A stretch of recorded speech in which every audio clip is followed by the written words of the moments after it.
Good morning, gamers. Welcome back to the show. I'm your charming, self-proclaimed yet still humble host, Mukluk. And today I woke up to construction because my neighbor had their water or air conditioner getting worked on or something like that. Tons of hammering noises, and I am upset because I lost sleep. Hope you guys had a better evening than I did, better night's sleep. Today, though, we have got something exciting. I don't even know why I have the game open. I don't really need it open right now.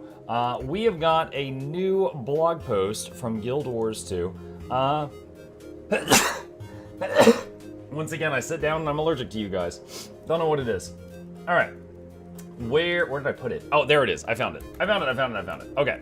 Let's cover it up. Thank you. Appreciate that. Sorry about that. We've got a new blog post from Guild Wars 2. So, let me close this out here and only move this over just a moment. Let me I'm opening stuff up here. Give me just a second here. I'm turning the volume down to make sure I don't blast everyone out of their chair. Okay, think we are good. What is this? Here's a little bit more news for you at the end of the video. What is this? Let me open this in a new tab just in case you're a liar. After the August 19th update, players will be able to summon their conjure doorway in the following lounges. Oh, that's nice. Yeah. All right. Yeah, I'll add that. That's good. That's good. It did always feel silly. If I wanted to go from Mistlock Sanctuary to my homestead, I would have to go to Lion's Arch first.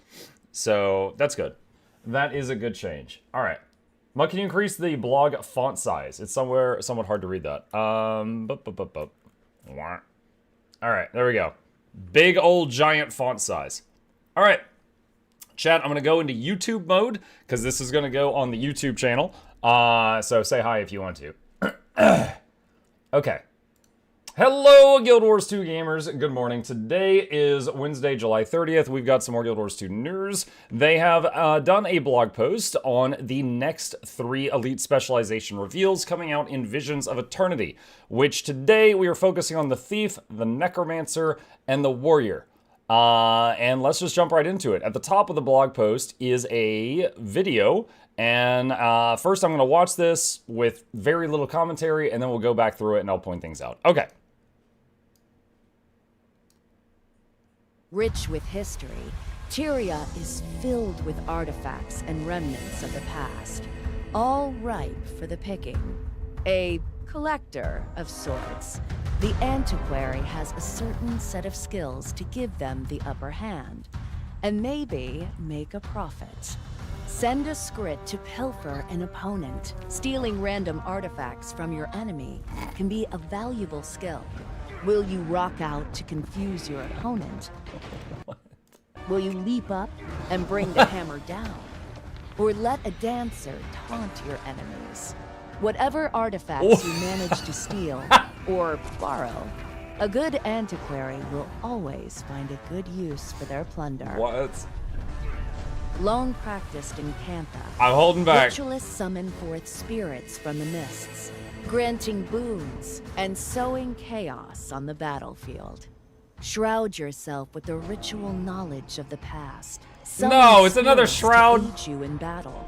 Mark an enemy, seal their fate. The spirit of anguish will send volley after volley to deal increased damage to them. Okay. Daze your enemies with the spirit of wanderlust as it slams the ground, knocking your enemies to the ground. And as your allies fight beside you, grant them boons and heal their wounds with the spirit of preservation. Summon and channel otherworldly entities. As a ritualist, you will gain a deeper understanding. I wonder if that's Signet of Spirits. 3 big ones that are all shooting. Their chants echo across the sands of Alona, reaching friend and foe alike. The paragons are pillars of protection, channeling their adrenaline to bolster their allies and demoralize their enemies. Let your voice ring out as you support and bolster your allies around you. Protect them with a barrier to help them defend against oncoming attacks, absorbing damage meant for allies for a short time. Chant of Freedom to break, stun, and give your allies a speed bonus. As a paragon, You seek to protect your allies and motivate them to break through their limitations, to fight onward. Be the voice that stirs inspiration as it echoes across the desert sands.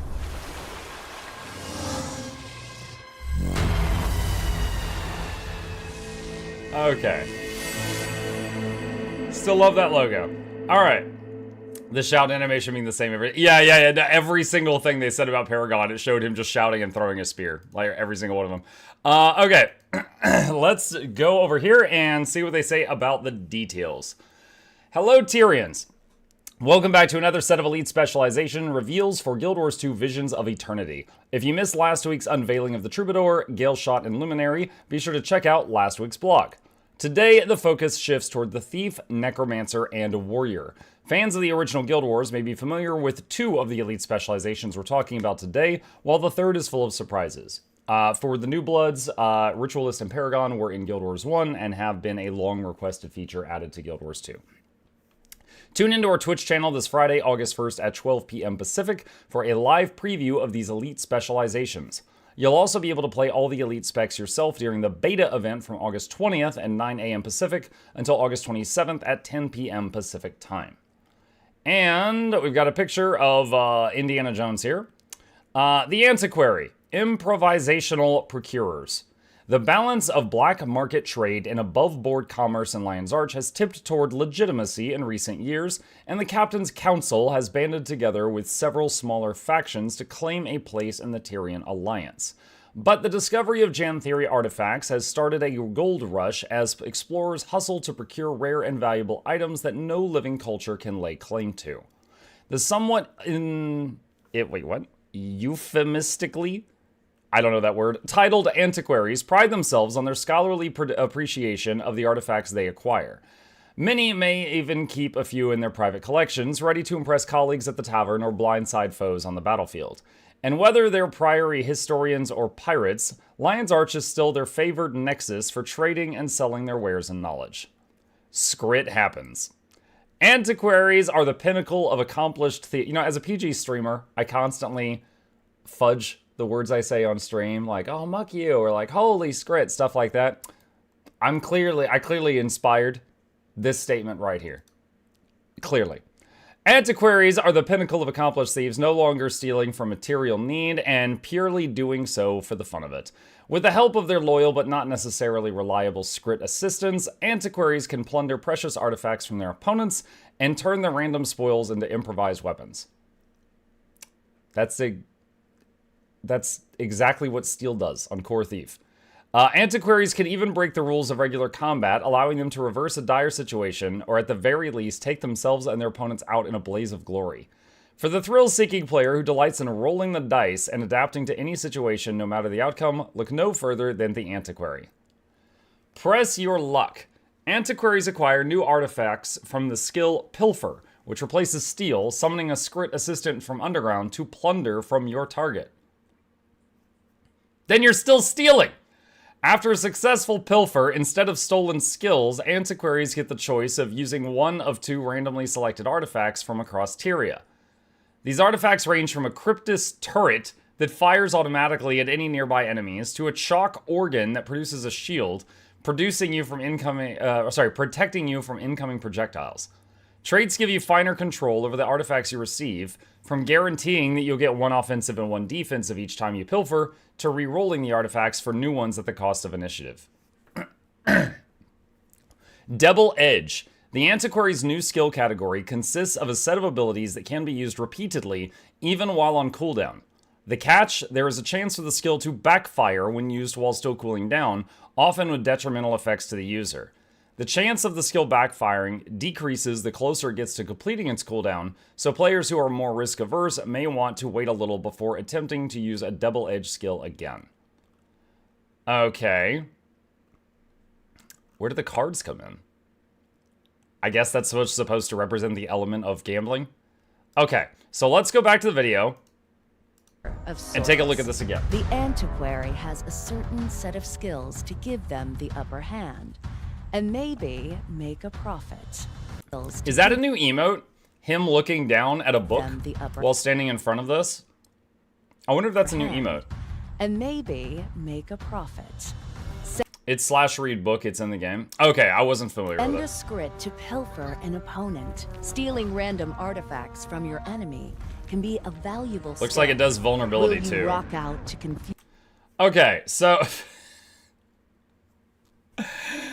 so I don't know. I mean, I guess if he steals from a bar, does he take their guitar? Use your opponent. Will you leap up and bring the hammer down? Or let a dancer taunt your enemies? Whatever artifacts you manage to steal or borrow. This looks so silly. All right, so when he pilfers, he might get a troubadour's guitar, which, okay, a heavy metal guitar, sure, why not? Maybe he does boons or something. He might get, this has got to be the chalk organ that makes the shield, and it looks like you don't have to hold it, the script holds it for you. A giant hammer that slams down. Guys, look at me, I'm so Or curvy. a hologram of a script doing some sort of dirty dance that I assume that just distracts the opponent in some way. A good antiquary will always find a good use for their plunder. Lone practice. Okay, and then there at the end, there's 2 script in this scene.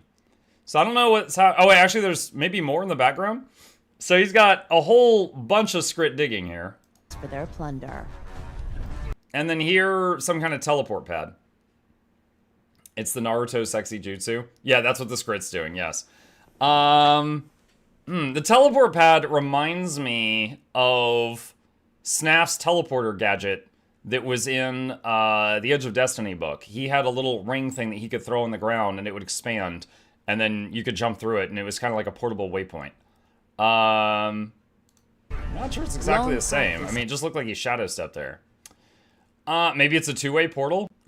Thief already had a 2-way portal. I mean, yeah, maybe it is a 2-way portal, but I mean, they already had that. Okay. Really, really weird concept, I gotta say. It looks like it could be fun. This looks like they threw, like, you know, caring about lore and legitimacy out the window and then just said, let's get silly. And the devs were really drunk that night. At the same time, it's a game, and that does look like it could be fun. But, holy cow, this doesn't make much sense. Alright, so yeah, giant hammer. So, instead of stealing, you hire someone else to steal for you, and then you take what they steal. Pilfer. And then, instead of, like, getting an axe from a warrior, you get a giant hammer, I guess. And you get a giant guitar from time to time. Very clean, immaculate-looking guitar. And you already know how to play it. And the Hollow Dance. Yeah, I don't know what that day was with the Hollow Dancer either. Let's see. Bad Class Fantasy. This looks like a random D&D character on a drunk playthrough. Yeah, this is really weird. Yeah, I throw down a hollow projector. Wait, where did you get a hollow projector? What does it do? It projects a stripping script. What? Everyone is horrified. Roll a will save. Okay, and then we've got the bubble. Alright, alright. Well, I pointed out what I've spotted in the video. Let's go to the next one. Let's see. The antiquary. No, we already read that.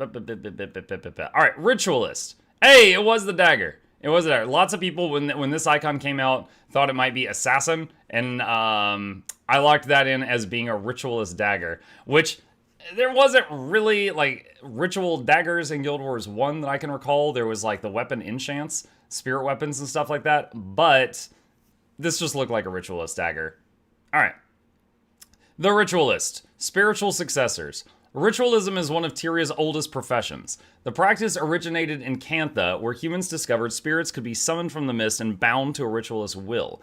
In practice, this was traditionally a respectful partnership between... No, it wasn't! They were wrapped in chains! And their names were like anguish and pain and suffering. A respectful partnership between ritualists and ancestral spirits. But as the speaker's influence spread in recent years, so did their hastily adopted methods of forcibly binding spirits. It wasn't recent. They were getting tortured 250 years ago. Necromancy and ritualism have long been considered separate disciplines, but as open hostility between the speakers and the Jade Brotherhood cools, and Cantha becomes one of the Tyrian Alliance's strongest pillars, ritualists have formed ties with necromantic communities across central Tyria, Alona, and beyond. Ritualism will gain new practitioners, networks of political support, and shared resources will ensure that responsible traditions are favored over cruel shortcuts to power. Preserving a legacy. Okay, I guess that's why they're not wrapped in chains this time. All right, I got no problem with that. Preserving a legacy. As you might expect, the Ritualist draws heavy inspiration from its Guild Wars counterpart. It better. We'll go into detail during the Friday livestream, but our design goal was to capture the key elements of the profession and translate them into Guild Wars 2, which I will grant you probably is not easy because Guild Wars 1, each class had hundreds of abilities. To achieve that, we started with spirits. Depending on the skill and trait selections, we expect Ritualists will be able to specialize into supportive builds or aggressive power-focused builds. Which I did say was my hope, that when they mentioned that Ritualist was coming out, I said I'm hoping to see support Ritualists. In Guild Wars 1, the Monk was probably the most popular of the supports, but Ritualist was also a very effective support. And then there was also just DPS Ritualist, which is also known for soloing big stuff in very tough areas with its army of, gun spirits. Let's see. Spirits will be summoned while in Ritualist Shroud. I gotta say, I'm kind of sick of Shroud at this point. Like, everybody's getting a Shroud.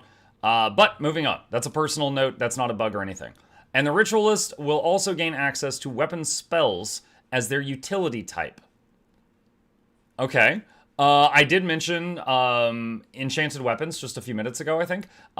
When in Guild Wars 1, Ritualists had a line of magic that was like spirit weapons, and they could channel some of their resource pool, their mana, and basically lock it out so that they couldn't use it, and it would buff the weapons of the party. Don't know if this is going to work the same way. We'll see if that is. For those who aren't familiar with weapon spells from Guild Wars 2, they're shareable beneficial effects with similarities to stances and venoms. Some are applied for a specific duration, and others are applied as stacks. So if it is stacks, that means like for your next 10 attacks, you do this extra effect when you attack. So the faster you attack, the faster that you use up those stacks of the buff. If it's duration, then that's more powerful for people that have very rapid attack speed because they won't use it up as quickly. While weapon spells were ally-targeted skills in Guild Wars 2, they behave a bit differently. The Ritualist will also receive the full effect of the skill. The Ritualist will always receive the full effect of the skill, while up to 4 nearby allies will receive the effect at a reduced amount. For example, one skill may last 5 seconds on the Ritualist, but 3 seconds on allies. Okay. Anguish, Wanderlust, and Preservation. The Ritualist Shroud behaves similarly to the Necromancer's. It's fueled by life force, and damage taken drains the life force pool. Once life force is fully drained, the player will exit the Shroud. Inside the Ritualist Shroud, Ritualists will have access to 3 skills that summon spirits: Anguish, Wanderlust, and Preservation. Each of these skills has an initial effect activated by the Ritualist, after which the spirit will appear. When a spirit is summoned, it performs a powerful attack before lingering in a more passive state.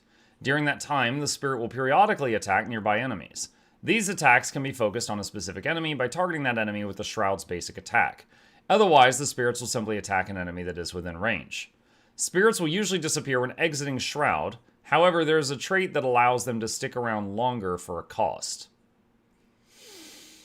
The spirits, in my opinion, were the funnest part of Ritualist. If you can only keep them out while you're in the Shroud. I really don't like that requirement. If that's the case, I hope the Shroud uptime is very good. Like, Reaper, for example, you can be in Shroud as much or more than you are in your normal form if you focus on that, which you should. So I am hopeful that you can be in Shroud most of the time. But I'm definitely, again, personal opinion here, I'm definitely not a fan of the funnest part of the class being locked behind this thing. Okay, continuing to read. For example, when activating Anguish, the Ritualist performs an initial strike on the target, then inflicts Cripple and Vuln, and marks that target to take additional damage from your summoned creatures. Yes, that includes minions. When Anguish is summoned, it fires a barrage of projectiles at the target that deal additional damage against controlled enemies, and for each condition on that enemy. There's a lot more to cover about Ritualist Shroud, as well as some other trait interactions and the weapon spell utilities, so be sure to turn into the stream on Friday. Okay, so let's assume that in Shroud, 3 of the buttons, one button is Summon Anguish, one is Summon Wanderlust, and one is Summon Preservation. Preservation, probably one related to support somehow. Let's look at the video again for the writ section. Summon forth spirits from the mists, granting boons and sowing chaos on the battlefield. Shroud yourself with the ritual knowledge. I think that's the Bone Skinner staff, by the way. If you're someone who ever does strikes, this actually changes your spell effects, which is pretty rare for weapons that are not legendaries. It's a pretty cool item if you like, looking spooky. The ritual knowledge of the past. Summon spirits to aid you in battle. Alright, so first of all, giant orb thing above his head. I wonder if that just appears whenever you summon a guy? Spirits to aid you in battle. Okay, so mark an enemy. So it said it does cripple or something on an opener. Mark an enemy, seal their fate. The spirit of anguish will send volley after volley to deal increased damage to them. Daze your enemy. Okay, so that line right there, to deal increased damage.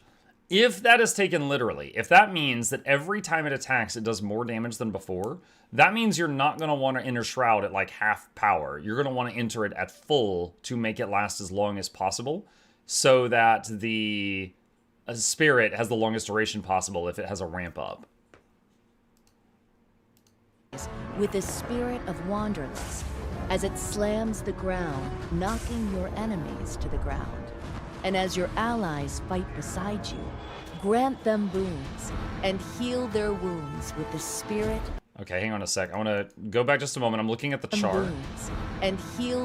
Okay, so Aegis. Their wounds with the spirit of preservation. Summon and channel otherworldly entities. As a ritualist, you will gain a deeper... Alright, so 2 thoughts here. I don't know if this is simply the 3 spirits, but they're more in a line, and they're just doing basic attacks now that they've already done their, their big flashy thing. Or if this is Signet of Suffering. Signet of Spirits, I misspoke. Signet of Spirits was a very popular ritualist skill in Guild Wars 1. It was an elite skill, and when you would press it, it would just summon the whole gang all at once. So just seeing all 3 lined up like this makes me think of Signet of Spirits, or SOS. Don't know if it is, or if this is simply just all 3 lined up real nice and neat. Understanding for the spirits of Tyria. Their chance at... Okay. Let's see. I'm definitely intrigued. Like I said, I very much enjoyed the Ritualist in Guild Wars 1. It was one of my most played classes. I really don't like the Shroud requirement, but it might not be that bad depending on the Shroud uptime. But if every time you leave Shroud, your spirits die and reset, because again, when in Guild Wars 1, when you summon the spirits, they were out until they got killed, or you moved really far away from them. They didn't have like a timed life. But the way that they did this, as soon as you leave the Shroud, they die, unless you take a trait that gives them a few extra seconds, it sounds like. So, not a fan of that, but I want to try it, and I want to see how it feels to play. Also, as a support enjoyer, I'm very curious how effective this will be as a support, and also DPS, because there's 2 distinct builds here. Also, if it provides good boons while DPSing, you could potentially have a DPS boon, like an offensive support, a defensive support, and a pure DPS from this. So I would say there's minimum 2, possibly 3 PvE builds looking from this, and then in other game modes, no clue until we see it. All right, Let's see. Outmuck, I just finished the Monday stream of Riftbreaker. I must have watched the old Secrets of Flute Suffering for Glad you enjoy it, Gagman. Okay, so the last one in this batch, and it was the helmet. I originally guessed that the shield icon was a warrior. It ended up being the helmet. The Paragon. Unrelenting Protectors. Alona, Land of the Golden Sun. A once opulent dynasty and triune of nations scarred by war, pestilence, and the machinations of divines and dragons over the centuries. In times of crisis, the nations of Alona could count on its most steadfast and inspiring of warriors, the Paragons, to serve as an unyielding phalanx against their foes within and without. In the past, these spear and shield-wielding fighters were a favored specialization among the storied Sunspears. However, the practice faded into obscurity after the second coming of Palawa Joko, who saw the Sunspears summarily crushed and twisted into the Mordant Crescent. The inheritors of the practice eventually re-emerged in the years following Joko's demise. Today, Paragons are still known for conjuring golden ethereal wings and shouting, bolstering chants and commands to empower their allies and demoralize their enemies. Hoping to expand this tradition beyond Alona, some Sunspear Paragons have begun offering their expertise to those willing to answer the call. Commanding respect. The Paragon is a staple pillar of Guild Wars 2 lore, and its elite specialization carries on the traditions of its original iterations. So, really quick pause here. In Guild Wars 1, there was an expansion called Nightfall. I never played that one yet. Maybe I will someday. But in Nightfall, they added the Dervish and the Paragon. The Paragon, from what I have understood from talking to just people in the community, because I didn't play it, would often have the type of armor that you see in these pictures. It would often have a throwing spear or a short spear in one hand and a shield in the other. And like this has, is a very big focus on shout skills and buffs for your team. While the spears that were introduced in Guild Wars 2 Jane Wilds have already brought one of the Paragon's key aspects to warriors, this elite spec further delves into their role as commanders and defenders of Alona, granting them the ability to bolster and aid allies around them with chants and commands. Their presence is so powerful they can, in a moment of dire need, command their allies not to die. The "we will never yield" elite skill prevents the Paragon and their allies from falling below 0 health for a time. So similar to Rebound, but it's a duration? It's going to be better than Rebound. So I would hope this is a shorter duration than Rebound, because otherwise it's just flat out better. Because if it's just like you can't die, that means it could block... If it's you can't die for a time, that means it could block multiple lethal hits in whatever the window of time is. And if that's the case, then it's better than Rebound, which blocks one lethal hit. So to balance that, it would need to be a shorter duration than Rebound, I would think. Okay. Motivational chanting. Paragons build up motivation, a new resource, whenever they use a burst skill.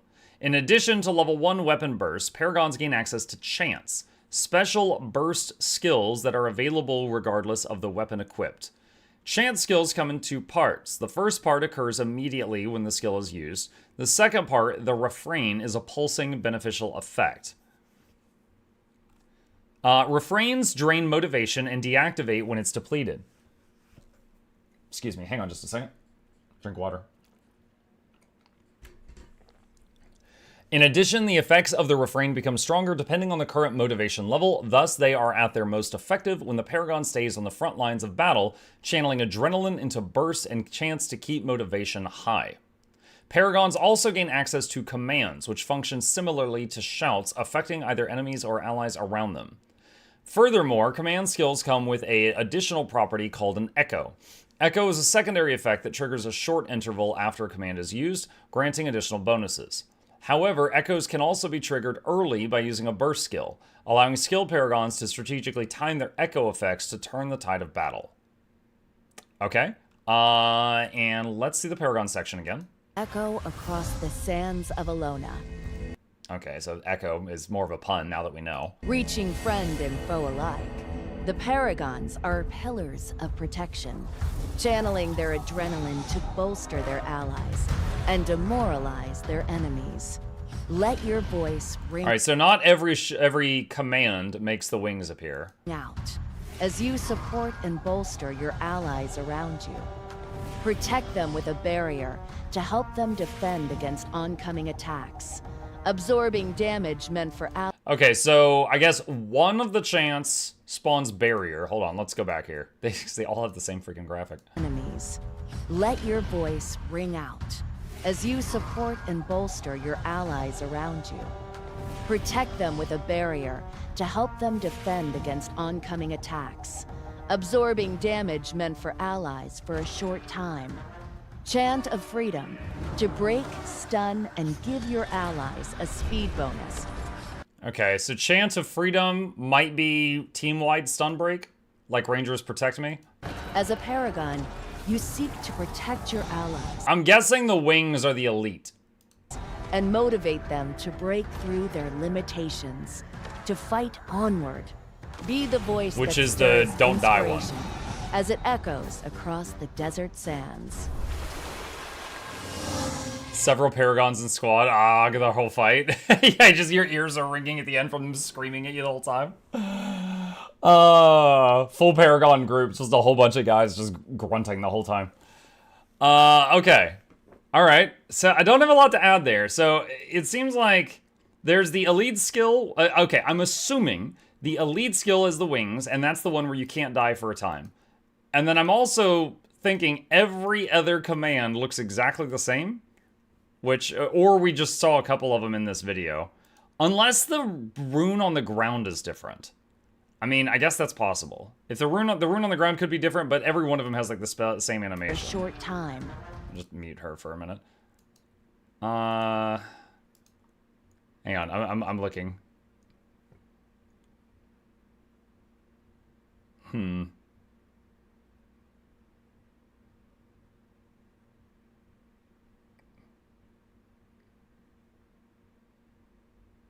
Camera's tilted too far up.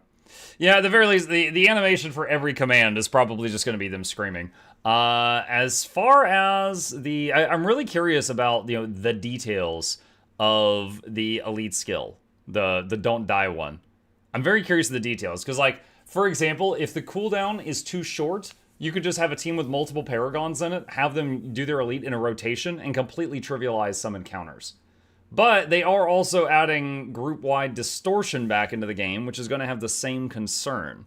For example, like Veil Guardian Greens. If you could just make the whole group unkillable or invulnerable every time that happens, don't have to heal through it. Yeah, you don't have to worry about that. So, it'll be interesting to see it. It'll be interesting to see it for sure. I did have, one of my guesses was wrong on this, because in Nightfall, they were using Spear and Shield. And currently in Guild Wars 2, spears are two-handed, so you can't use them with Spear and Shield. So I guess that they might get like a gun saber button, like F4 or F5 would summon like a spear and shield into their hand that would just be just for them. But looks like they didn't go that route. So, we got the armor, they got spears, but the two-hand spears, and then they got commands. Okay, all right, and let's go back to the end of this. Let's see, live stream this Friday. 6 elite specializations have now been revealed, and we'll be back next week to discuss the final 3. Tune into our Twitch channel this Friday, August 1st at 12 p.m. Pacific Time for more details on the Ritualist, Antiquary, and Paragon. For more information about Guild Wars 2 Visions of Eternity, head over to the official site. And yeah, so this Friday will be those 3. And then what's remaining? Revenants, we don't know anything about. Engineer, we don't know anything about. And the Evoker Elementalist will be next week. So if you're one of those 3, now you know which of the kids ArenaNet loves most. Sorry. So we'll get more information on them on Wednesday, and then a lot more information on them on Friday. Let's see. I'm wondering, just final thoughts here. So Antiquary, I'm not a thief main, so this doesn't really affect me. But just looking at this, it definitely just seems like they threw caring about lore and making sense out the window. Like, this is like the clown character of the D&D campaign. Going on, Ritualist and Paragon are old-time favorites that have long since requested, along with Dervish. Maybe Revenants will channel a famous dead Dervish. Maybe Revenant's getting Dervish. It's above a 1% chance. Maybe not a 2 though. But Ritualist, very curious to see how it's going to work because it was one of my favorites in the first game. Though I'm not a big fan of the shroud limiting mechanic. I'll try it before I complain too much about that. And then Paragon. Paragon looks like it could be very powerful. I mean, really, the only negative criticism I have here is just like, oh man, all the shouts look exactly this, or all the commands look exactly the same. But beyond that, it looks cool and it sounds cool by what they described. So yeah, I think that's all we got for right now. Oh wait, I'm sorry, I lied. There was one more thing. This is a very little tidbit that was pointed out to me as we were setting up the stream this morning. ArenaNet, specifically, who is this, Ruby, said after the August 19th update, this is on the forums, players will be able to summon their conjured doorway in the following lounges: Armis's Bastion, Mistlock Sanctuary, Noble's Folly, and Thousand Seas Pavilion. The conjured doorway in those lounges will only be visible to the doorway's owner and members of their party, so hang in there a little bit longer and your wish will be granted. Which I'm very happy about.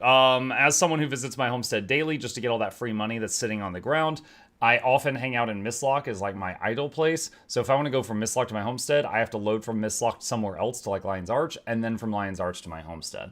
So this is going to save me some loading screens each day. Happy about that. I'm happy they're making that change. Think that is everything we've got for this morning. So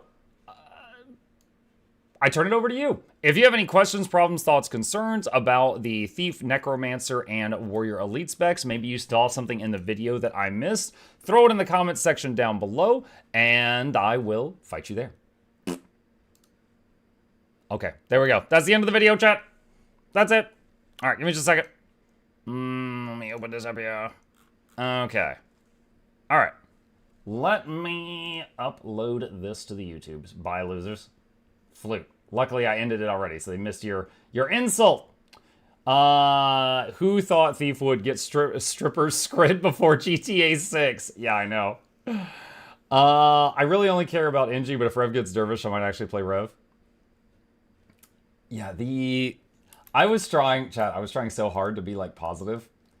Antiquary looks really dumb to me. Like, it looks so goofy. It looks so goofy to me. Like, yes, I'm fighting an enemy, and while we're in mortal combat with each other, I'm going to have my pet rat steal his guitar, toss it to me, and I am going to play a riff right in his face while the rat sets up a hologram of stripper rats. I'm imagining the D&D Dungeon Master at the other end of the table being like, how does that help you while he's trying to stab you in the face? And Indiana Jones is just like, trust me. Like, what do you mean, trust you? What do you mean? What do you mean, trust you? Doesn't make any sense. They just want to do a duet with the Truder. Yeah. He tells you the story of Scarlet. It could be fun. And that's the important thing, is it fun? But it absolutely feels like they've given up on making sense.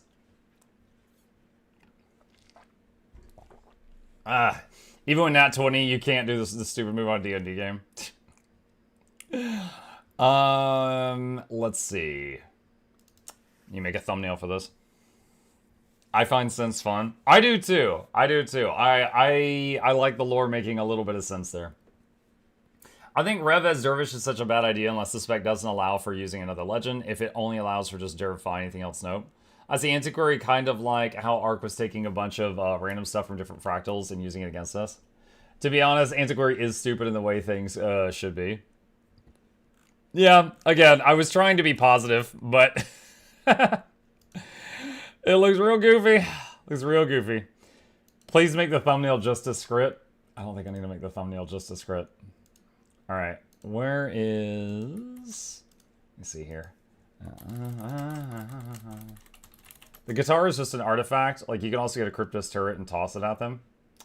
Yeah, I know, but it's like, okay, again, let's say you're in combat with someone and they're trying to murder you and you get your hands on a guitar. Do you start playing it? It's still like, come on. Come on. Okay. Everyone thought they were going to do Gambit. I said it was a possibility they were going to do Gambit. I didn't say for sure they were doing that. But I did list it as, like, an option.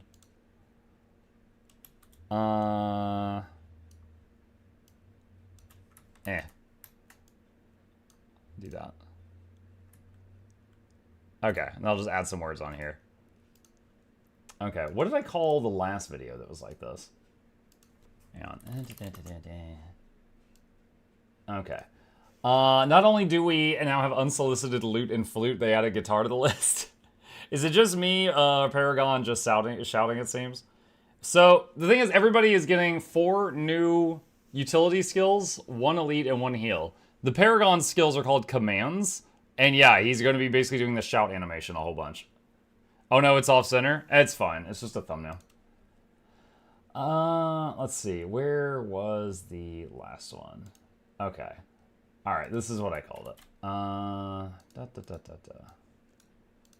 Alright, so let's see, reuse details. This is it. Title. Okay. So, we got Thief, Necromancer, let's just say Necro, and Warrior New Elite Info. January 30th. 30th. And let's see. Where's the other thing? Always cite my sources, chat. Okay. And related links. What? And oh wait, there was another one. Hold on. This was one. Ah, flashbang. And that. Okay, those were it. Do we now know the dates of the showcase stream for those specs? This Friday is when they showcase it. Yeah, that is this Friday. Okay, I gotta do timestamps in there too. All right, what did I write in the thumbnail? Loots, lamps, and bow builds. Okay. Let's go up here. Nope, not that one. This one. All right, All right, need some words. All right, what are the words?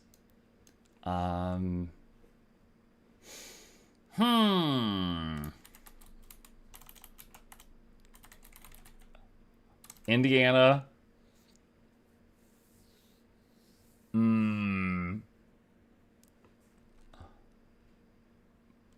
Ghosts and shouts. There we go. You call him Dr. Jones. It belongs in a museum. All right, Ezreal, calm down. Whoa, what the heck? All right, let's just delete that layer. Okay, let's try that again. All right, yeah, we'll fix that in a sec. Okay.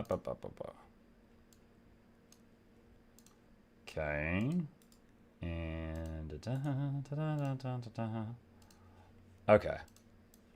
And move. Ah! It's down here.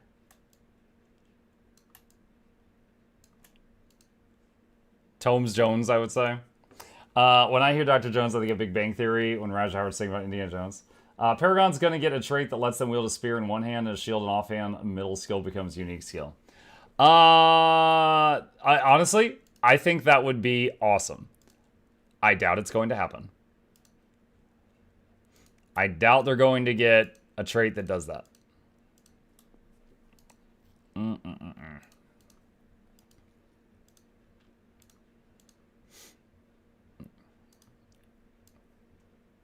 Oh, that looks weird. 1 pixel. There we go. Much better. Why did it shrink the selection by 1 pixel? That was weird. Okay. Let's see. Oh, I need my guy. Where's my guy? Thinking. All right.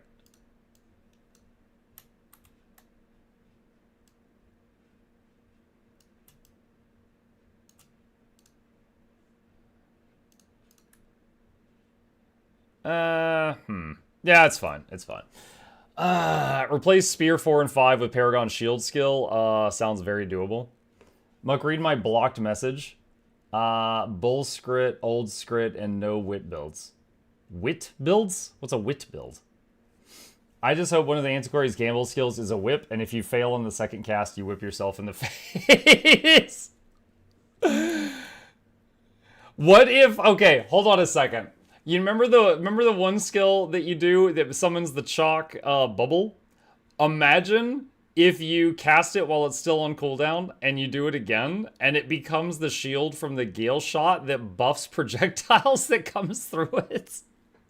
So you try to block the projectiles, but you fail the gamble, and you just buff them? Like, yeah, let's just die harder. Yours 2 news, 7:30, 25. Who puts commas before question mark? Mukluk, please, it hurts me. It doesn't matter. It really doesn't matter. It's a thumbnail. Some people will be looking at this on mobile, and it's gonna be that big. And they're just gonna be like, whoa, green dudes. Who puts a comma before an and? Also, I'm pretty sure that's proper, isn't it? If you have like blank, comma, and blank, don't you have a comma before the and? I'm pretty sure that's proper. Like legitimately. All right, I'm getting a lot more yeses than nos, so I'm just gonna assume that that's proper English. I'm not even trolling this time. Sometimes I'm like, you know, Trebucket. I think it's proper though. Okay.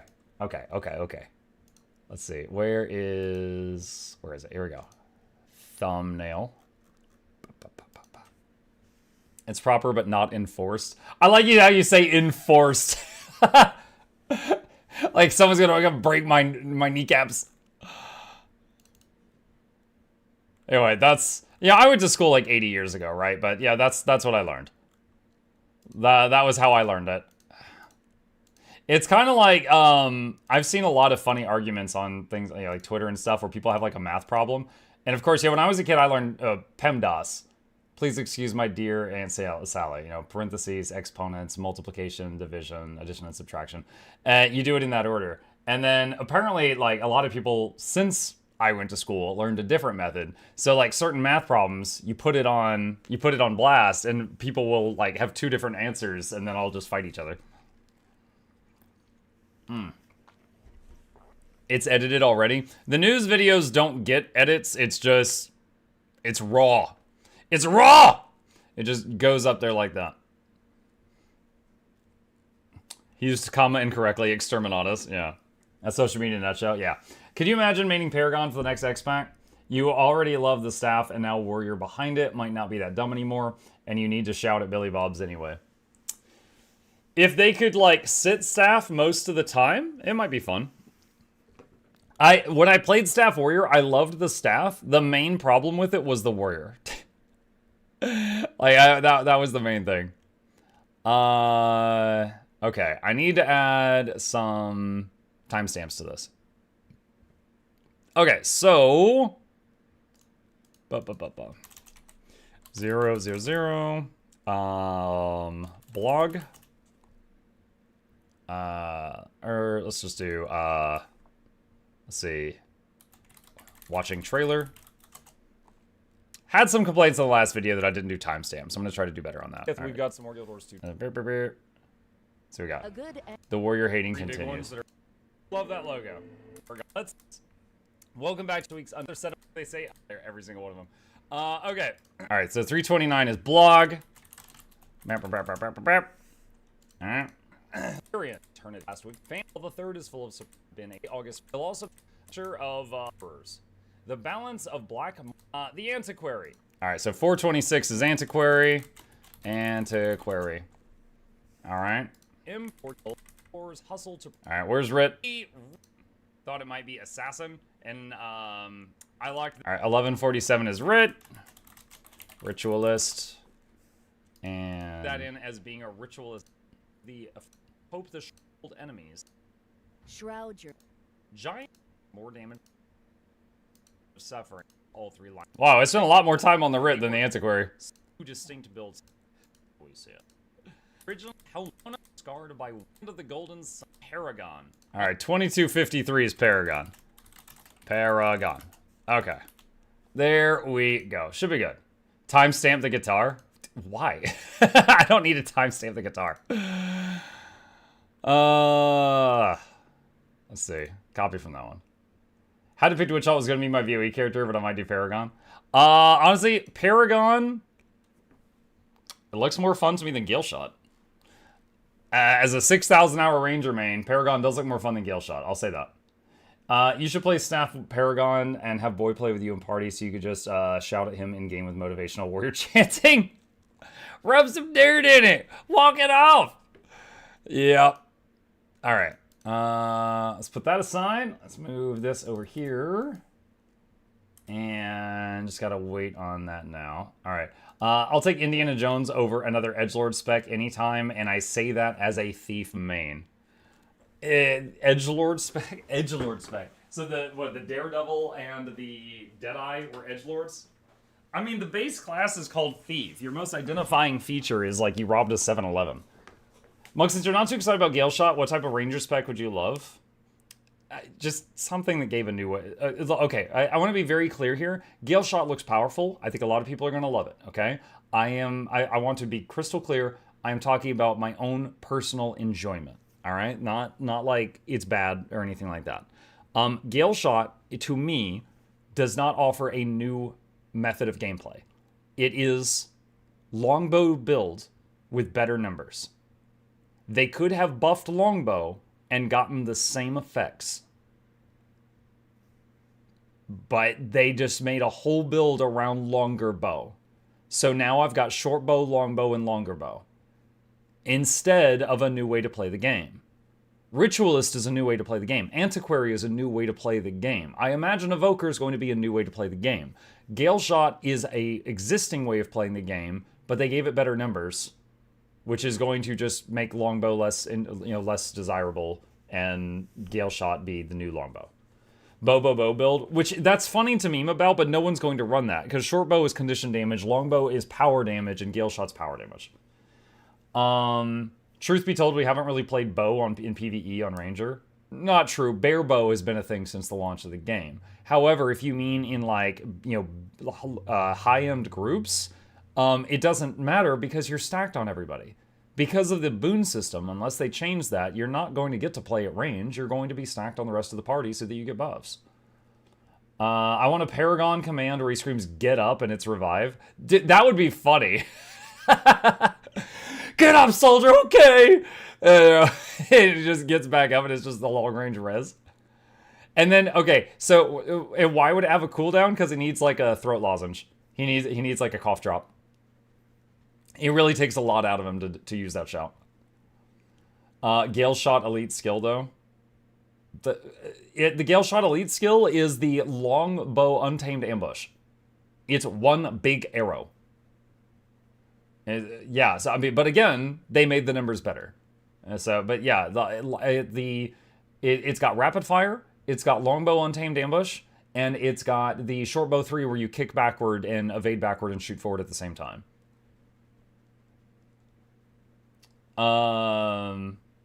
Is it not the tornado thing? The tornado thing, wasn't that the elite? I could be mistaken. I think the tornado was the elite though. Ooh, shot that confuses everyone around friendlies. The elite tornado, yeah. The 5 is big arrow. What do you think revs are getting? Dude, I have no idea. So I don't have the. Hold on, I'm gonna use my own thumbnails here for a second. So I'm guessing with what's left, I'm guessing this thing, the orb. Can I zoom in on this page? Yeah, I can. Okay, this orb thing. I'm guessing that's engineer. And I'm just, because it's kind of got jagged edges, I'm guessing that's Revenant. But still, what is that? Is that a shield? Is that a faceplate and a jaw? Like that? I don't know. Is it another demon? Because Revs already have one stance that's a demon. They could have another one. There's other demons out there. It also could be like one hand like this with a fist going downward. It could be like two hands, but they're like kind of clawed or armored or something. Like, it looks like a flower. Yeah, it does look similar to like a jagged flower. I don't know though. Maybe they're channeling a Cryptus. I am truly not sure. But yeah, Rev and Engineer. And then Engineer, this looks kind of atomic, but also not really at the same time. I don't know. What if it's Mabon? That could be cool. Maybe a Cryptus to point out they're now part of the Tyrian Alliance? Maybe? Is it a symbol for the Titans from Janthier? I don't know. But yeah, bottom line, we know nothing other than process of elimination has probably given us the class icons. We do not really know what the heck Engineer or Revenant are getting. Should I tell you which is which?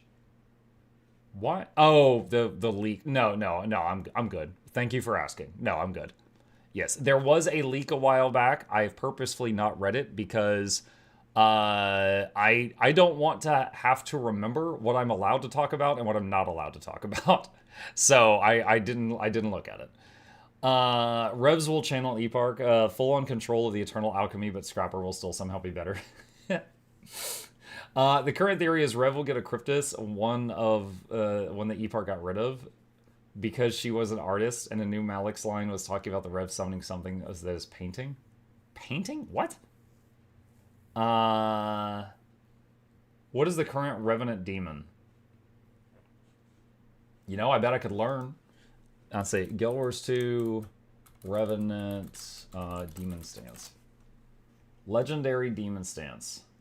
Malix the Unyielding. Okay, let me go to his page. A Margonite overlord who rules over the domain of anguish. He leads the last bastion of demonic servants of the fallen god Abaddon. Oh, I know Abaddon. Against the new goddess of truth, Cormyr. Everybody hates Cormyr. Players are required to destroy Malix in order to complete Malix the Unyielding. Wait, what? Oh, this guy was actually a boss in Guild Wars 1. I didn't know that.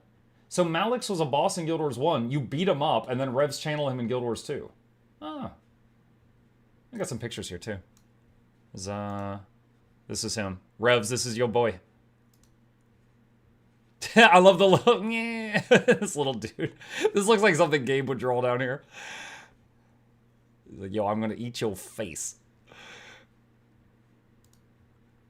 Yeah, alright. That's pretty cool. Pretty neat. Today I learned. So if they get Scrit, Engie get Dredge. I don't know. The new Malix line added not so long ago. Malix, who is this you channel? The painting lady. Wait.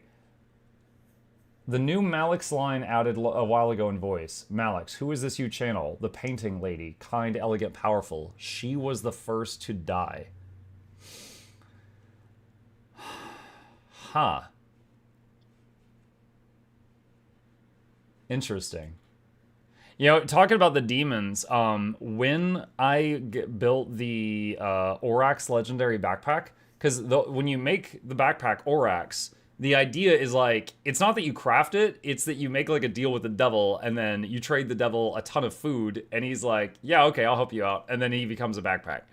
And that's why there's so much food involved in the crafting of that backpack, is the deal you make. But when I crafted Orax, he inquires about Ippos for me, because I had the legendary Binding of Ippos.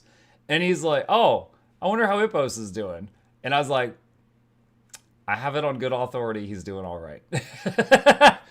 So that was just like a really cool thing that, I don't know a lot about Ippos or Orax individually, but it was just a really cool thing where it's like, if you had Ippos, Orax would recognize that when you crafted it. Let's see. It's just a hungry demon with expensive taste. Yeah, Hippos. No, Ippos! Hold on a sec. Where's the Binding of Ippos? Ippos. Alright, here we go. It's a legendary book, and while it's equipped, your arm becomes like all demonic. But it's a focus. But you get the demon arm, the footprints. It's like that. But if you have this thing, it will also shoots eyeballs. If you have this thing and then you craft Orax, he comments on it.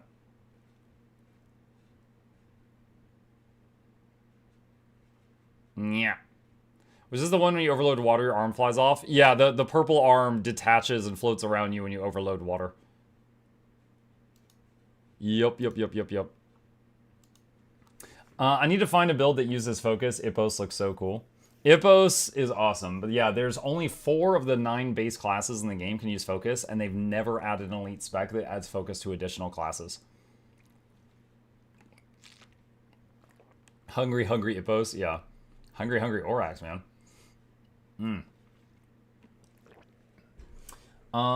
Let's see. Rev is a wild card, as they can get pretty much anything. Yeah, because they could just channel whoever. I think that the real Ippos is a book of all the demon lords, so it fits. I mostly play Ingi, but still made Ippos. It's just too cool. Yeah, it was like my 10th or 20th legendary, but I made Ippos even though I've got like no one in my roster that you would use his focus regularly, just because it looks so cool. Like, in terms of just how it looks, I love it.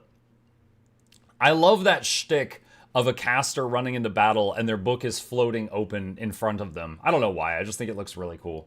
There was that one anime, I tried to get into it, I might have to give it another chance. Is it Black Clover? Where it does that? Like, everybody has, like, their spellbook floating, like, next to them and while they're fighting and firing spells and stuff at each other. But the main character was so damn annoying. He was just screaming the whole time. I freaking hated the main character. He's a... Hold on a sec. I'm gonna see if I can find it. Let me see. Hold on. Is this him? Okay. I think this is it.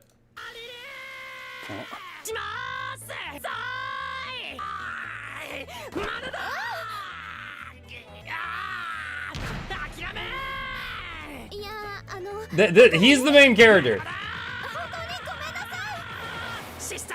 The whole time. It's that. It's the whole time. Whenever he's talking, he says, oh, all the time. Dude, he's a paragon main.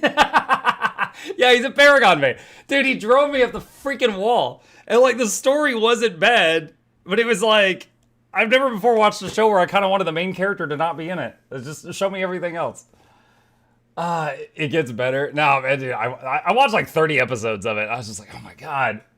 It's like, I like all the episodes without the main character. I want to kill him. Alright, is it done processing?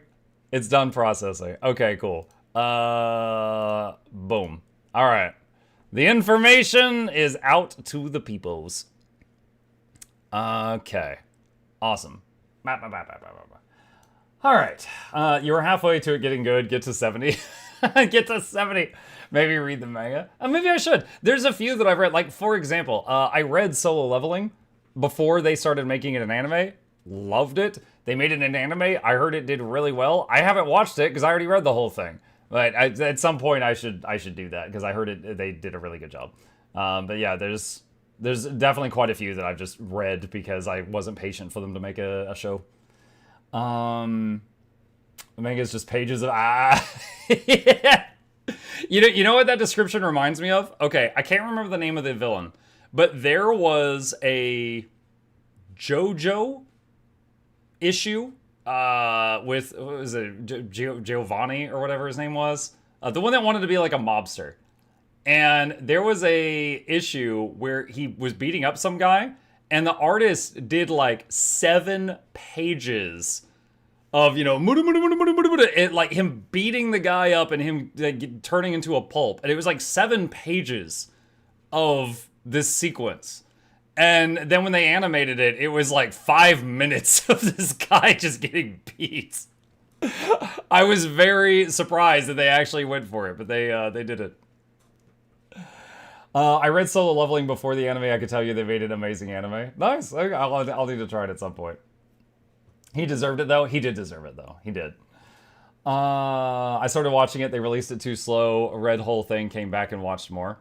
I've done that a few times. What was it? What was an example? Toriko. I don't know if any of you watched that. It's kind of a silly one. It was fun. Toriko, I watched the whole thing, kind of got into it, and then it just stopped. And then I looked it up online, and it was like, oh, well, if you're willing to read, there's another 500 issues of the manga. And I'm like, guess I'm reading comics now, because they just stopped the show. Because, like, I don't know, maybe it lost funding. Maybe it didn't have enough viewers. I don't know. But then I read all the way to the end of the story, and it was fantastic. I really enjoyed it. Mike, if you're interested, this is the lady in question, theorized by the community to be the new legend. Hang on. You got me curious. One sec. All right. Lady Mosin was the founder of the Cryptis House Mosin. She was the muse of the Cryptis, supporting fancies and arts originating from within Naos and not copied from other worlds. She was vibrant with a mirthful laugh and shone and flowed with colors some Cryptists did not know their kind were capable of. Phoebe thought of her to be resplendent and was always curious about her work, while Eparch thought she was jovial with an enviable charisma. Mosin was executed by the scythe of House Arcus Noxxi at the Colosseum of the Midnight King under the orders of Noxxi's master Arcus for her treason against the Midnight King Eparch. Wait, Eparch's like, oh, she's got some nice charisma. Kill her. After her execution, other cryptists stopped creating art, while Eparch started bringing influence from other worlds. Mosin's body was brought to rest by Phoebe in the Tree of Mourning, where he, members of Mosin's house, and even wanderers would often come to mourn the loss of the lady. Huh. Yeah, I never heard of this character. I didn't know this one. Very interesting. Let's see. The cold ichor of paint. Fingers smear color across smooth slate. Freedom, expression, whimsy, art. Are we truly free? Zakharos looms in the distant fog, dripping with obsession and machination.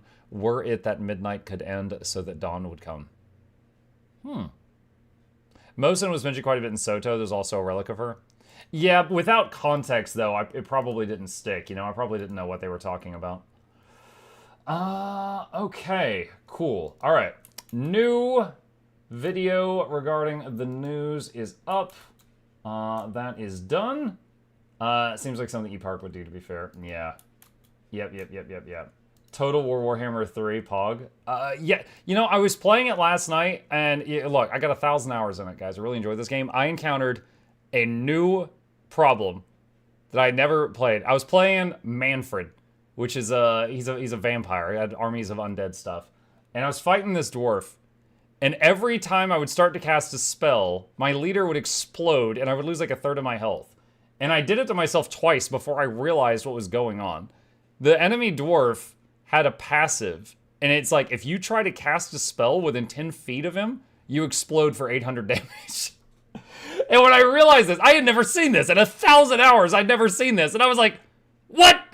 I was like, what are you talking about? Here, hold on a sec. This is the calculator for the game. Hang on a sec. Dwarves. What was it? Thoric. It was this schmuck right here. Where is it? Greater Locus of Power. Explosion. Enemies casting magic within, what is that? Something meters of you will take 800 damage. 6-second cooldown. Yeah, and this thing ripped me apart because my whole strategy was like, I just throw an army of undead and I keep healing and raising them. But he made my leader explode. So I was like, and that's in addition to him actually throwing things at me. Like, that's in addition to him actually, you know, killing me and throwing bombs and stuff. That was his passive.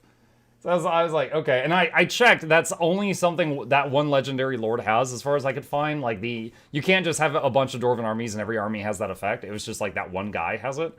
But, dude, friggin', now I'm trying to decide, do I save scum and go back a few turns, or do I just accept that army got its butt handed to it? Yeah, that sounds like it would be fun to play. Yeah, it was rough. Mux, you plan on making more Guild Wars 2 lore videos? I love the ones you made. Thank you. That has been my latest passion project. I really enjoyed making those. I've made 4 so far. Where is it? Let's see. I have made these 4 so far. And actually last night I recorded one about Almora. I think I'm gonna call it like what made the vigil, or did this event made the vigil or something like that? But it's the whole thing with Almora and like her whole warband getting branded and she had to like kill them. You will hear me trying to voice act a female Char. I do not think I did a good job, but it's a fun story and I hope people enjoy it regardless. Did you play Age of Wonders Planetfall? I have played Age of Wonders 4. I have not played all its DLCs. I do not recognize the name Planetfall. No. So yeah, I recorded number 5 for this playlist last night. Can we spend channel points for you to speak like a female Char? Dude, it was weird, because it's like, for a female voice, you know, I wanted to like raise my voice up a little bit and try to be like, you know, squeaky as possible. But then Char is like, they're like gruff and deep. So, you know, I wanted to lower it at the same time. So like the obvious solution was just to rip my vocal cords in half. So honestly, I was just talking kind of like really low and deep and quiet, but like close to the microphone. And an attempt was made, chat. An attempt was made. But it's in Noxxi's inbox right now. That'll be interesting. Just use your normal voice. Well, I used my normal voice for there were in the scene. There were 3 characters. There was the narrator, there was Almora, and there was Dougal Keen. And I used my normal voice for the narrator, and I made it as like masculine as possible for Dougal Keen. And then I tried to do the gruff thing for Almora. We'll see how it comes out. I meant for the female Char. The obvious solution would have been to record 2 separate layered recordings. I don't know what that means. The first time I did the green mechanic where you get turned into a wisp from the Suon mid, I got Almora saying the exit's up there, quote, and it started uncontrollable sobbing. Oh. I remember there's one where Tybalt will talk to you. I remember Tybalt talked to me once. Why Paragon icon is helmet and Luminary is shield? I have no idea. Let's see. Plus chip, sure. Muck is now full-time voice actor. It's fun. It's fun. I'm enjoying doing these little lore videos. They take time. One interesting thing, just to share some content creator stuff with you guys. So let me show you this here. All right, so where's the long Char one? Let's see if I can find it. Oh, right here. The least known Char Legion, right? 6,800 views. The long form video, okay? Go to shorts. The least known Char Legion. We same video as a short. 60,000 views. Now, to be clear, shorts do not make a lot of money. 60,000 views is $5. But it's they're doing really well as short form content. What was the one I did before that? It was the Commando's Night. Okay, this dog resisted Jormag. It was 10,000. And then shorts, that one did 24,000. The one about Lion's Arch being rebuilt 3 times, 63,000. And then Lion's Arch, let's see, it's backup page. It's right there, 8,000. So yeah, the same videos in short form doing, you know, they're actually, despite getting like 10 times the views, they're making like the same or less income because shorts generate like no income. But they're doing really well for getting like new subscribers and stuff like that. They should rebuild Lion's Arch again. Yeah, no one's really a fan of the friggin' like lobster building. I made a left out loop while having a toilet break. It might have inflated the view count. I don't know that it would, because I don't think you could just like, for example, you the creator, if you just leave it on a loop and go to bed and come back, you didn't suddenly gain 100 views. It doesn't work like that. Source, I checked. Maybe not a lot of money, but they're good to draw to your channel. Yeah, that's what I was saying for subs. Like, the shorts are good for getting, like, new subscribers and stuff. Also, like, sometimes, and you can sometimes hope, like, algorithm, right? Like, someone will watch a short, and then they get suggested more of your stuff. So that can be good, too. You just need to make 100 shorts. I mean, bit by bit, I'm working on it. I am working on it. We recently passed, let's see, how many... Hold on, I'm going to playlist here. So, like, game reviews, we recently passed 50 game reviews. I am now a gaming journalist that can beat the tutorials of games. So, like, this has been another, like, project of passion. And some of these I have done terrible. Some of these, like this one, if you, like, Google, like, should I buy Cyberpunk? This is one of the first videos that comes up. Like, this one has earned as much income as, like, 25 of the others. Like, there's a couple of them that have, like, really popped off. But, so that's been another thing. I love the V Rising one. Oh, thank you. Yeah, the V Rising one did decent also. I'd love to see MuklukYoutube collab with someone and talk about Guild Wars 2 lore together. Like Laura and Rose discussing random Guild Wars 2 lore. I kind of have. After the last Janther Wilds update came out, I did a video where I discussed it with Laura. And she explained to me, was it Mistburn Barrens? She made that make so much more sense. Also, the talk with her about, like, when I was like, why is Gorseval in Bavanisos? And she explained, like, how those things are formed and how the Titans are made. And I'm like, oh my god, this is actually pretty cool lore. This makes so much more sense. But they really didn't tell that story very well because I didn't piece that together until I talked with her for a long time. Maybe that should be another short. I don't know. But I will say, though, in terms of like gameplay, the boss should be at the end of the meta, not at the beginning.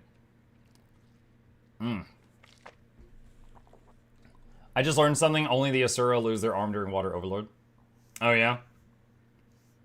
Yeah, for Asura, whatever weapons you have equipped and the Ippos arm is considered a weapon will float around you during the Water Overload. You should do a Necrit-style Tyria entire lore. I don't know that I have enough knowledge to do that. I know a little bit about a lot of things in Tyria, but there's also a lot I don't know. Like, just during this stream, you guys have told me about, like, I didn't know Malix was in Guild Wars 1. I didn't know we beat him in Guild Wars 1. I didn't know he'd ever been fought. I didn't know about that painter demon thing you just told me about. Like, there's like, I don't know. I don't feel qualified to do, like, a Necrit deep dive. But these smaller ones where I can, like, learn a lot about something and then make something... Hang on. These shorter videos where I can learn a lot about something and then I can just do, like, a really descriptive short video while it's fresh in my head before I forget it. Those seem to be doing pretty well. Also, that reminds me, I need to unpause the alerts. I paused them earlier. Noises! There we go. Thank you for the subs during all that. I appreciate you guys. Welcome. Shoebody bopped. I got shoebody bopped.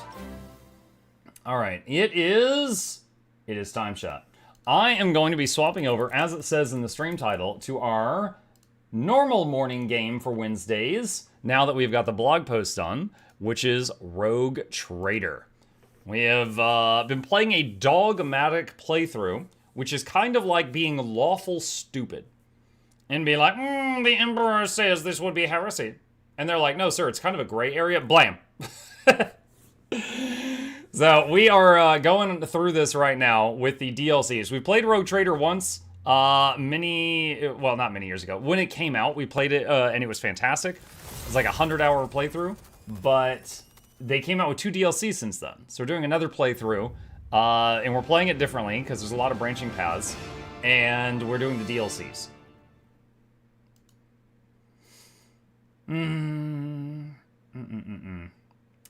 Also, chat, possibility of me and Boy trying out the Grounded 2 early access tonight. We're trying to see if we can make that work, because that just went live and he's super hype about it. And if that happens, then we would do that until his bedtime, and then I'd switch to our other evening game afterward. I keep meaning to reinstall and play Chaos Base. Oh, a heretical run? Full heresy? Yeah, probably don't bring Heinrichs in your party. Okay. Alright. We are in it. What is Grounded 2? Grounded is a survival game that I have played hundreds of hours, both on stream and also with my son. And Grounded 2 just went into early access in the last 24 hours. Oh, hello! We haven't seen you in ages. What's up? Where was he? He was on the beanbag. Chip was kidnapped, chat. He was catnapped. He was catnapped. Just a second. He was catnapping. He's purring. Mwah. Mwah. Shake his paw.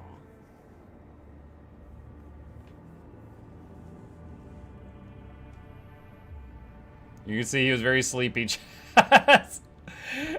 He was sleeping and Gabe just catnapped him. Alright. Steal a shoe for you. Go set him down gently. Last time you lugged him around, he got sick afterward. Survival game with Boy. Oh well. He does alright. Like, he can actually, like, parry and stuff in Grounded. He got the trial by fire in the previous game.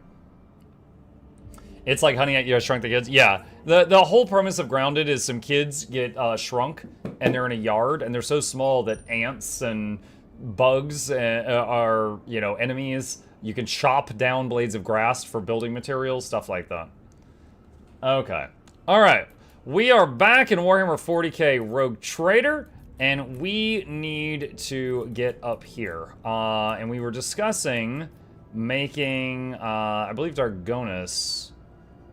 Let's see. An event occurred in the colony that will go down in the Chronicles of the Void. What? Okay, so we need to get up there. All right, so let's go take a few warp jumps to get there. Should I leave this as orange? We'll leave it as orange. We might have to deal with a fight traveling there. Warp breach. This time trouble came straight to the bridge. Malodorous mist teeming with swaying nightmarish figures has rolled through the ventilation shafts into the command center. The officers are suffocating from this wave of corruption. There's no time to deliberate. To battle! Bodie McBoatface takes 9 damage. No! Alright, yeah. Alright, so getting attacked on the bridge. Chip's face says, one day I will take my revenge. Revenge for feeding and housing him all his life. Oh, glorious spectacle of your demise. Rotten heavy, okay. Oh, Nurgle! It's Papa Nurgle. These are plague bearers. Alright, God of Disease says hi. Alright, let's see. There's some dudes down there. Some down there. Some officers have made some barricades. Alright, behind us is clear. Alright. Alright, Cassia. Now, honestly, it makes no sense at all for Cassia to be here because she's the navigator. She should be in the navigator room. Oh, voice is echoing. Oh, yeah, warp is crazy high right now. Which means anytime Heinrichs casts something, it could backfire and blow us up.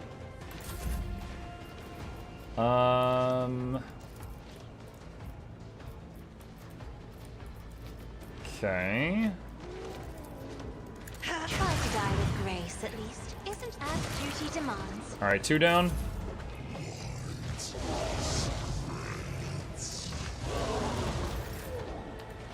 Cabela.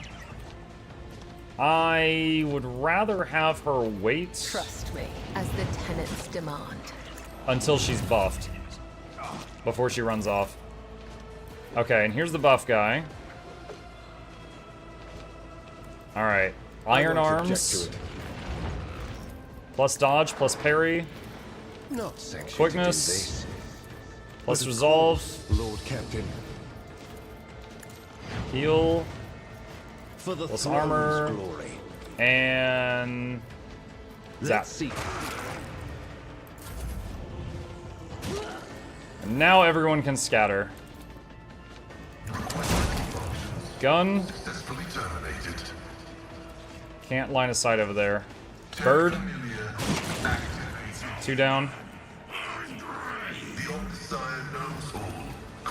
Talk to our guns. Make them happy. Praise the machine's spirit.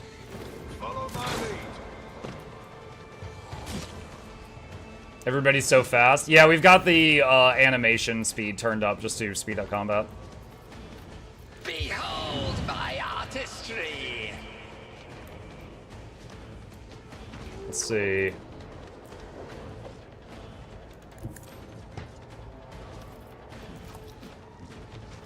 A genius at work. Alright, throw the Robo-Dog at one of these. Wicked thought.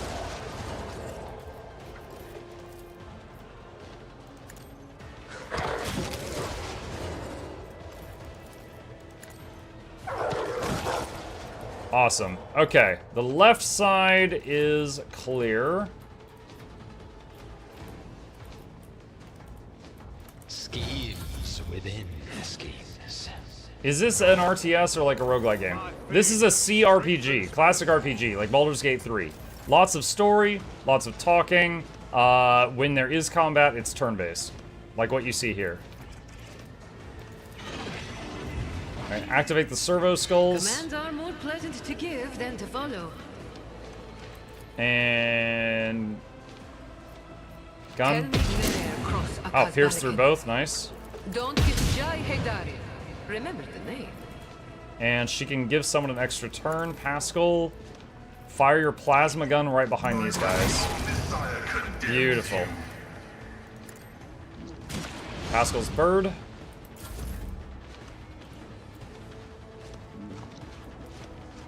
Let's see. Cabela, can't do anything.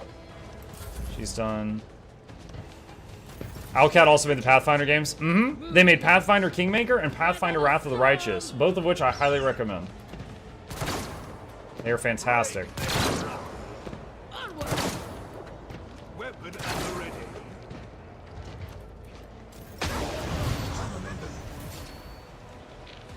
Okay. I'm not try to die with grace, at least. Another foe painted black. Me? If you insist, Lord Captain. He takes 2 more out. Bird on this one.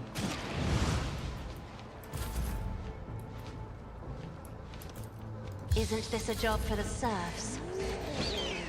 Okay, so we got 1 more there and stuff over there. I feel nothing. Fear nothing. Okay. I bring mercy and retribution. Trust me. As honor. Oh my god. That's why I waited for her to be buffed. Alright, Death Waltz. Let the blood of the wicked be shed, as thou hast willed. Okay, I think that's the last guy there. Stinking corpses. Setting target parameters protect familiar units. Let's see. Go for his eyes. To blessed creations of the Messiah. Nice. Okay. Alright. Let's see.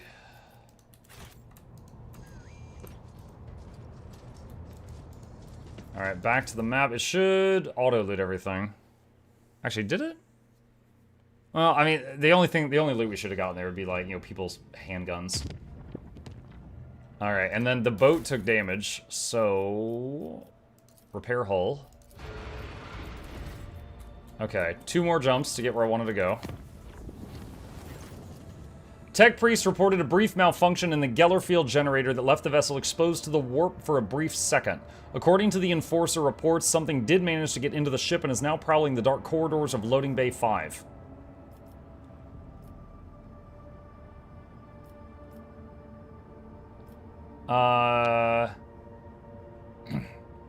Isolate the chamber until the vessel leaves the warp.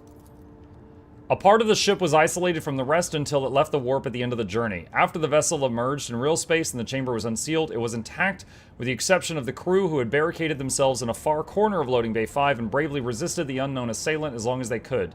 Their remains have been safely disposed of. I didn't know anyone was in the loading bay! You just said something was in the loading bay. You didn't say there were people in there. Okay, alright.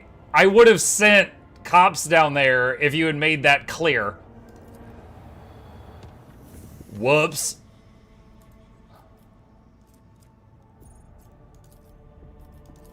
Alright, last job.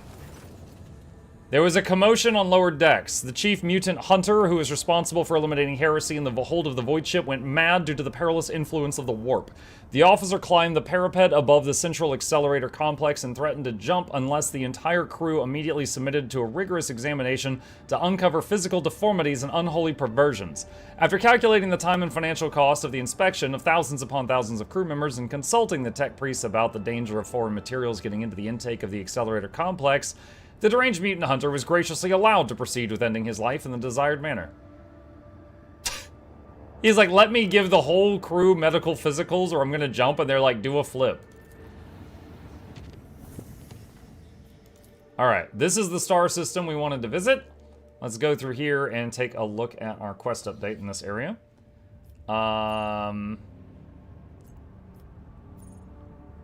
Unfinished event Xenos Raid. Is that it?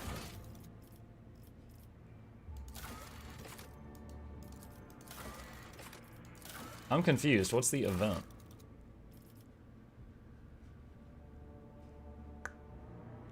Oh, I didn't even see this stuff.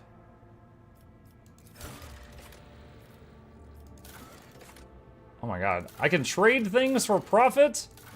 What a weird time.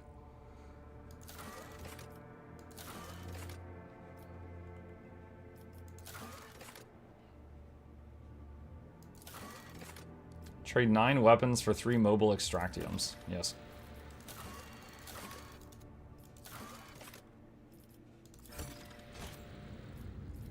I don't know if I have anything. It says events Xenos raid.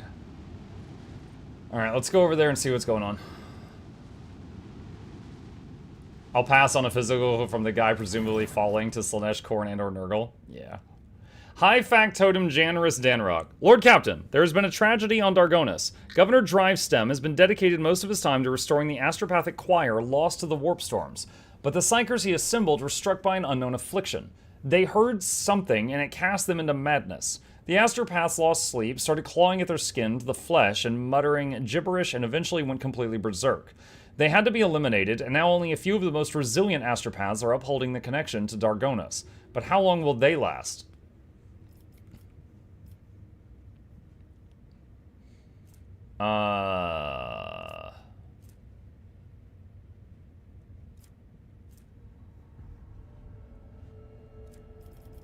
Where did the former astropaths come from? Can we get more of them? I've received complaints that Governor Drivestem has devastated the minor astropathic choirs of the Protectorate. He's scaled them down by almost half through blatant abuse of his authority. To take more people from these choirs would mean depriving ourselves of the connections with other worlds. We could try to hire unsanctioned psychers from other domains, but they will be few as the road to the Imperium is perilous. Really quick for the New Bloods, the psychers are kind of like space wizards, but if they pull on magic too much, they go insane. Astropathic Choir is a group of space wizards that are in a building working together and basically forming long-range telepathic communication with other worlds. So if you've got a choir of these guys on each world, you've got long-range communication between planets. And right now, we're short-handed. So our radios are not working. We could also try getting by with the resources that are already available to us by seeking out fugitive astropaths and having them train psychically active citizens of the Protectorate who show promise, a most regrettable violation of his laws, but considering the grave situation... What is the cause of this affliction? Who knows? The schemes of heretics from the cult of the Final Dawn, the treacherous magic of the Xenos, perhaps it was a planned diversion, or perhaps merely a stray echo in the immaterium. What say my advisors? Where can we obtain a new choir? Astropaths are among the most finely trained servants in the Imperium who have beheld the light of the Emperor himself and gained a special bond with our master. I strongly advise the Rogue Trader to recruit only sanctioned psychers who are capable of keeping their talents in check. If there are not enough, the Inquisition will assist you in locating and acquiring more. So magic Wi-Fi. Magic Wi-Fi that if it loses control, it can summon demons. Good morning, Mug Chat. Have you talked about the new video of the new aspects? Yes, and I made a video and it should be live now.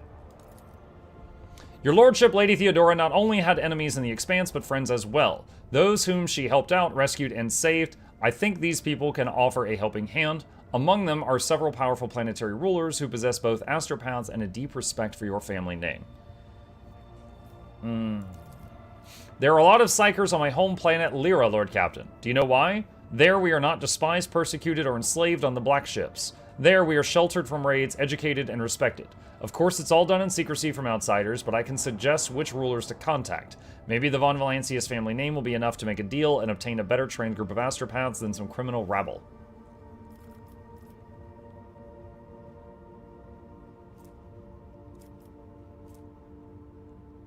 Okay, so if I take Heinrich's solution, I get Witch Collector.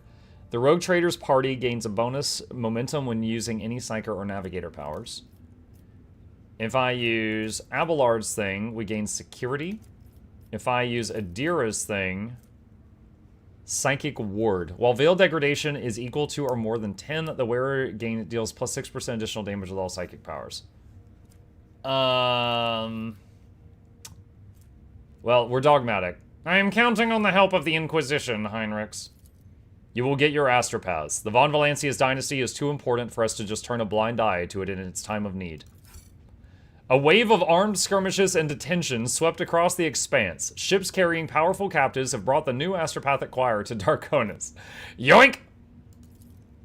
Not even the most influential rulers could resist the fearsome agents of the Inquisition who requisitioned their valuable servants to meet the needs of the Von Valancius dynasty.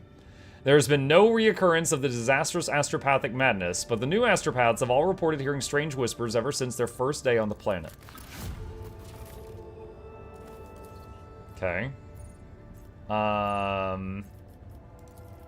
Let's see, and we can make a new project here if I want to. There's only one thing I can make right now.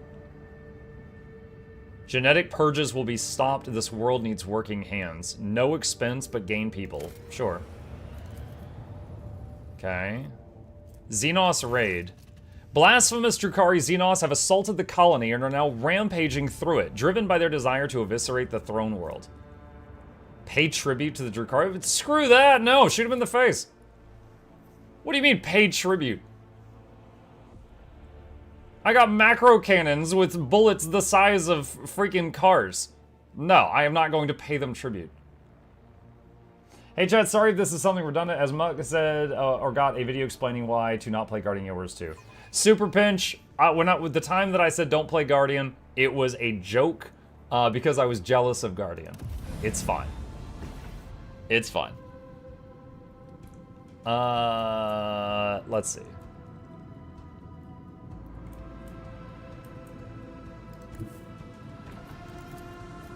Unleash our fury. Gotcha, was just wondering. Totally fair. Engage the lads. Okay, these things have very high The dodge. destination is known. Alright, deploy interceptors. And warp wave.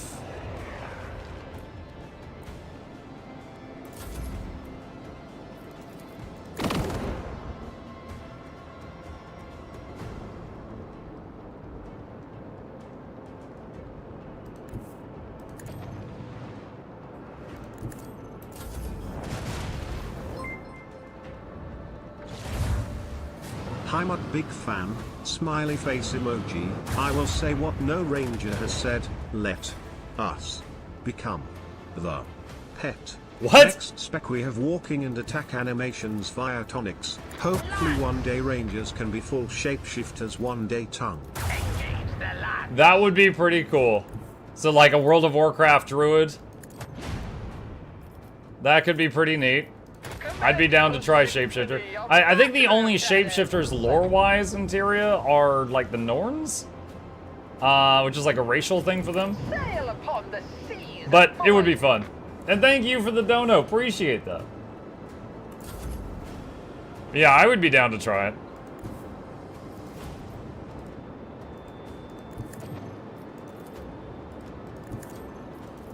The target was well structured in.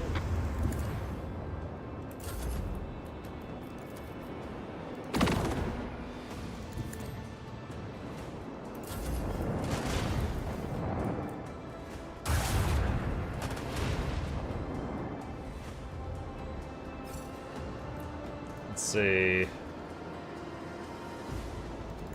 Set course.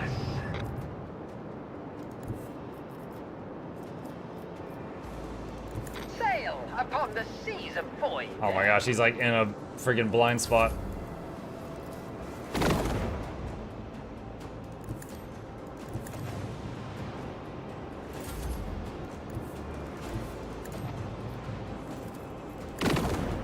Ah, he's so low. Already There done. we go. Pathetic ashmugs. Any more? Bloody drone, we did There we go. No hits taken. And these guys wanted me to pay them tribute. Alright, that's done. Alright, back to the map of the Expanse. And then we're going to open a very dangerous route to this other system.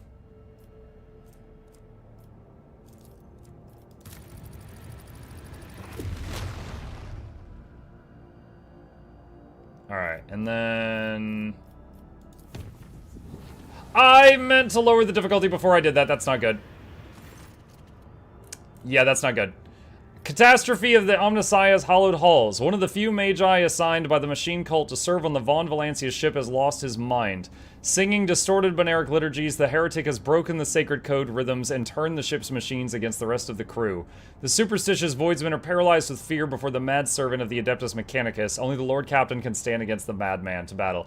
Yeah, I meant to lower the difficulty of that warp route before I jumped. Whoops.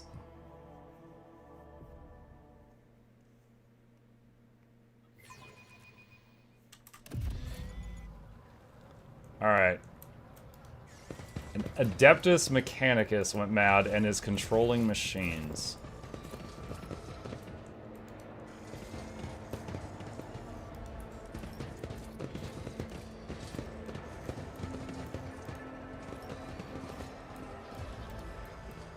Oh, there's like turrets up there. Attempt at defiance. There he is. Corrupted tech priest.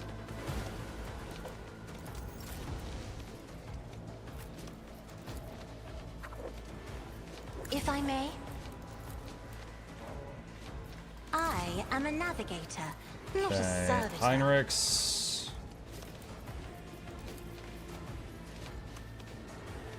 I won't object to it. Regeneration on the party.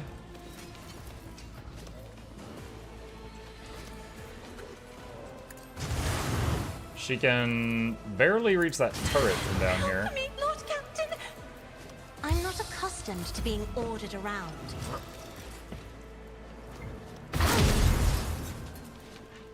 Ow.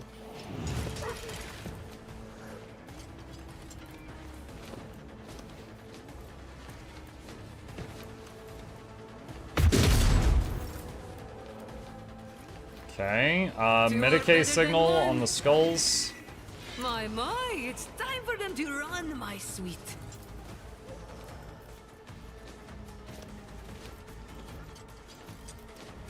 The mic can never cross a Casbalican. That's not good. You've got... Oh, dang. Alright, so her gun just does very low damage to these things, I guess.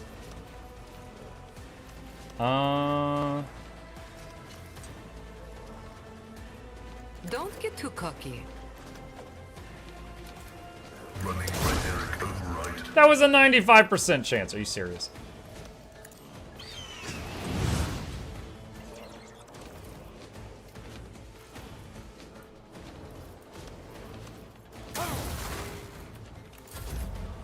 Hey, Muckster. What's up, Bearded? Isn't this a job for the serfs? If I as duty demands. Alright, turret's destroyed.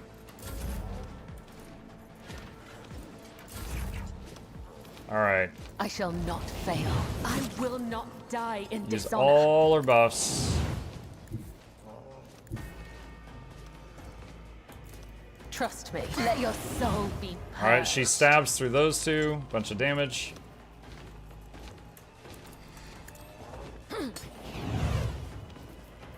As honor ordains. Don't want her to run too far away until Heinrichs gets buffs up on her. Alright, Heinrich's turn. But of course, Lord Captain. Let's see to it. For the throne's glory. I won't object to it. But of course, Lord Captain.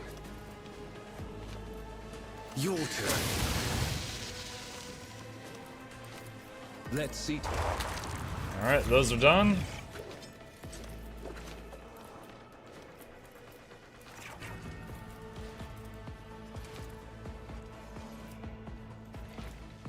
A wicked thought.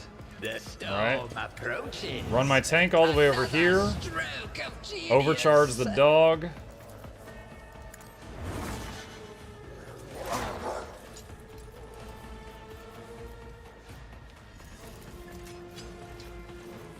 What if...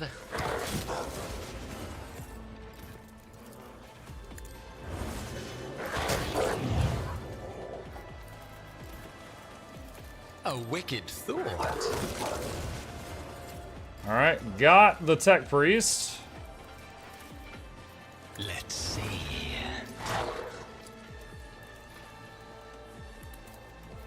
Alright, and there's another turret over here. Alright, A taunt genius those. at work.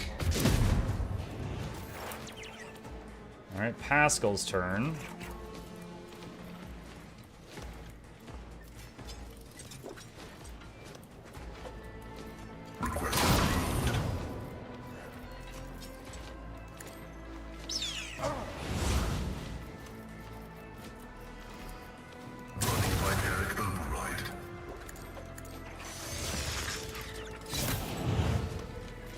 He might be able to kill that. One more bird hit.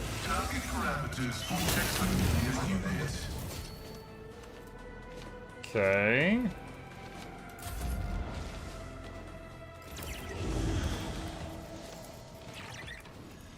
She does not have line of sight of that one. Isn't this a job for the serfs? I'm another bird painted black. I'll show Alright, finest hour, give Muck a bunch of extra moves.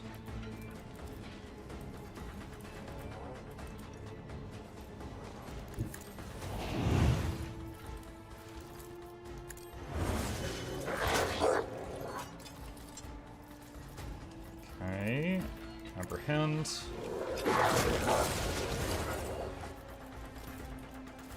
Schemes within schemes.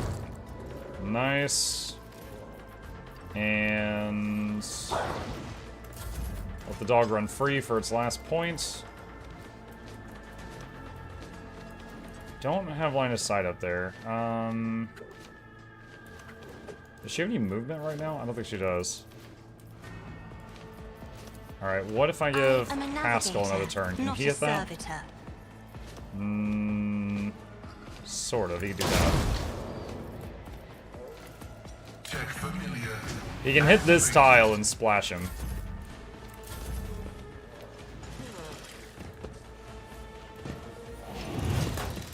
Alright, the taunted guys.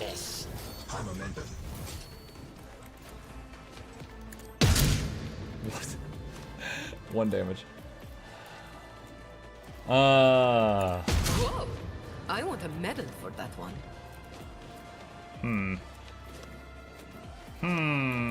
You jest, surely.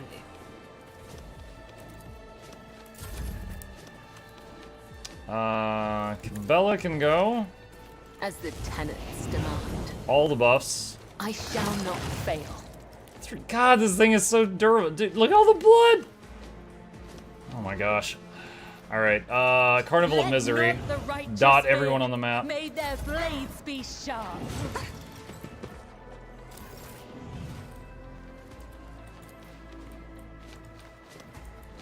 Alright, Heinrich, run up here, life drain that big guy. Alright, that's done. Naturally. Alright, Muck's turn. What if? A wicked thought. A genius at work. Let a new note in discordant melody. Okay, those three are handled for now. Alright, Pascal can go. Activate calculated fury algorithm. And shoot these three all in the back. Messiah condemns you. And then Bird. My competences are not that universal. Nope, Bird is too far out of range. He can't do that right now. Machine Spirit Banishment. Alright, pass. Step aside. Cast, The navigator Laser is Eye. coming. I think that was the last guy. No, it says there's one enemy remaining. Where is this? Over here. If I may.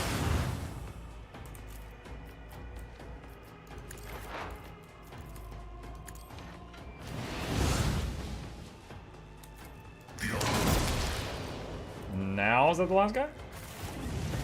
Yes. Okay. Well. Accidentally took way too dangerous a trip to the warp, and got my own people corrupted. Whoopsie daisy. what lies beyond. How do I get out of here? Here we go. Let the cycle be discontinued. Good reference.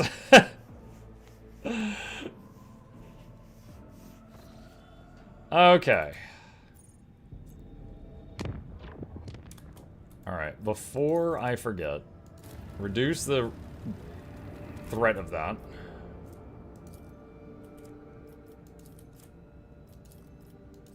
Wait, why didn't I get the chart new routes thing? Hold on.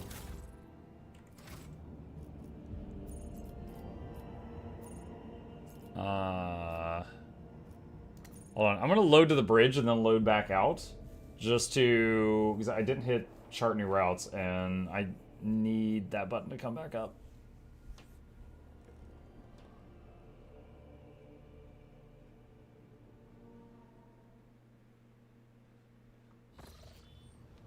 Okay. Then go back to the map.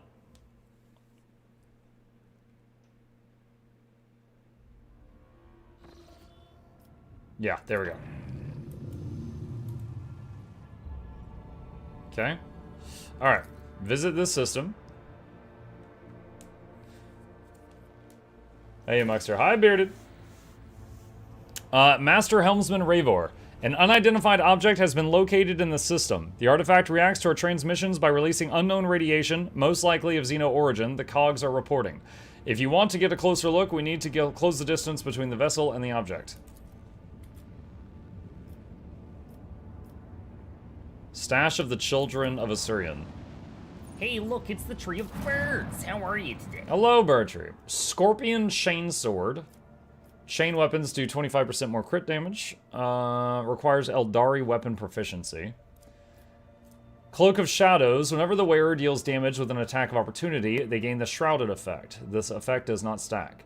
As long as the wearer has the Shrouded effect, when becoming the target of an attack, they automatically dodge. After that, the Shrouded effect is removed. So when they do an attack of opportunity, they avoid one future attack coming at them.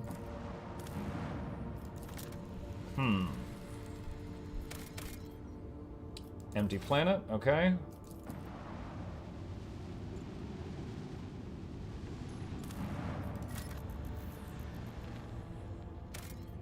Same. At Muck, that is the signature weapon of one of the Craft World Eldari Aspect Warrior chapters, striking scorpions. I don't know, I'm just kind of surprised to hear that the aliens are also using chainsaws. I just assumed that would be like a human thing.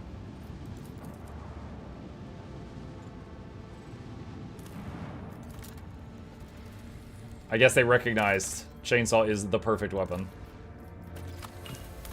Making Extractium, getting Promethium. Let's see. At first it looks like the snowy and desolate planet was devoid of surprises, but the yellow and orange flickering of the lumens and the notifications from the auger system informed the officers that there was a small colony that survived in spite of the harsh climatic conditions. Send out a scouting party. The explorers report that the dismal condition of the settlement and its inhabitants, their skin is translucent and pale, their icy blue eyes see practically no color, their language is rough and guttural, and their stomachs cannot tolerate anything except a stew made from local roots and mosses. And yet they are subjects of the Imperium. Still loyal to the Emperor, they have mistaken your people for his emissaries. Find out what happened to the world. The local elders woefully reminisced about times long gone. Most of them were still sheltered in their mother's wombs when snow first settled on the verdant fields. Hail ruined the crop and frost hardened the soil. Plants and large beasts that could not sustain themselves were the first to go. They were soon followed by birds and smaller other animals. Most people in large cities perished, unable to warm themselves and their families. They say the governor and his entourage left the world in the first days of winter, taking all the provisions and fuel with them. No one responded to the pleas from this dying world. The stars remained deaf to the messages transmitted by the planet's Vox stations. These abandoned subjects of the Imperium still managed to save the machines and other valuables, but they were of little use without a supply of Promethium. And yet, those who survived eventually adapted to the tribulations that the God Emperor had bestowed upon them. Take their machinery and abandon them on the world? Give the unfortunate people Promethium and send tech priests to perform rites of general maintenance of the freezing colony. I'm gonna do this one. Give the unfortunate people a gift of promethium and send tech priests to perform the rites of generator maintenance. When the maw of the first generator belched forth a furious roar and black ash started falling from the sky instead of snow, the locals laughed and danced, trying to warm their limbs after decades of cold. They called down blessings upon their unseen savior, a rogue trader from the Von Valancius dynasty, and thanked the God Emperor from the fortuitous encounter. And they got a bunch of stuff. The explorer's departure was accompanied by shouts of grateful approval, not to mention many parting gifts. Nice. Okay. Xeno artifact. Lookout. Bridge, we have an unknown object dead ahead. Not an asteroid, clearly artificial in nature, but it's larger than Footfall Station. Copy that. Report relayed to officer on duty and pilots. Lookout. Expect visual soon. Bridge, we have visual. What the? Bridge, look out. This is the Vox Master. I'm adding the pilots, senior officers, and the Lord Captain to this channel. His Lordship wishes to assume personal command. Look out. Lord Captain, we have requested intel on the object from the Augur Array Module, awaiting their response. Alright, so once again, for the New Bloods, our ship is many kilometers long. And this is this big.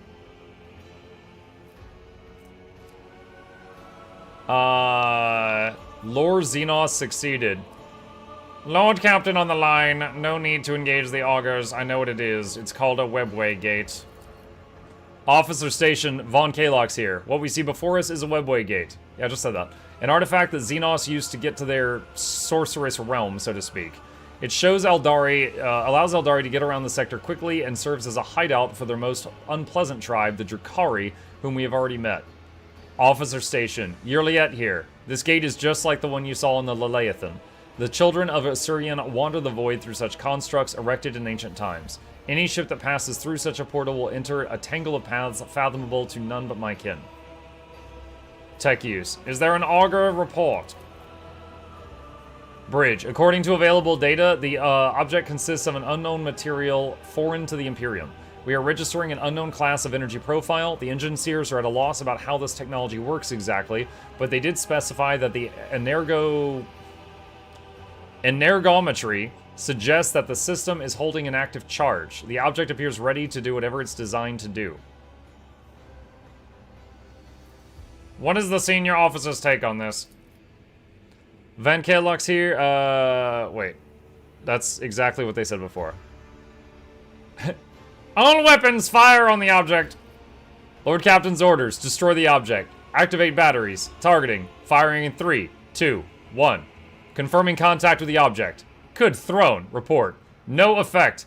I don't know what that thing is made of, but our weapons are powerless against it. Let's not turn this on right now. Enough mysteries. We're changing course and moving out. Yes, Lord Captain. Maneuver engines, changing course. Urgent report from the engine seers on the auger deck. Detecting an energy spike of unknown nature. Cogitator network overloaded. Peripheral systems offline. Confirming visual changes. The gate! What is that? Lord Captain, we are detecting activity near the object. Observations indicate the signature is very similar to ships, Lord Captain. Xenos ships. Demolition 100%. Fire the sacred ordnance on one of the targets. Order received. Executing now. Look out. Target hit. One of the Xenos ships has fallen. Glory to the rogue trader. Wait, what's that? Lord Captain, alert. Another Xenos ship inbound. Must be a boarding party. What? Where did it come from? Look out. It was hiding nearby. It closed in undetected while we were distracted by the construct. It's right by us. It's aiming for the engines module.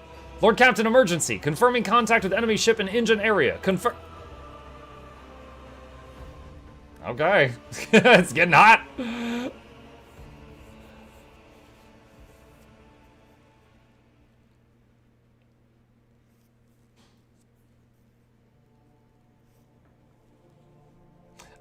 Let's see. Mr. Maddyman says, Muck, that's one of the Eldari webway gates. This one's sufficiently big to allow passage of larger Eldari ships, maybe even smaller craft worlds. I'll be your beacon. I've heard about craft worlds. Haven't seen any yet. Ooh. Big star thing. Okay.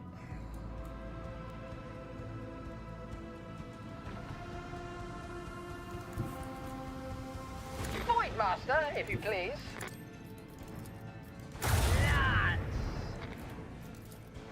Engage the lads!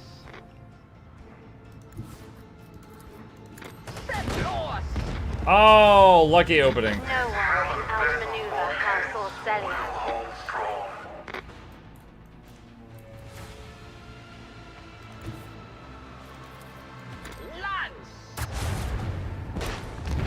Oh, killed 2 of them on their first turns. Cosmic winds carry the news of our victory. Unleash our fury. Close. Blessed be the crimson lights in the void.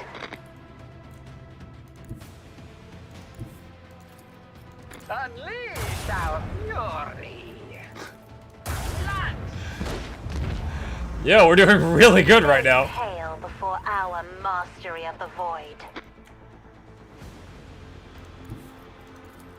Engage the lance. Unleash our fury.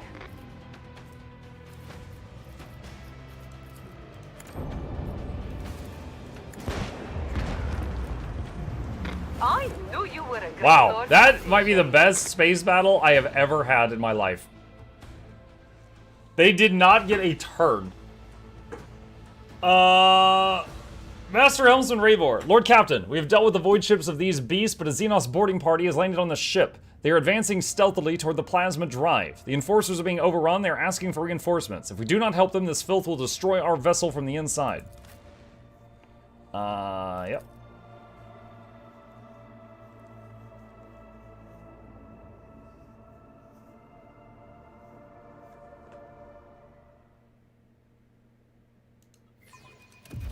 I bet that as soon as we come across something interesting, the greedy hunk of junk will crackle on about the privileges of the Adeptus Mechanicus and try to lay his hands on the spoils.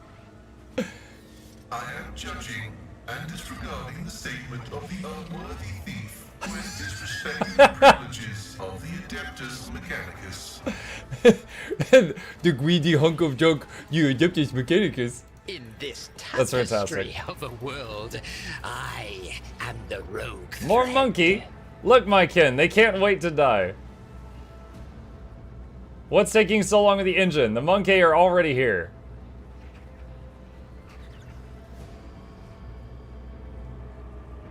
Do not rush me or we will perish alongside them. Let's see how to dismember you properly. What was that whimper, monkey?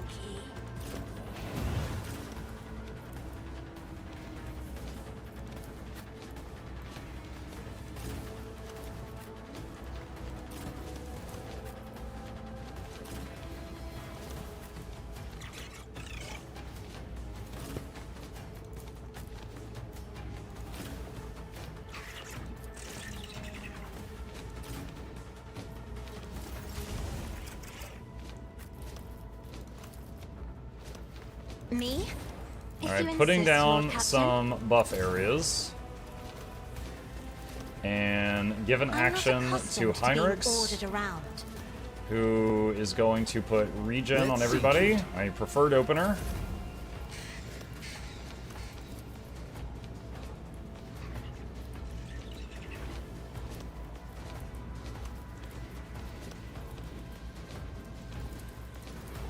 Me? If you insist, Lord Captain. We do not. Okay, we've got line of sight of that one. I am a navigator, not a servitor.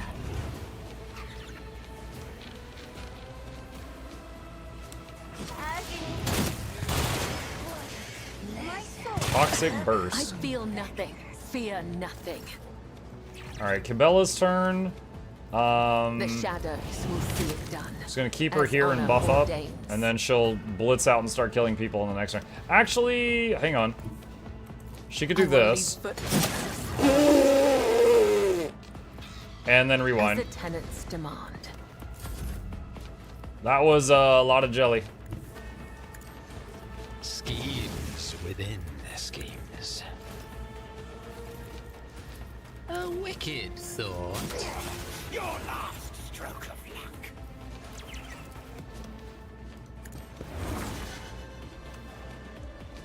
Let's see. This is not grounded 2. Should doing that tonight if all goes well. for like half the evening stream.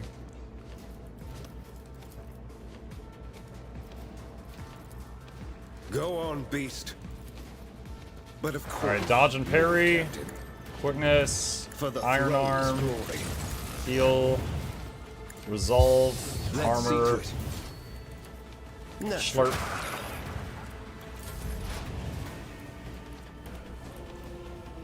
If I ever did like a heretical playthrough of this, and I didn't have Heinrichs on the team, I would probably build Adira in the same way that Heinrichs is right now. I love having his buffs. Abide in the holy blessed creations of the Omnissiah. Running binary override.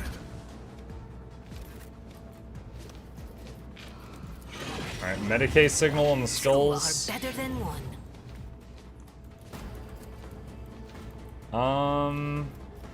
Don't have line of sight of any of them.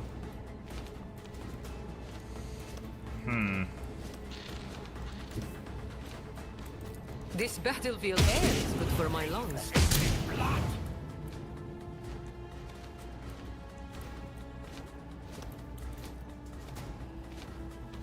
I can do that with the right incentive. The scriptural prognosis is favorable.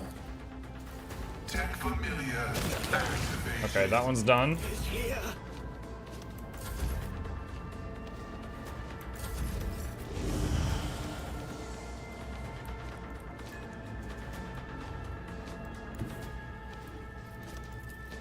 Battlefields are always drowned in Okay, scarlet. laser eyes on that one. Dare you will be delectable. If I may? Me? If you insist, Lord Captain. Just end turn.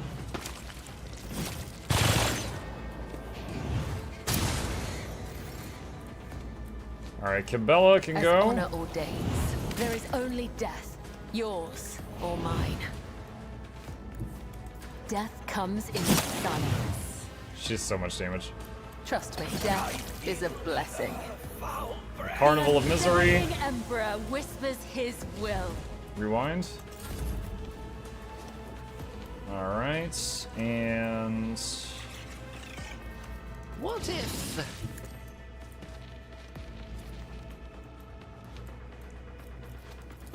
Can the dog reach this target this at turn? Work.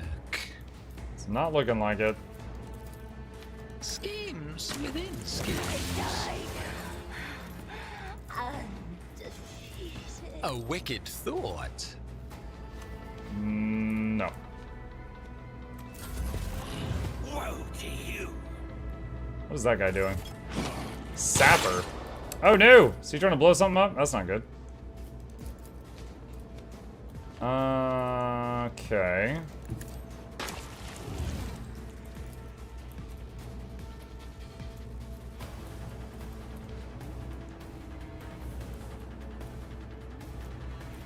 Let's see to it. The true master inflicts the pain.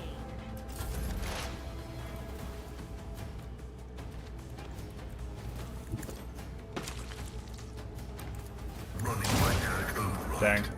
Bird. Bird again. Setting target parameters for tech familiar. A little graphic bug. Oh, there we go. I was like, the bird's not showing. The Omnissiah knows all, comprehends all.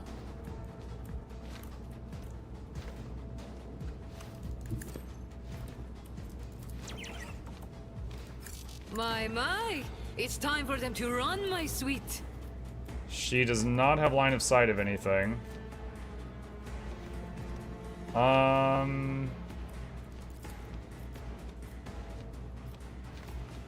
hold Give all Heinrichs the an extra turn.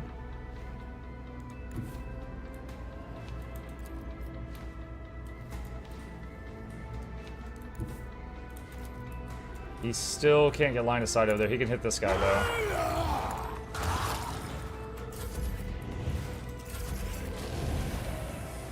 Be careful not to cross my gaze. Isn't this a job for the serfs?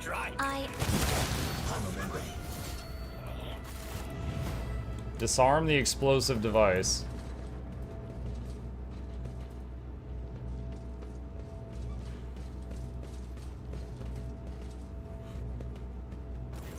A man in an officer's uniform is kneeling and scrabbling around the mess of blood and dirt on the floor.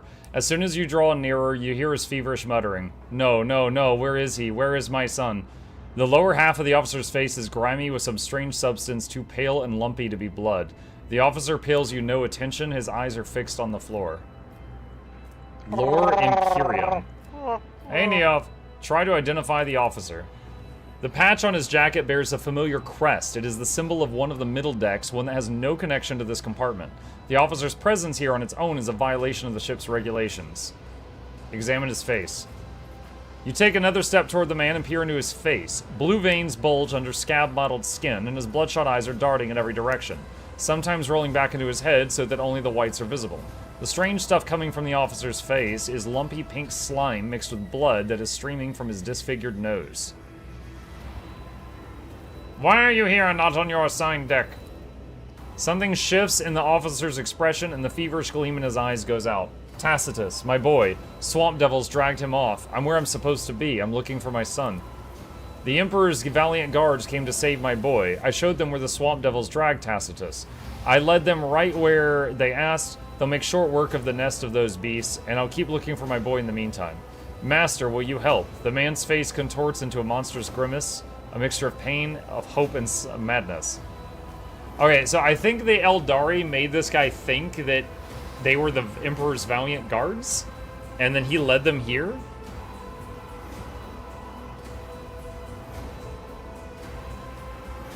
There are no guards here. You're on board the rogue trader's vessel and knee-deep in Xenos blood and entrails. I don't understand. Xenos? What Xenos? For an instant, awareness returns to the officer's eyes, and he seems to see his surroundings for the first time. His face slowly stills in horror. Emperor, preserve us. The man sneezes, and the lower half of his face is coated anew in the slime streaming from his nose. The officer casts you a pleading look. What is this nightmarish scene? I was leading the Emperor's guards to the Swamp Devil's nest across the marshlands of my home world, but instead of that, I was showing the way to... them? He points at the corpses of the Xenos with a trembling hand. Hallucinations. A heretical mirage. The guards, they weren't very chatty. One of them called me something strange. Monkey, I think? And I heard them talking among themselves. Something about seizing the ship. Don't let them through. Through to where, I don't know. Oh, it's coming over me again. Blow up the reactor bay, damage the engines, then disembowel the helpless ship to your Xenos' heart's content. Sounds just like my partners. Tell me about these hallucinations. When did they start? I don't remember. It's so strange. It's like I'm here and I'm there at the same time. But I remember many watches ago, a visit from a guardsman. After the Swamp Devils attacked, it seemed. He treated my injuries, did something to my face, said that his comrades would come and do what they had to do. And when the rest of them came, they told me to show them the way to the nest. But we're on the ship. Where did I take them? A furrow appears between Heinrich's brows as he considers this. It sounds like a mental distortion, the work of Xenos. Drukhari are capable of ensnaring their prey without shackles or fetters. They twist and violate the victim's mind using unholy instruments. Your subject has been forced to experience a nightmare from the past in order to wreak a nightmare upon the present.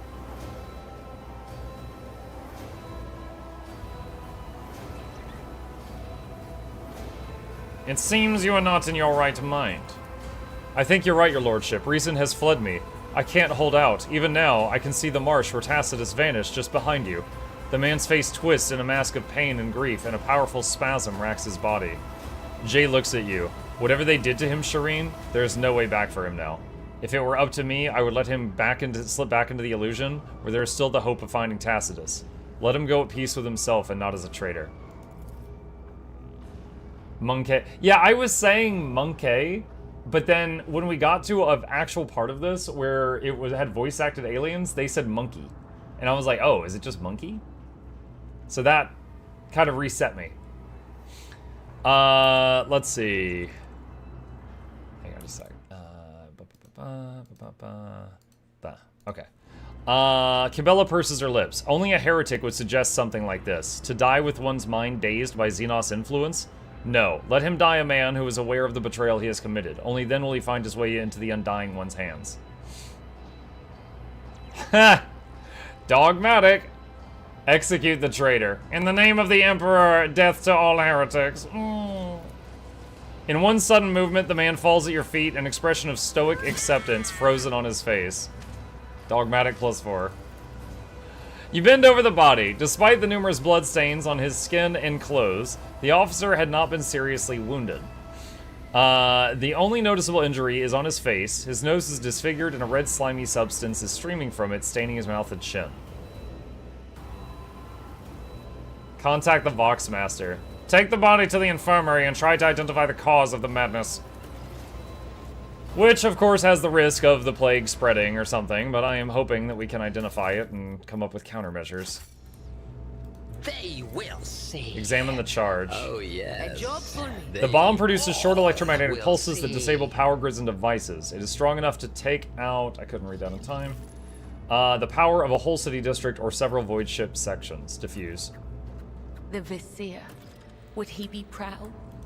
Am I? Okay.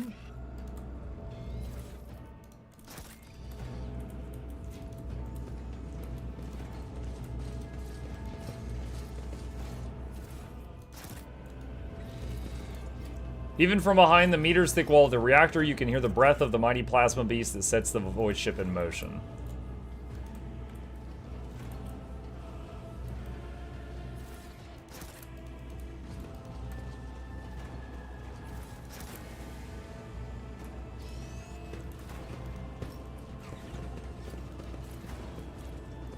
Come on. Trying to get the loot. Goods. My success is an irrefutable certainty. Alright, is that everything? Nope, there's something here. One step at a time amidst the madness.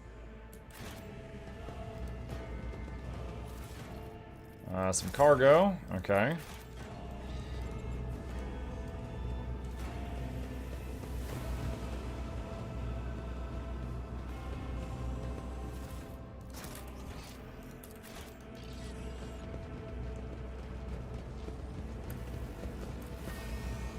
What? It says the word goods there. Judging by the bodies of the Xenos, the void ship crew fought the raiders with some amount of success. There we go. Shard carbine. Curiosity sings in my veins. Okay. Alright. We have handled the people that boarded the ship. Hopefully we got all of their traps off of it.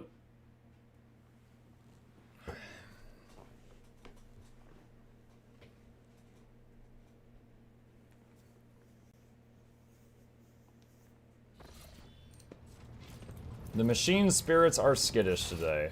Game autosave. Alright, back to the map. Alright, chat, I need something to drink. If you guys will give me just a moment, I'm gonna go get something, and I'll be back in just a minute. Let me know if you need anything while I'm up.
Okay, friends, we back. Let's see. All right. So, back to... Oh, the hull is damaged. Repair hull. Where's that button? There it is. Okay. Back out to here.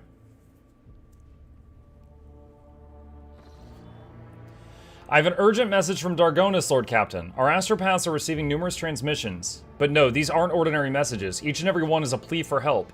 Dargonus is reporting a massive Xenos raid, and every mental image transmitted is wreathed in flame. The astropathic choir master is struggling to determine when exactly the invasion began, but all signs point to it happening shortly after your departure to the Cineris Maleficum. Any delay condemns the world to even greater suffering. Your people are begging for immediate aid. Well, it's a really good thing that I made a jump straight from Dargonus to here.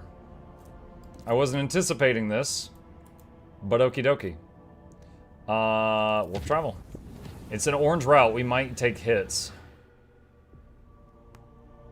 I know we're near the end of this act, and we're gonna get jumped by aliens. I can't remember when exactly the jumping happens, though. Seems like this would have been the perfect time to run an ad. Yeah, I mean, a professional might have done that. Instead of admiring themselves, Monkey should direct their gaze to the world around them more often.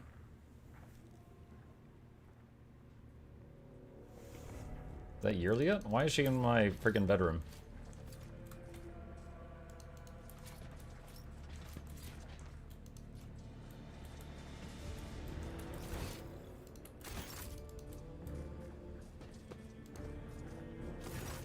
Taking careful steps, almost without a sound, Yurlia examines the study's interior, raising her brows in surprise and muttering something to herself in the Eldari tongue.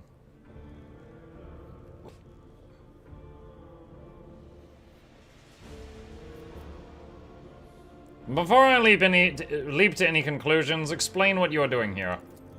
Yurlia turns to you. Why are you asking me this, Alantok? Is this place forbidden? On my crafts world, we all held to a simple custom. You may set your foot wherever your path requires. Sacred ground was the only exception to this rule. Is there something sacred in this room, Alantok? Yurlia looks around the room. I do not think so.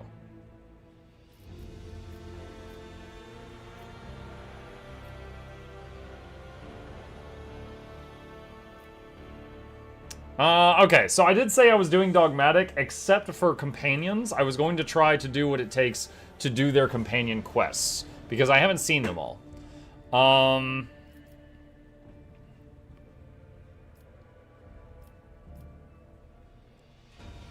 am somewhat surprised, but I am not opposed to such visits. You may come here anytime you like. Yurlia tilts her head in confusion. Do I need permission to do so? But is your entire world contained within this tiny metal cage, Alantok? Your ship, these chambers, they are but a speck of dust, an island. A temporary shelter in a world that is far bigger and more expansive than... Well, enough of that. Now that you are here, I wish to speak with you about our agreement. I have traveled through the Veil many times inside your steel-winged bird, and every time her voice torments me, trying to drive me mad. Yurlia stares through you, unconsciously touching the spirit stone on her chest with a trembling hand. Her whispers fill my ears each time I enter the warp. Inescapable and incessant, poisoning and inflaming every single emotion and thought, making them uncontrollable.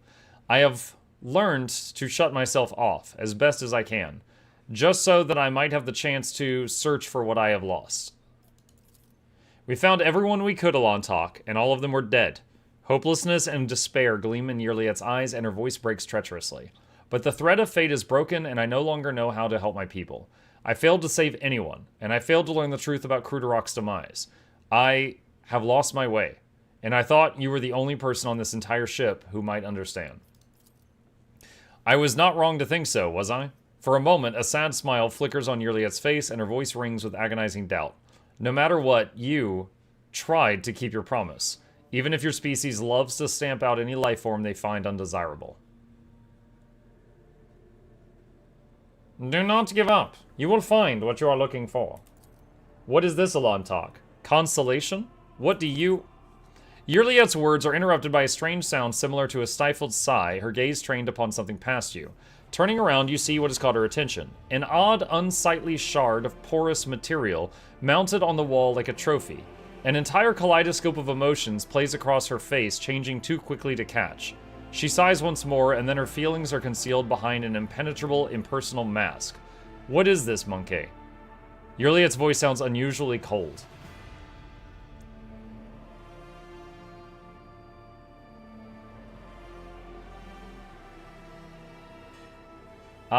So without Jay here, my Lore Xenos is really bad.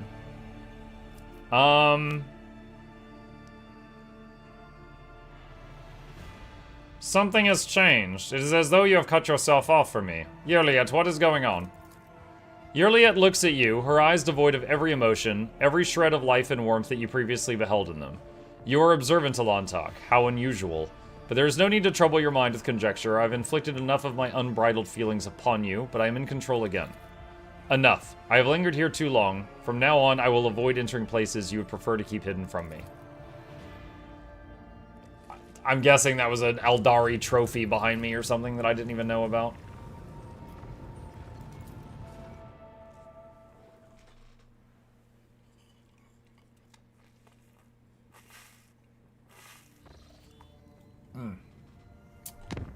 Okay. Dargonus under attack. Let's go! Guessing it's going to be another spaceship battle.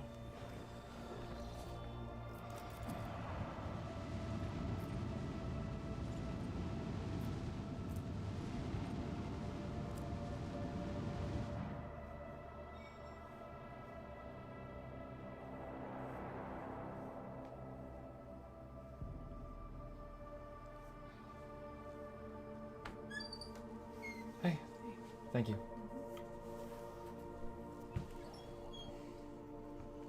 Chat, today's lunch is hot dog. I'll be your beacon in the darkness. Alright, there it is. What are we getting jumped by? And we got one behind us. We got one kind of in front of us. Dark Mirror Light Cruiser.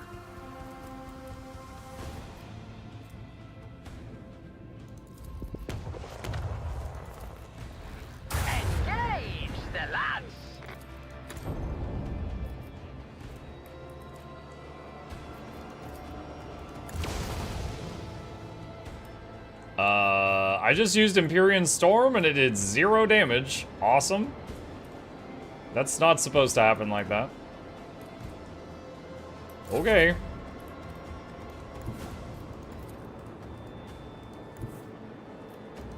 Why is it showing a little person? I don't think it's supposed to do that.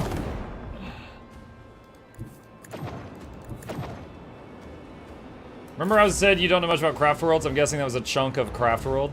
That would explain her reaction.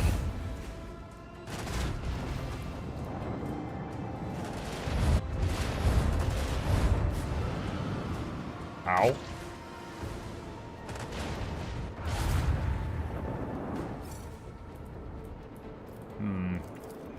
Initiate macro cannon barrage.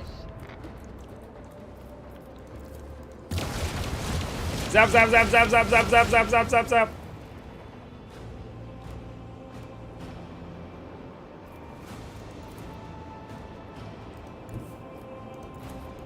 Lance. Engage the lance. This ship is thick.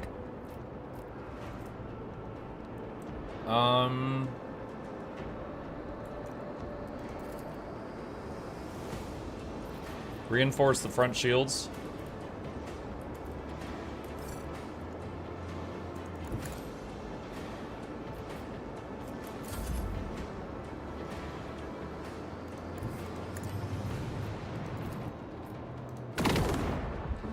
Close.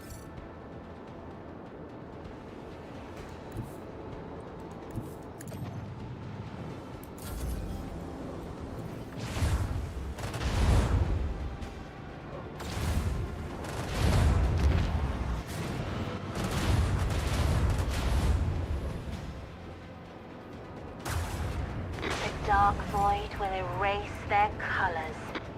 Alright, one of the big ones is gone. Let the macro cannons sing their twisted song.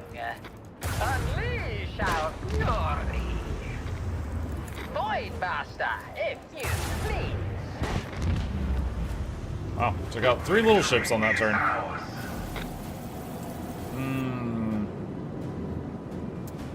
Hecutor Pattern Plasma Battery. 3 shots doing 33 per shot. Oh, that's better than the that one over there.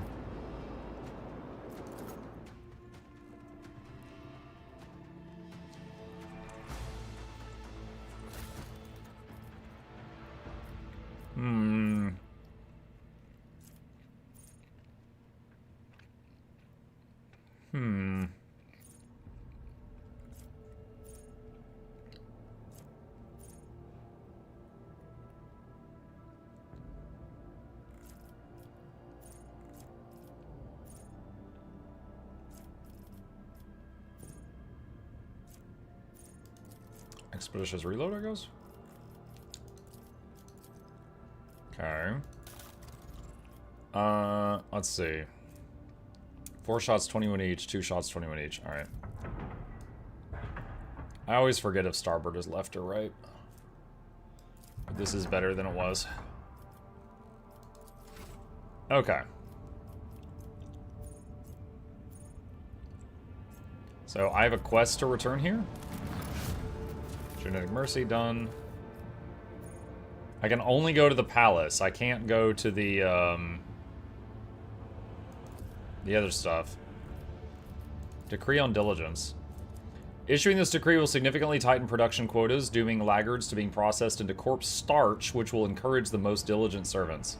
Gonna get squished into starch? Alright.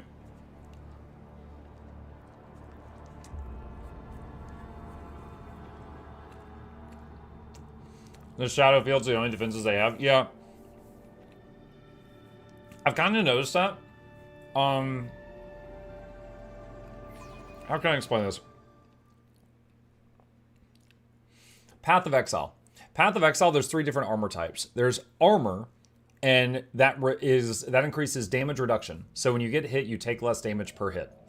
There is evasion, which when you get hit, there's a chance that you'll just avoid the attack and take 0. But it feels like gambling, because either you take the full hit or you take 0, and so it's very erratic. And then there is Energy Shield, which is like Barrier. It's bonus hit points. Whenever I fight those Drukhari ships, it feels like I'm fighting someone with evasion.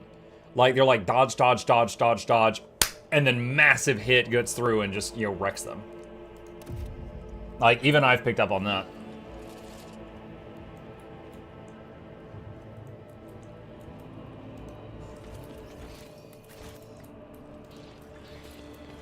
Warden.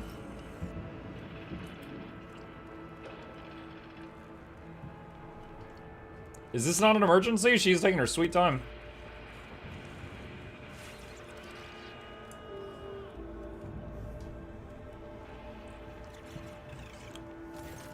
You can label all of that as damage mitigation.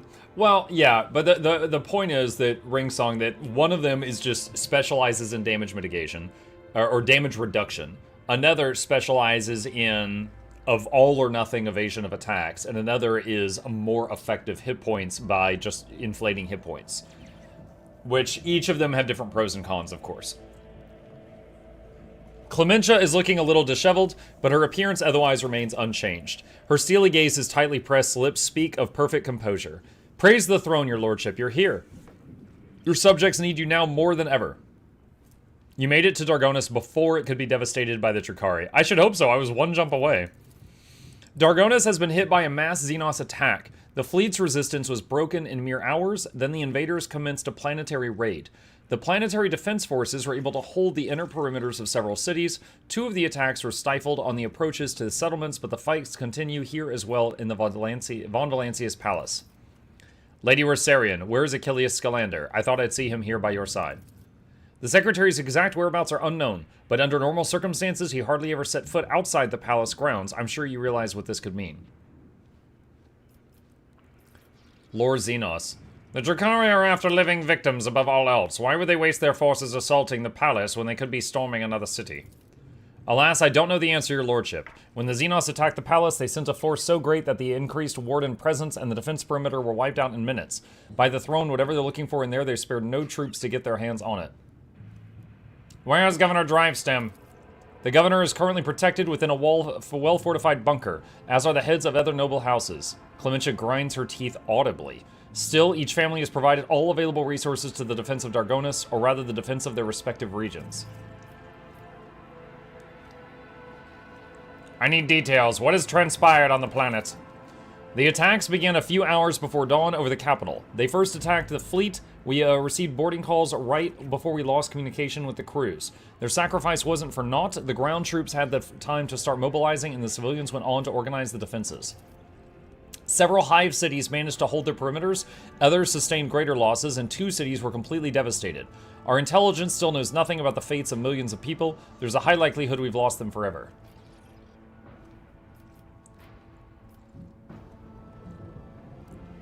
Begin a detailed assessment of the damage as soon as we're done here. Indubitably, as soon as the situation on the planet stabilizes.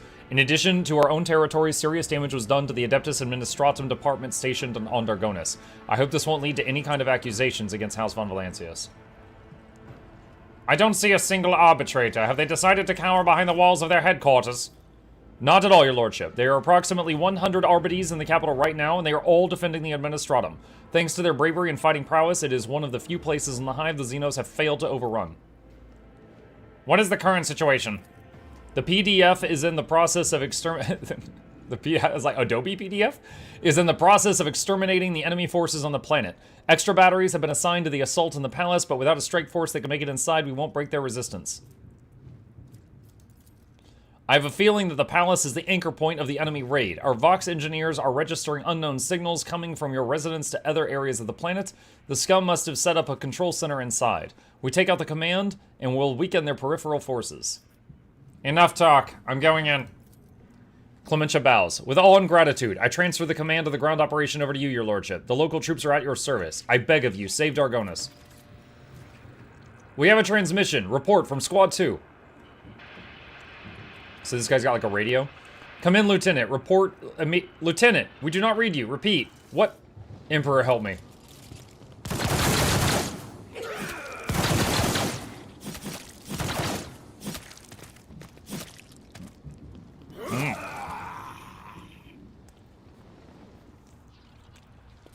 Attack for the Emperor and the rogue trader.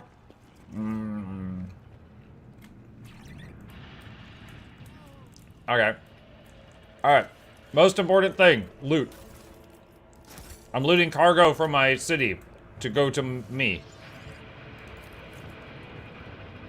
The Vox transmits the same repeating recording, desperate calls for help, heart-rending cries, and the hysterical howl of a dying man.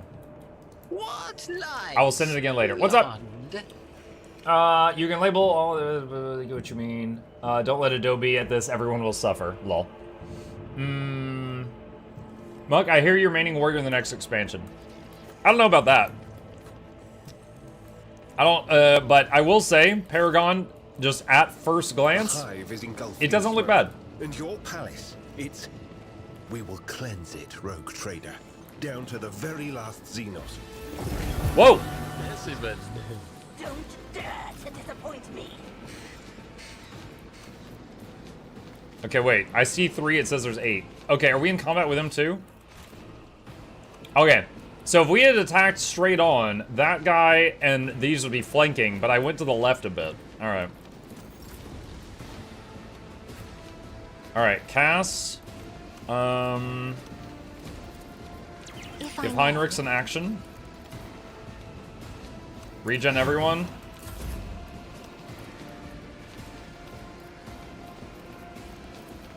Me? If you insist, Lord Captain. I'm not Stronghold accustomed to stratagem. being ordered around. If I do this, can I hit all 3 of them? Yeah! See the warp! I am a navigator, not a servitor. You will not withstand my vengeance!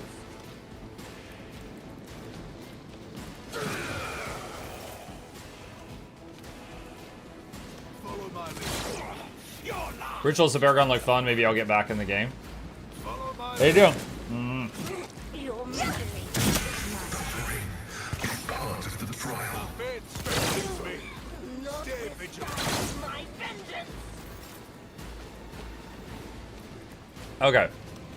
Nom nom nom nom nom nom nom nom nom nom nom. What do we got?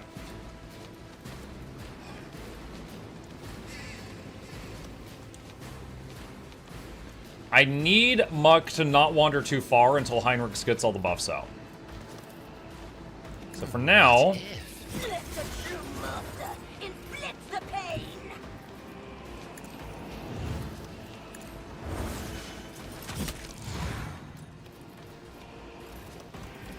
Let's see.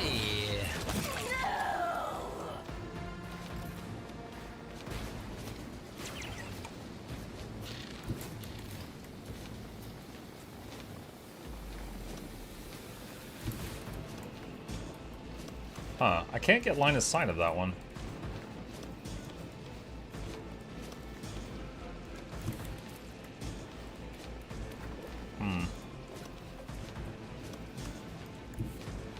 Shattered foes in my wake.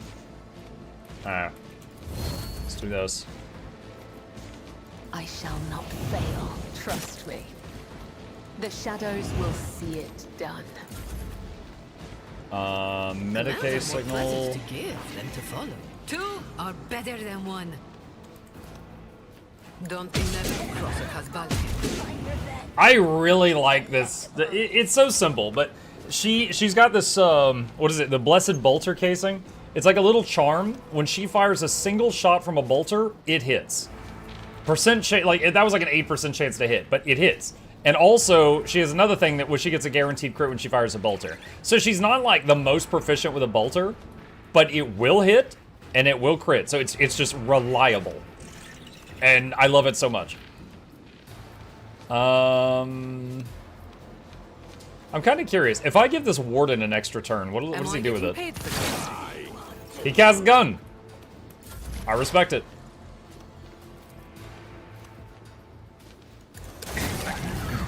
Oh, he dodged.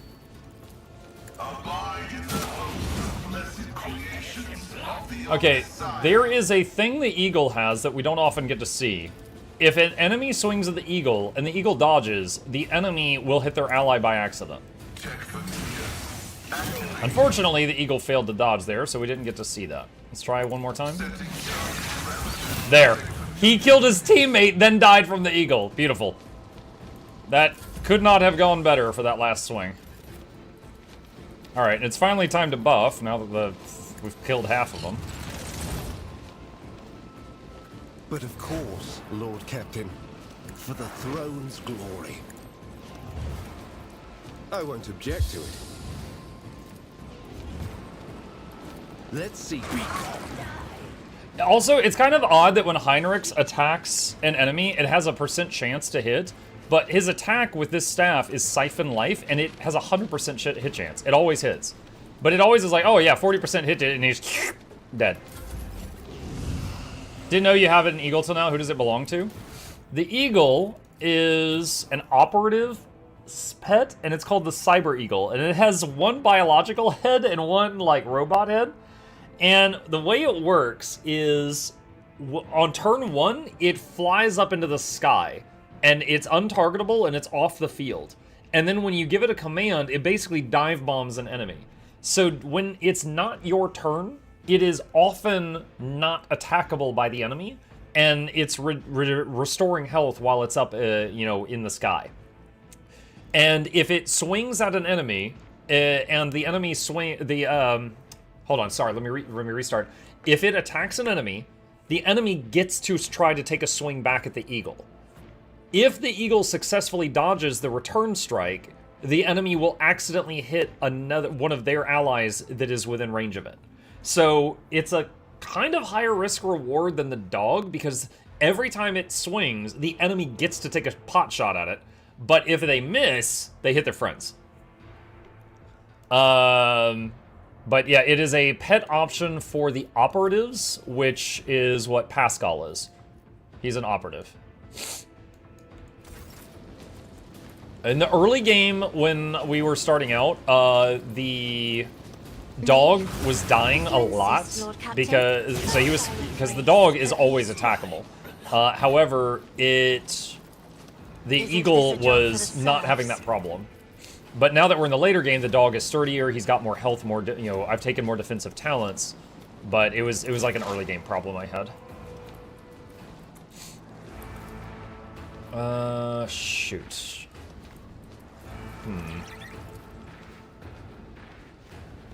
I can't get line of sight on this guy. Oh, this is a really fun skill too. Live bait. You put 10 stacks of a bait buff on an ally. Anytime an enemy tries to hit that ally, if the eagle is in orbit, it'll dive bomb swoop and hit them. And it'll happen until you run out of stacks of the buff. So you can just put live bait on like a tanky character and run them in, and the eagle gets so many extra attacks.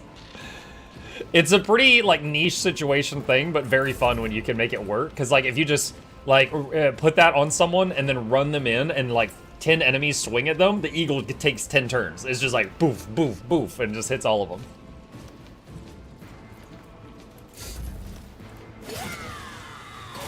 Uh-oh. No, the warden. You will not withstand my vengeance. Weapon at the ready. Follow my You are doomed. Alright, overcharge is a buff to the dog until the end of combat. Protect on that warden. Dog will run over and hit anything near him. And then we are going to run over here. Step by step, I lead. And dog attack this. Wicked thought. Schemes within schemes. Wait, where? Okay, the dog, instead of running up these stairs, he's running like all the way around. So he just wasted a bunch of turns. A wicked thought. Wow. Let's Just wasted like 4 turns. Okay, well, then we got a kill. Alright, Cabela! Alright, buff, buff, buff, buff, buff, buff, buff. Trust me. Alright, where do we want to hit like a truck? Is there only one enemy left? There's one enemy left. Okie dokie. Muck is going to get bathed in blood from this. Come, the other side away. Muck's just like, blah! Oh. Cabela! God! It's like a freaking fountain and...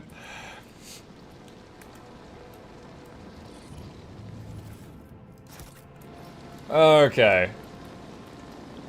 What elite specs did they show today? What's up, Barry? I've already done my little video on it, but the antiquary, the ritualist, and the paragon. So, thief, necro, warrior. Patience. My nerves are frayed. Is all this new operator stuff from the expansion, or is it there at launch?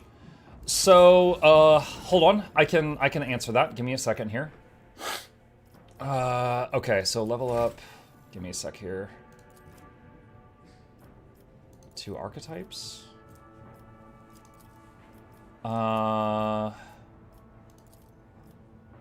Wait, can I see the tree? 2 archetype. Okay, shoot. All right.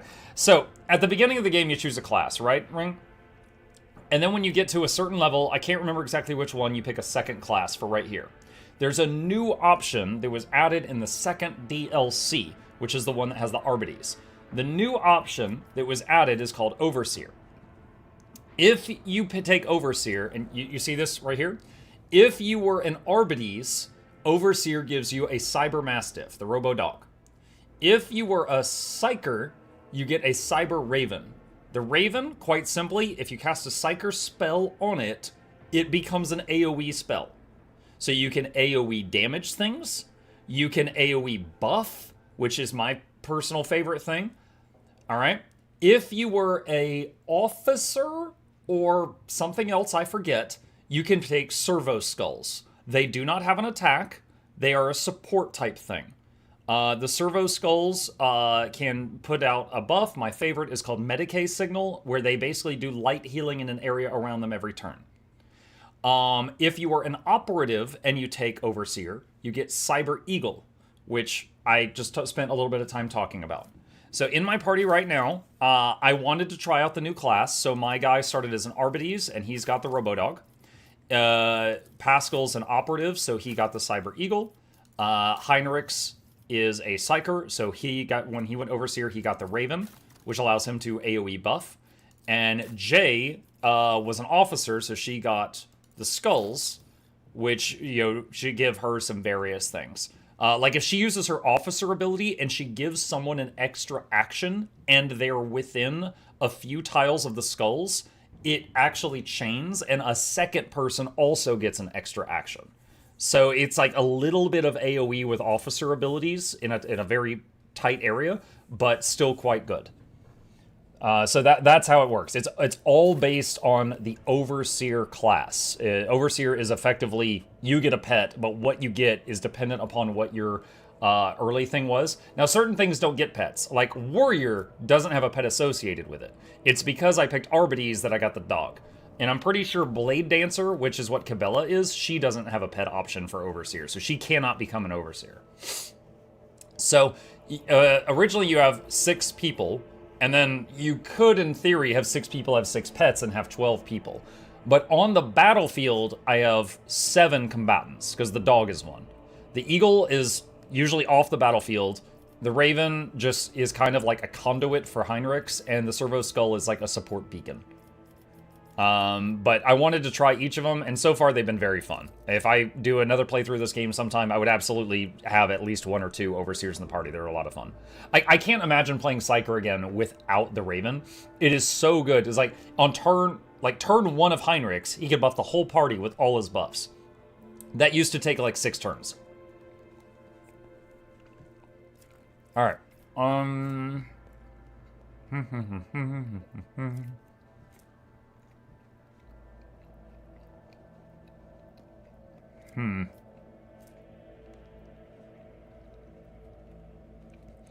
This, I still have trouble understanding this.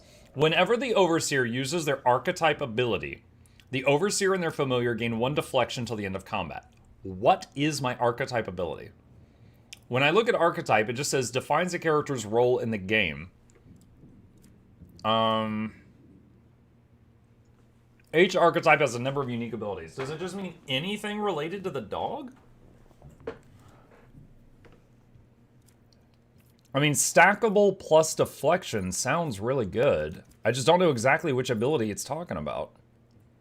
I'll have to do some testing. Let's try that. Alright. Cabela.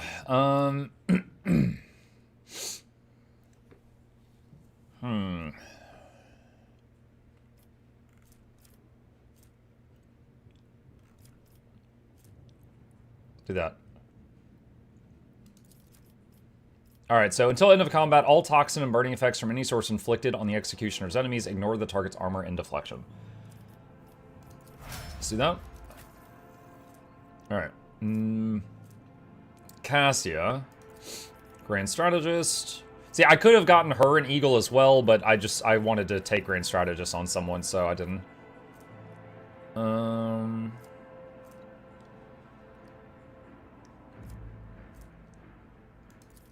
Do that. Alright, Pascal. Overcharge. Whenever the familiar becomes a target of an enemy's attack, the Overseer has their damage dealt increased by 2%. This stacks until the end of combat. Okay, this could actually be interesting. Because the Eagle, whenever it attacks, I told you that the Eagle gets hit back, right? The enemy gets to take an attack at the Eagle when it is swooping in their face. Which means every time you tell your pet to attack, you are getting a permanent stacking 2% damage buff. So that is interesting. Whenever the Overseer uses Overcharge, their familiar gains plus 30 to key stats for 1 round, then plus 10. Uses reactivate, the momentum value is increased by 5. So I'm going to take that. Oh, another interesting thing about the attack abilities for the Eagle and the Dog Ring is you can do them as many times as you want during a turn, but the cost just keeps increasing. So, like, let's say, like, you know, I can spend an action point to fire the gun, or I can spend 1 action point to say Dog Bite, and then I can spend 2 action points to say Dog Bite, then I can spend 3 action points to say Dog Bite. So you can just focus all your damage on eat his face, if you want. You can do that. Let's see. Whenever the familiar becomes a target of an enemy attack. Okay, the Raven is very rarely targeted by enemies, so I'm not going to do that for this one. I wonder if just repositioning the pet counts as archetype ability. Yeah, okay, I'll do that. Because there is, what is it? The one move he has where, like, he moves the Raven into the enemy and then does, like, the discharge that does minor damage, but it's AoE around it. So you could just keep doing that till you stack deflection if you're on, like, a long fight.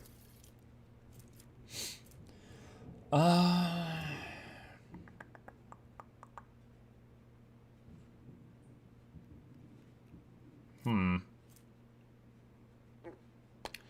so the skulls are not targeted often unless they get hit by an AoE, so this isn't going to happen much, but there's not really a great option there for this one.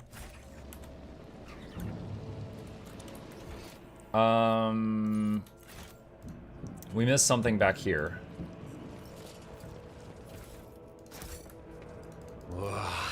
There will be no peace in my wake. One broken combo that, who is a Spiffing Brit on YouTube discovered in the game is there is, the dog, hang on a sec, the dog has an ability, which is right here. And basically, for every square of movement the dog passes through during, like, you hit this button, then for every square of space that the dog moves through for that turn, its damage increases, right? And then there's some item in the late game you can get that makes its movement free. And if you use those together, you could say move, move, move, move, move, move, move, move, move, move, move, move, move, move, move, move, move, hit. And then it does like 1 billion damage. So, even this without that is very powerful. Because I could just say, dog hit that guy, then dog hit that guy. And the second guy will get hit for like 100 damage. But doing that infinite loop combo is just like a stupid way to one-hit kill God. Which, you know, if that feels cheesy, just don't do that. Just as he ordained. Alright, I don't know what these are, but I'm pretty sure I've seen them in, like, Warhammer artwork. I think this is like a flying motorcycle the Drukhari uses. Mr. Battyman might be able to tell me more. In this tapestry of a world, there's a couple more of them. I am the rogue. Oh, I can loot this one. Oh, Pascal can loot it. The machine god grants the insight. The bloodied soldier lets out an incoherent moan, clutching his mangled face. Ugh. Aid? You lean over the soldier and you spot the armed mine hidden under the body. That's so messed up. Disarm? 80%. J. And done. The warden mutters words of thanks and holds out an object for you to take. You've received Protector of the Faith. Two-handed melee weapon light. Requires Conviction Dogmatic. Whenever the wielder hits a demon for the first time in combat, the demon becomes blinded for 1 round. Huh.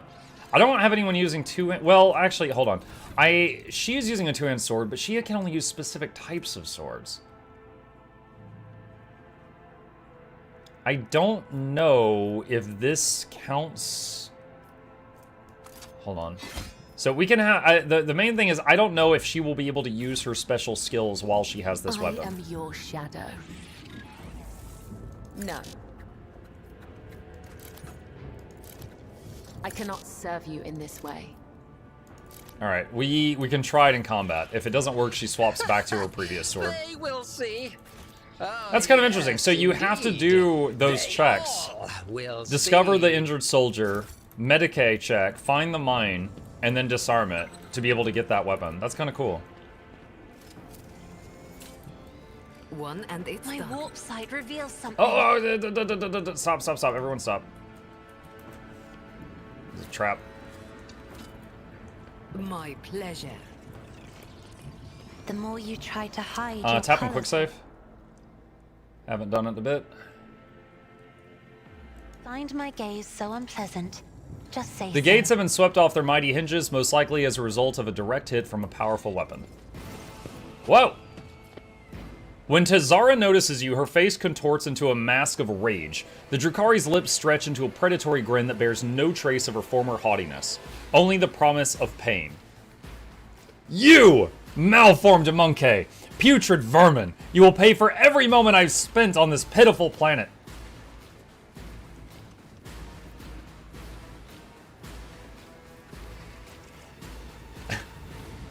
Tell me what your objective is in the palace, and I might grant you a swift death. I will not stoop to explain myself to a monkey, let alone a worm like you. A swift death? I shall teach you the true art of killing. 1 drop of blood, 1 moment of insufferable agony at a time. Tazara's shriek drops to a hiss. I suspected that you and the true-born cur were working together. He did not make me and my sisters linger here on a whim. He had a reason, and that reason involves you. Yes? Is that it? Tell me. Just nod, so I can stand before the Archon and accuse him of treachery and compromising the raid. Squabbles between false allies is the favorite sport of the Drukhari. After torture, that is. Heinrich sounds pleased. He is clearly enjoying the sight of the Xenos' rage. What if I say yes? Then I will say that I have had enough of others' games. Sisters, praise the muses. Okay. Witch. They're all witches, but they're spelled differently. And they've all got poisoned knives. Their strategy is run toward my guns and stab me in the face, I guess.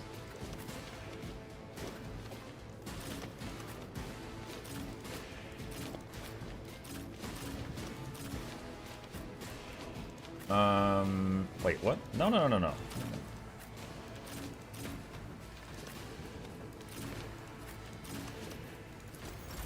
Okay.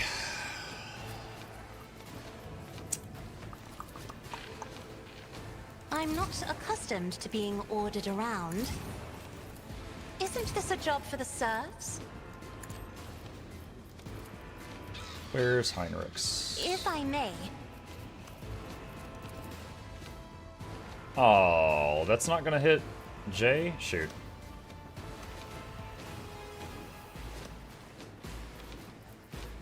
I won't object to it.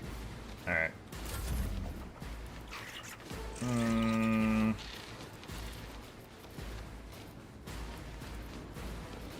Me? If you insist, Lord Captain. I'm not accustomed to being ordered around. Toxic burst. Ow. Oh, there's some over there. Hold on a sec. Okay, so there's some to the left and to the right of me. Enthralled marauders. Oh, they're like mind-controlled people or something? I shall not fail. Alright, buff Cabela up, but stay here until the rest of the buffs. A wicked thought. Same thing with him.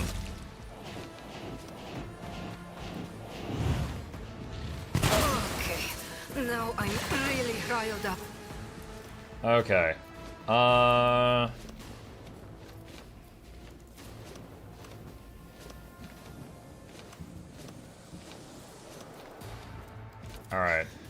But of course. Iron Arm. AoE heal. Glory. Quickness. Dodge and parry. I won't Resolve. object to it. Armor. Naturally. And a regen on Jay because she was out of range earlier. Okay, we blocked and shield bashed whatever that lady tried to do to me. Oh god, Jay, no!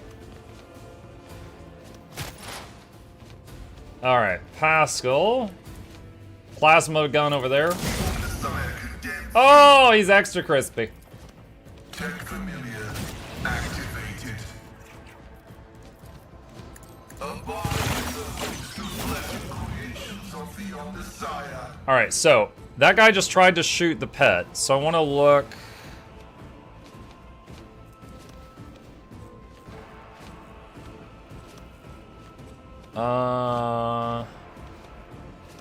What do you confer immunity? That's not what I was looking for. So I should have a stacking buff because the thing tried to attack the pet, right? I wonder if it shows it in the tooltip. Request approved.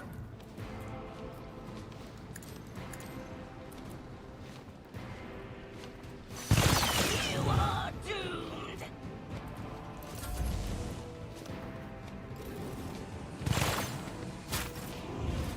Alright, she gets a turn. Remember. Alright, activate Medicaid protocol on the skulls. Then to follow. My, it's time for them to run, my sweet. And we can give someone an extra turn here. I can do that. Let's do with the right Pascal. incentive. Miss. Unfortunate. Setting target parameters. Okay, that one's down. Let's put the live bait buff on Muck. Activated.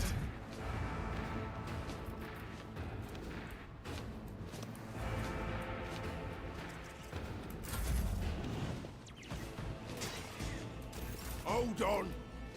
Out of my way. Oh. They're beating up the bird a little bit. Whoa! One of their marauders just died.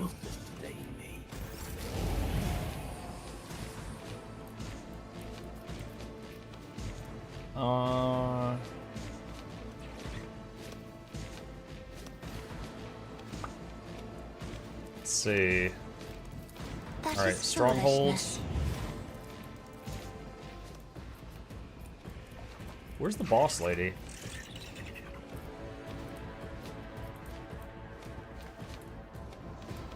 I lost track. Oh, Tazara, there she is. Alright. Give Pascal a turn. So these guys, we got no cover against them. There we go. That problem is handled. Abide in the hope of creations of the Omnissiah. Me, another crow painted. Zap. Zap. Deliver us. And she can throw a buff. We'll put that on Mark.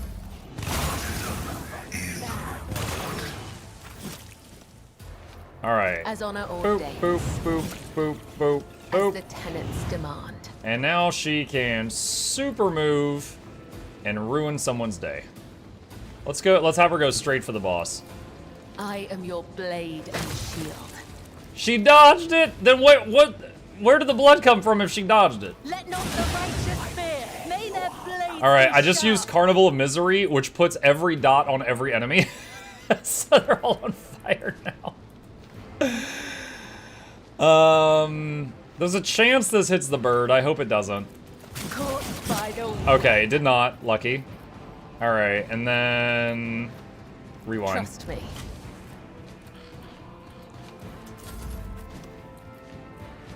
All right.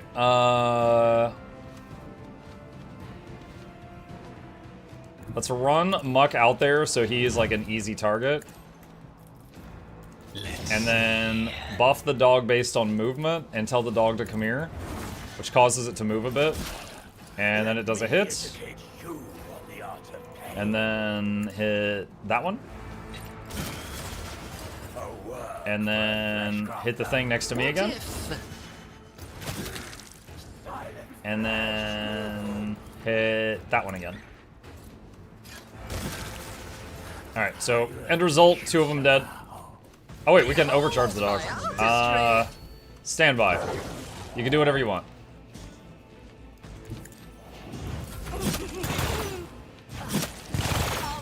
A lot of dot damage going off.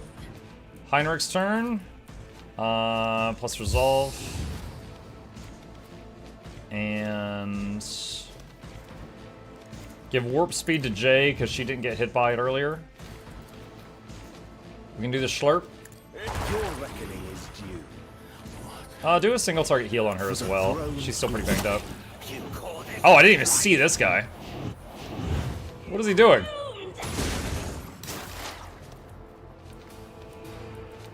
Alright, Pascal's turn.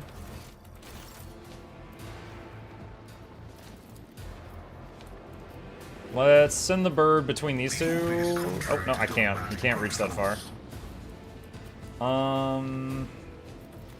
Oh, wait a minute. I had the wrong ability selected. Okay, yes, we can. Setting target parameters. Check familiar units. My value.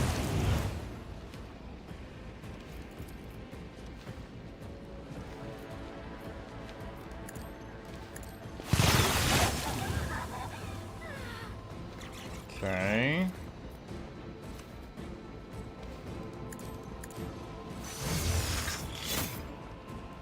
Alright, they both avoided each other. Alright, and turn. Alright, Jay's turn. Am I getting... Whoa! I want a medal for that one. Let's see. Give Heinrichs another action, and he can go slurp.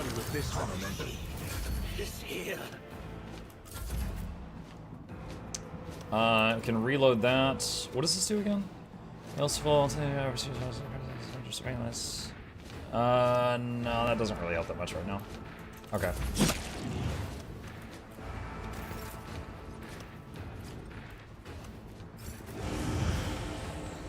Alright, Boss Lady is kind of right in our face. Let's do Finest Hour on Heinrichs, giving him an extra turn with a lot of AP. And he can finish that off. I won't object to it. More trouble. Okay, he's out of actions. Give him another action.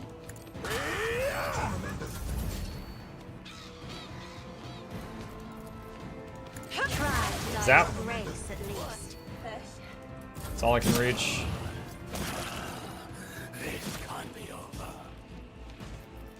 I shall not fail. Trust me. Alright. Final target, I think. Shadows will see it done. Blah! Nope, there's one more. Where is it? There.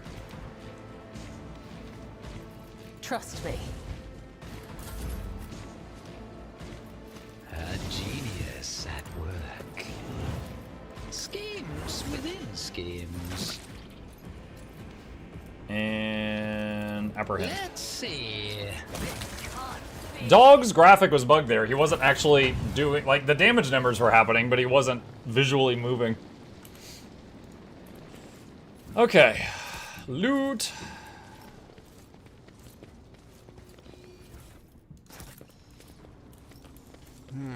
What lies beyond?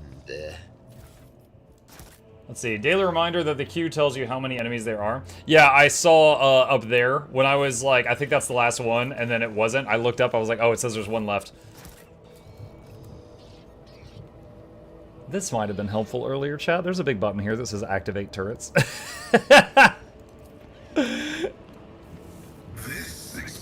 Didn't see this in time. How about that?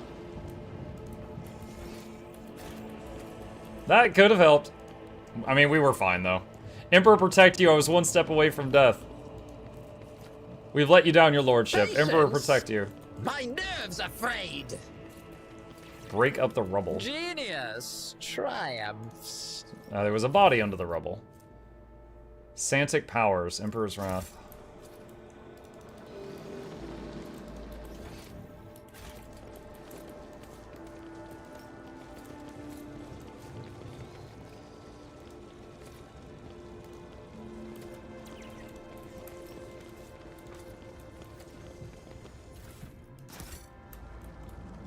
Curiosity sings in my veins. You know, it's kind of funny that, like, the leader of the planet is also, like, one of the strongest fighters on the planet. And it makes me wonder, like, how effective would that be in real life? If, like, you know, the strongest person who wins, like, I don't know, like a mixed martial arts tournament or something is the person who gets to become the president for the next 4 years in America. And I'm just like, that'd be stupid. But then I think about how America currently is, and I'm just like, it can't be worse. Like, it can't be worse than what we got. I mean, at least the guy would be respected. Oh, one step at a time amidst the madness. Like, you guys remember in Metal Gear Rising Revengeance, the nanomachine son guy? Like, I'd vote for him. Chat, be the American that Japan thinks you are.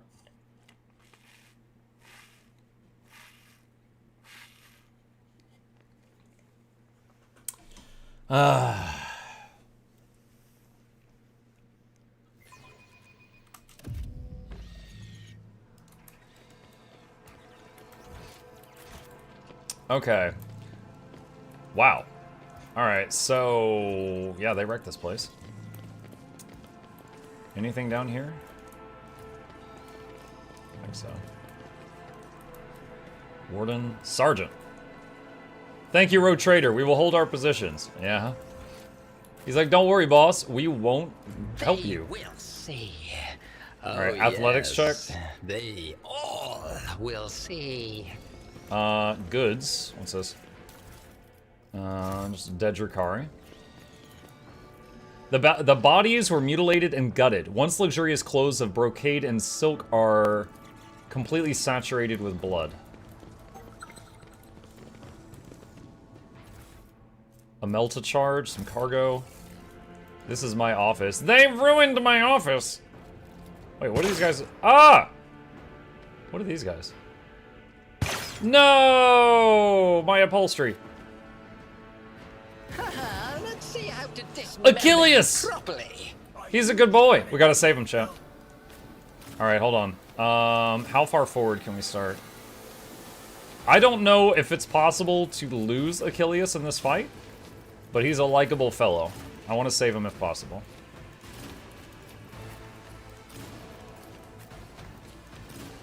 I'm not even using cover here.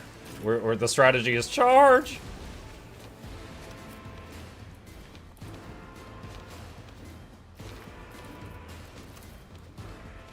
Can't reach with lidless eye. Isn't this a job for the serfs?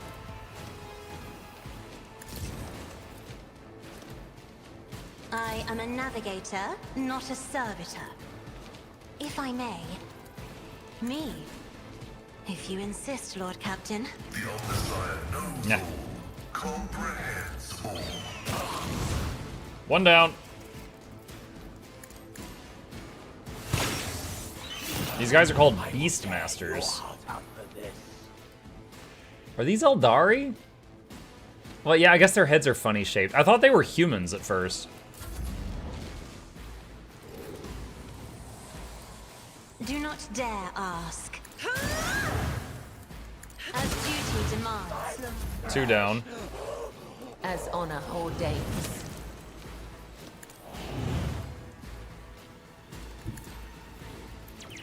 I shall not fail. Let me educate you. Gave that guy a bath. Trust me. Oh, side note, she can, in fact, use this sword for her martial arts. I wasn't sure if she'd be able to. Okay, cool. The shadows will... Achilles Scalander. Covered in Drakari blood. Yeah, there's blood everywhere. And his own. Achilles looks around with a haunted expression on his face. He finally manages to focus his gaze on you and lets out a barely audible gasp. God, Emperor, preserve me. Could it be? Is it truly you, your lordship? He is struck by an excruciating coughing fit, his hand grasping for his respirator on its golden chain, but it is missing. So he has, like... I think...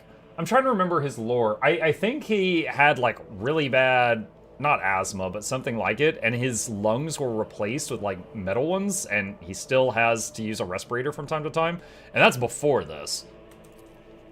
Heinrichs impassively observes Achilles' torment.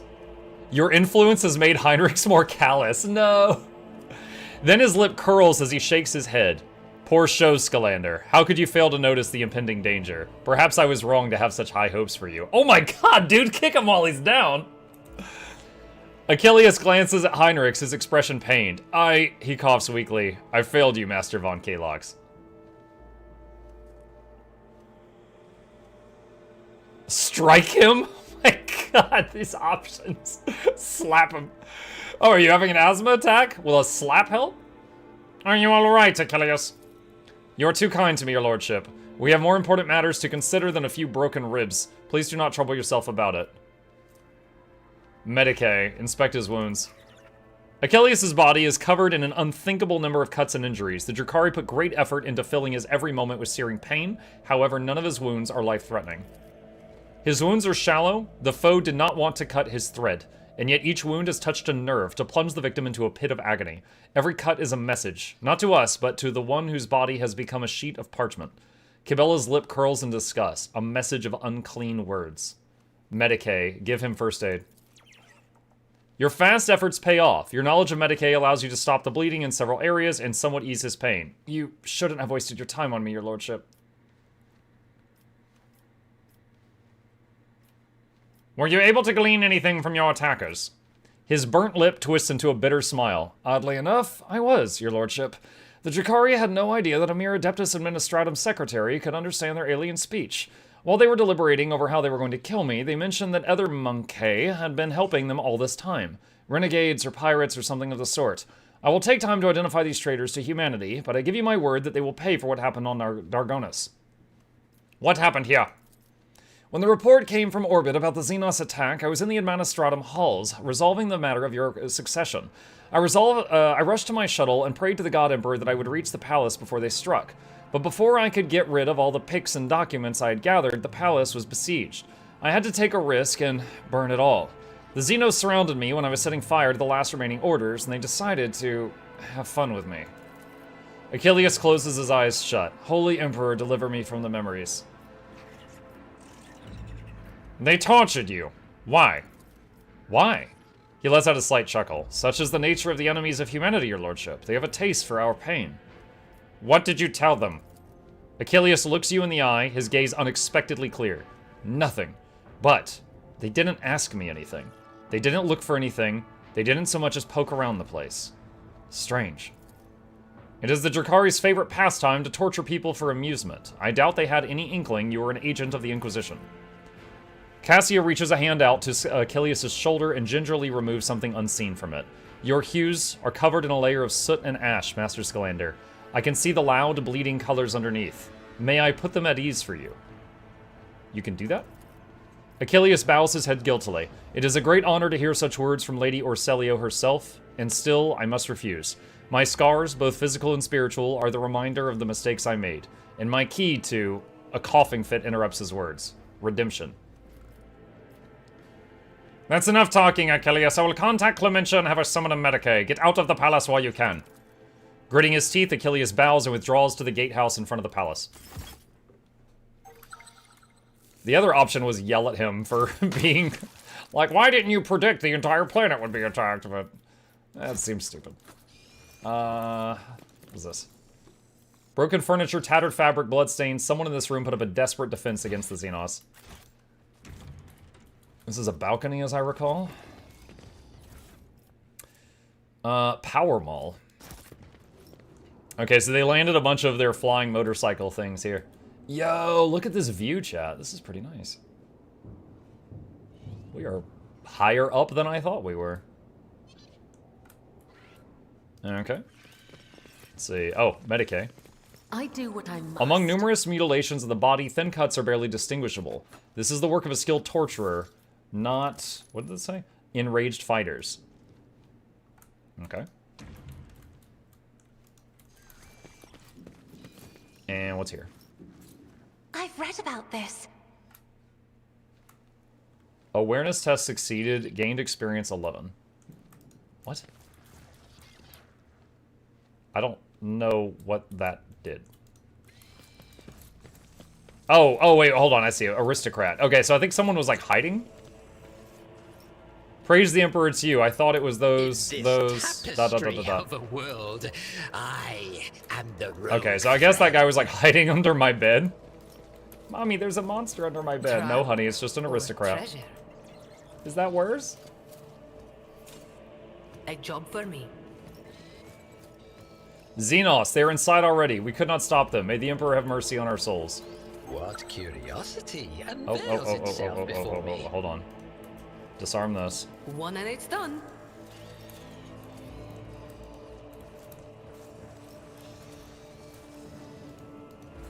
Why is there XCOMs? Who's in my throne? Mirazai. Mirazai casually gestures with his hand after either welcoming you or inviting you to admire the brutalized hall. At last! I was beginning to think that your lumbering bucket had perished on the way here. Such a resolution would have satisfied neither you nor me, would it? The Drakari freezes for a moment. Oh, I can feel your anger, your rage, and your pain from witnessing the state of your halls. I trusted that you would appreciate our efforts here. I could have long vanished in the tangles of the webway without awaiting your arrival, Monkey, but I could not refuse myself the small pleasure of savoring your torment at the sight of what I had done to your home.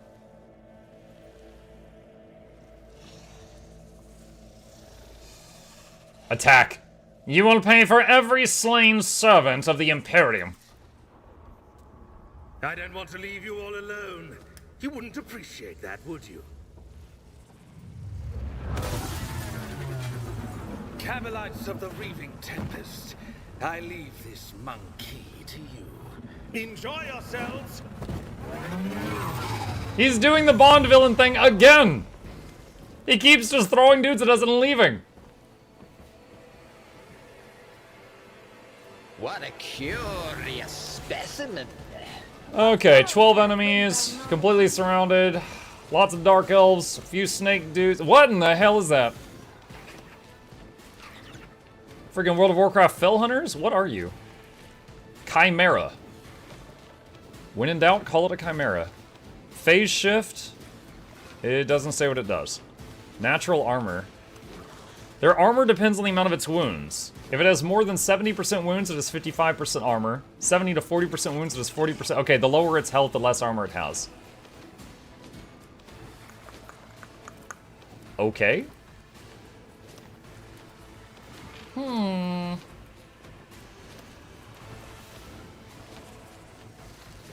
Alright. Let's see what we got.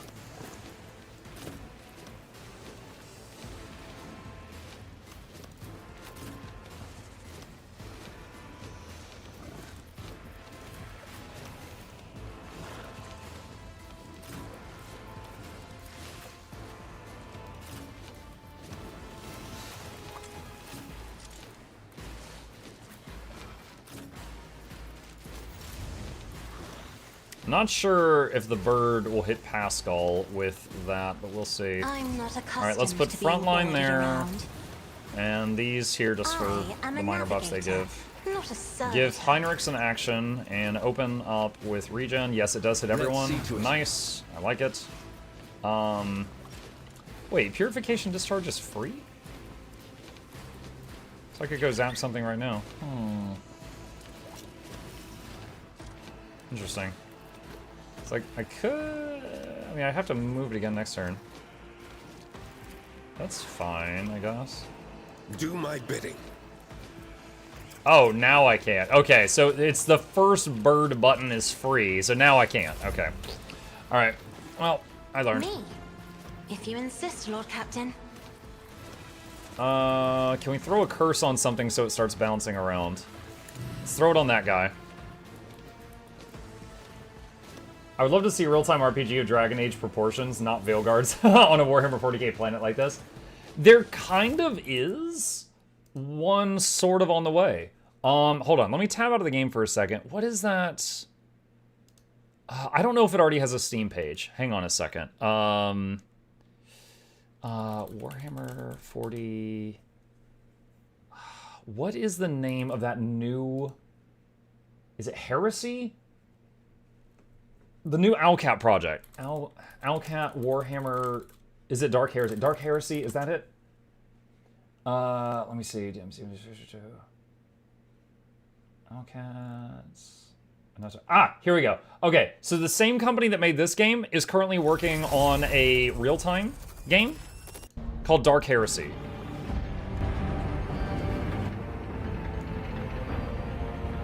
This is the trailer for it. The Imperium is torn asunder. Oh, I can't do closed captioning. I tried. In this darkest hour, we are besieged on all fronts.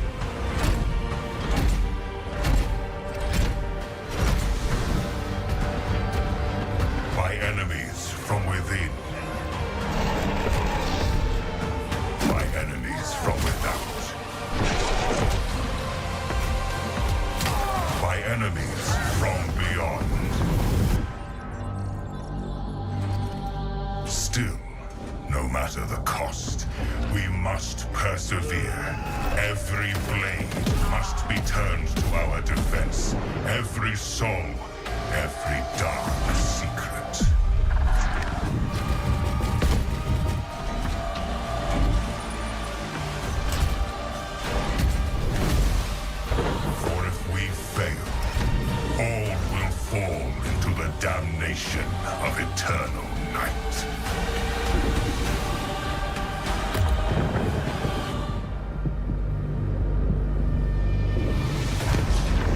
I think that was a demon world.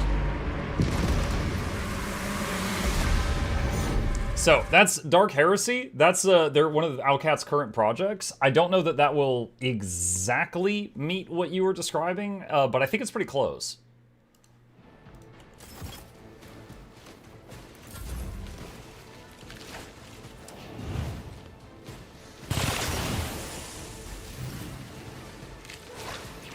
Parry, nice.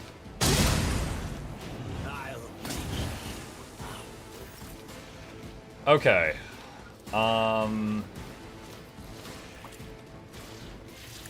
Move the bird. Iron arms buff. Glory. Let's see to it. Defense buff. I won't object to Quickness. Let's Heal. see to it. Resolve. But of course, Lord Captain. Purification discharge. What was the thing he got for... Oh, gosh. What was that one talent I just picked up that affected that?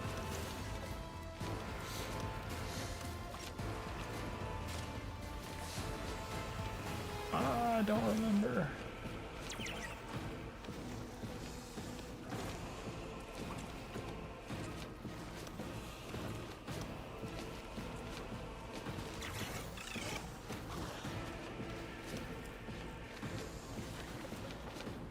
Whenever they use their archetype ability, they gain 1 stack of deflection till the end of combat. Okay, so was that discharge a stack of deflection?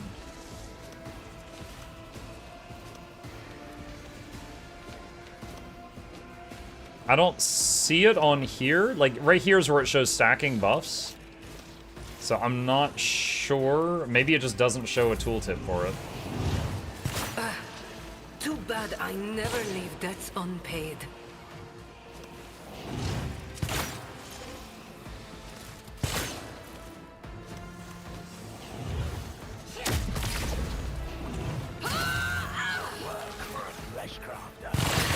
Stop hating me, Ashmag. As the tenants demand. Okay, Cabela, buff yourself up as much as possible and hit this thing. Trust. Woo! And now Pascal and Cass are taking a bath. I shall not fail. As honor killing brings me no pleasure. Trust me. Okay. One of those down. Does that one still have the curse? Yeah, warp curse. Okay. I bring agony.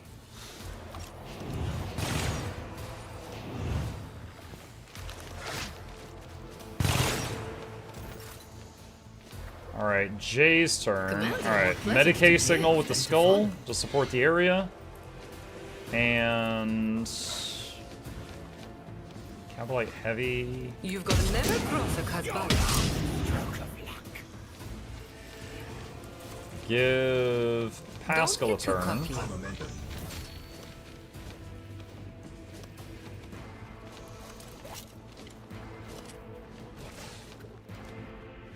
So he can't... I guess he's immobilized right now? He can't move.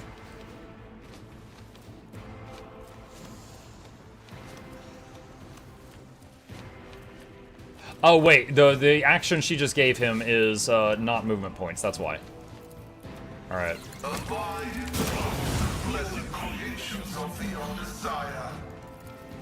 Alright. Hit the Chimera and possibly make the Chimera hit the other guy. Nope. It didn't work. Okay.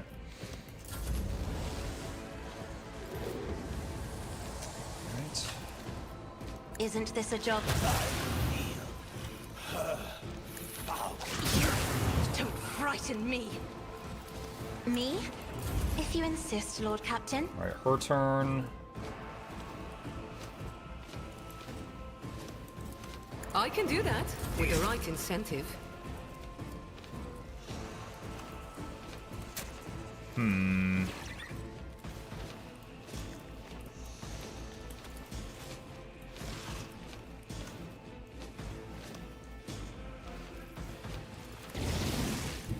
Through the smoke and gunfire. Taunt that. Overcharge. Protect me. He kills that. And attack this guy.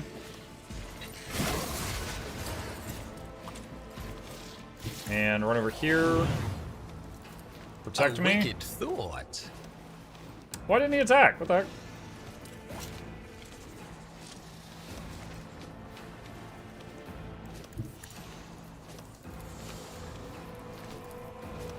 Hit that guy. Protect me again. Nice. And out of action points. Okay, Pascal.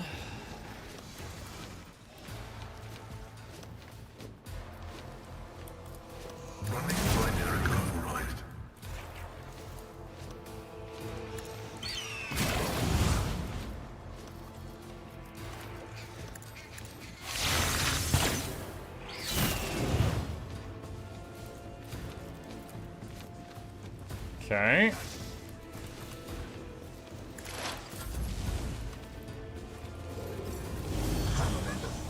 Cass's turn. Let's see, give... Where's Cabela? Isn't this a job Give for her a the turn South? so she can activate Carnival of Misery. All enemies catch on fire! A dance of blades and shadows. As honor is a blessing. Splat.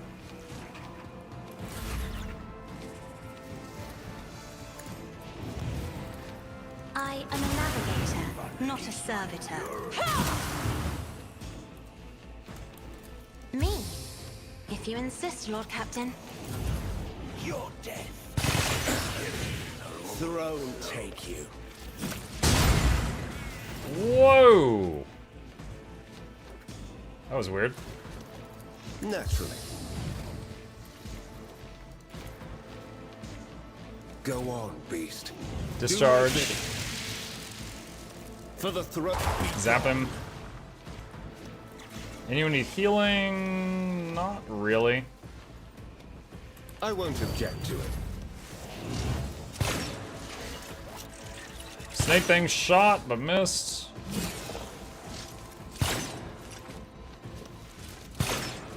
Miss. Trust me. An offering of blood.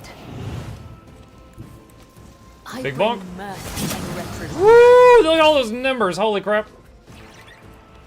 A lot of numbers. My vengeance! Tell me. Bop. You're not fun.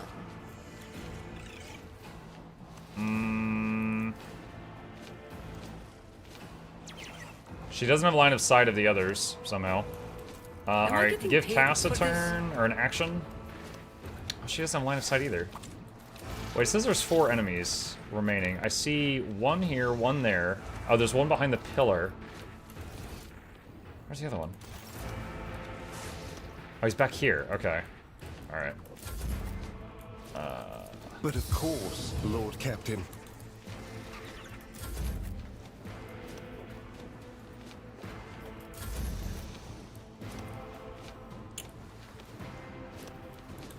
Alright. Taunt him. War Run back here. is my muse. I'm powerless to act. Apprehend. And A protect. genius at work. He dodged it. Apprehend. And can't do protect again. Alright, standby mode. Let the dog just attack something on its own at the end of this round.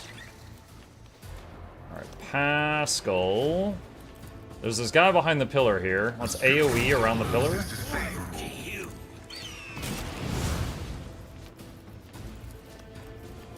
Oh, I forgot about live bait. Put live bait on there.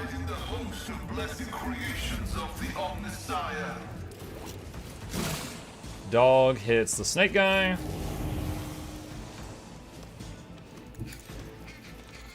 I'm not accustomed to being ordered around.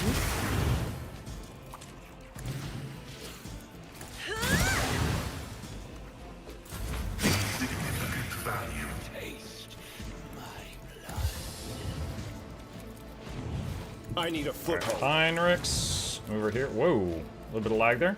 Your turn. Alright, move the bird. Go on, beat. Discharge. Let's see to it. Zap. Dead from dots, I think.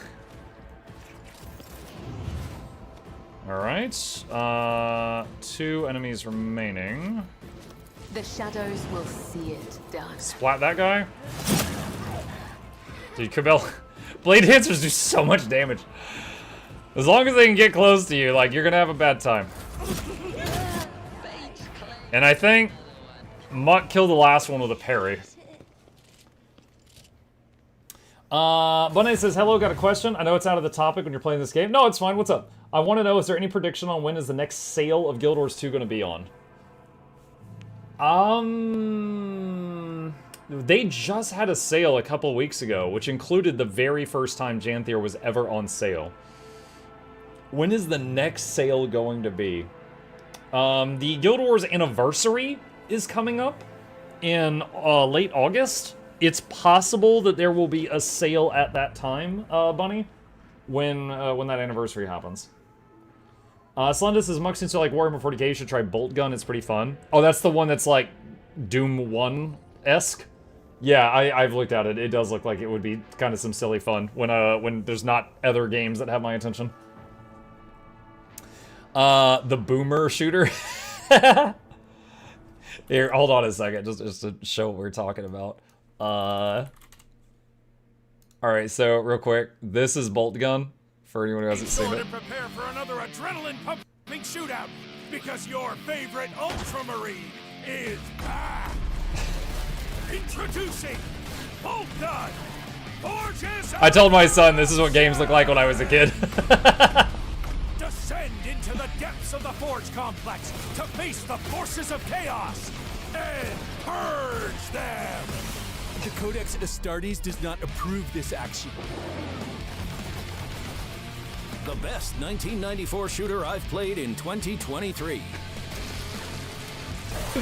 Hey, you get the idea. Okay. Your lordship, thanks to your breakthrough, we were able to clear out the estate. Right now, with the aid of your ship's augurs from orbit, the surface troops are sweeping the streets of the Hive. Squads have been sent deeper into the city, several units have been assigned. My apologies, of course you will learn from all of this from the reports. Your appearance on Dargonus is a boon from the God Emperor who has brought us salvation. On behalf of all of Dargonus and House Rosarian, I thank you for delivering us from our foes.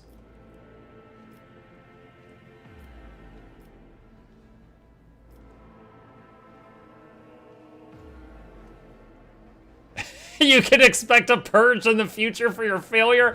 Oh my god. Yo, you let us get attacked. I'm going to shoot you later. There's no need for that. There's no need for that. It doesn't say dogmatic, so. I was doing my duty, nothing more. And by your will, you have preserved countless lives, your lordship. Dargonus owes you a debt that can never be repaid. We will continue the cleanup of the estate and the neighboring territories. We must deal with the rubble, the corpses, and any other after effects of the fighting. The surviving forces will be enough to repel any sporadic enemy attacks if any are launched. According to the latest reports, the Xenos are pulling out en masse. If other matters require your attention, I won't detain you any longer. Please allow us to ensure that Dargonus is returned to its former glory. Mistress Tulliman has sent a message requesting an audience. She has a critical report to deliver, and she'll be awaiting for you on the ship's bridge. But loot. Aristocrat. Father, father, stop. Too fast. What? What a very strange thing to say while I am trying to see if you're alive. What lies beyond The ceremonial throne of the head of the Von Valancius dynasty. Goods. Cargo.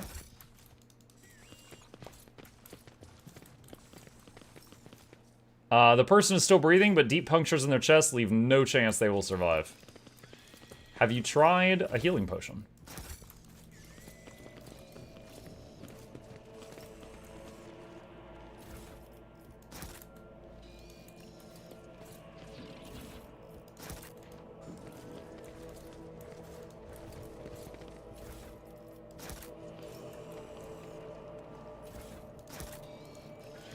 all the loot.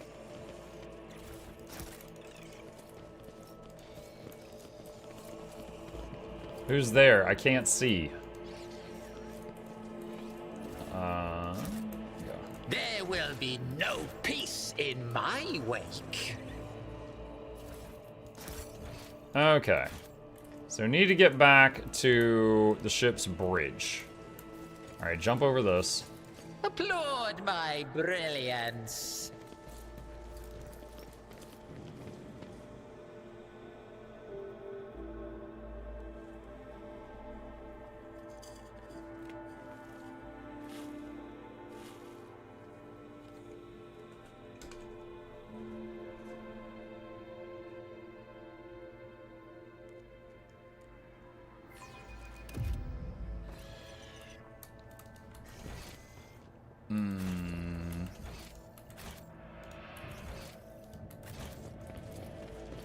Alright, running back to the ship. Do you see the dog is just like sliding around on his butt? He's just in the seated position, just going really fast. Yeah, I said earlier his graphics seemed bug. Like he wasn't doing like a bite animation when I would tell him to attack. I think he's just been scooting around on his butt all day. They see him rolling. That's right. Of course, Charmon has an emote for that. He just scoots up to people in his butt. They just die from his aura.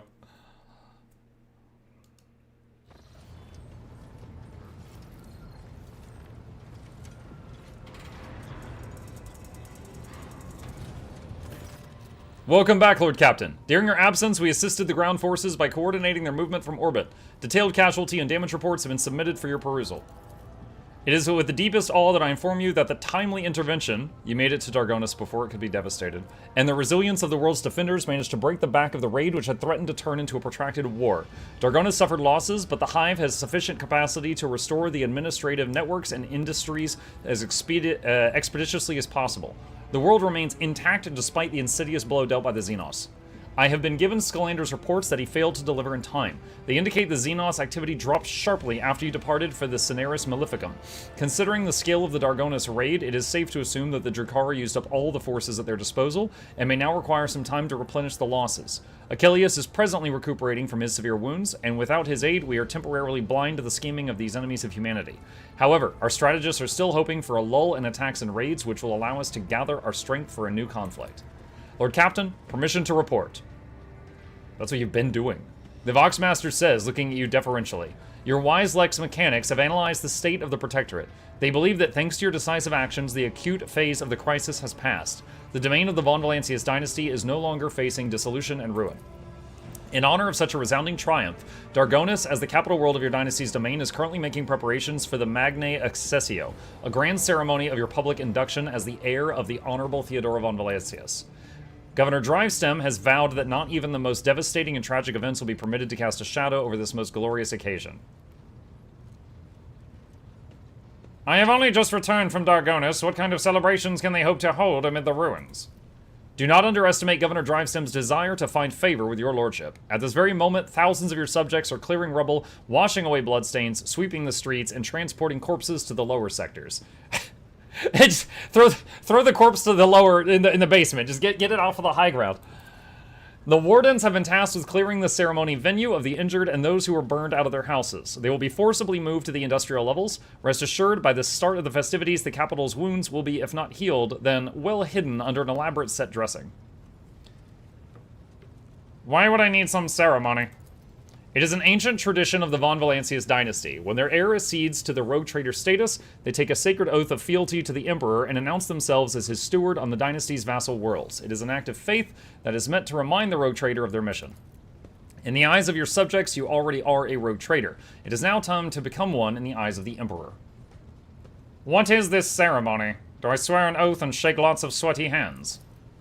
The grill of the Vox built into Vigdis's face lets out a short rattle that indicates a chuckle. That much is certain, but that's not all there is to it. There will also be a reception, as well as other noble guests. The distinguished rogue traders Caligos Winterscale and Insidia Corda will be in attendance. It will be a great honor for Dargonus to host 3 illustrious dynasties at once. Your servants wish to know your opinion on 2 matters related to the ceremony arrangements. The first of which is, what festive activities are to take place in the capital on this glorious day? Dogmatic! I'm not even reading the rest. Oh wait, hold on, there's 2 options. What is this? Execute every known embezzler, scoundrel, and con man. I will begin my reign by purging the realm of vermin. Okay, I've got 2 dogmatic options. I'm gonna pick the one that's less psycho since I've actually got a choice. I wish to hear the prayers and witness the people's faith. It will be done. The Emperor protects House von Valancius. +4 dogmatic. The second matter on your servant's mind is which 2 of your closest companions will be given the honor of standing by your side during the ceremony. Oh, let's see. My man Heinrichs. As a dogmatic servant of the Emperor, I have the utmost respect for the members of the Inquisition, and I am proud to call him homie. Heinrichs will stand with me. The presence of a member of the Inquisition beside you will serve as the best possible proof of your loyalty. Who will be your second companion? A Xenos. Yes. Yeah, let's have the Inquisition and a Xenos. That would be great.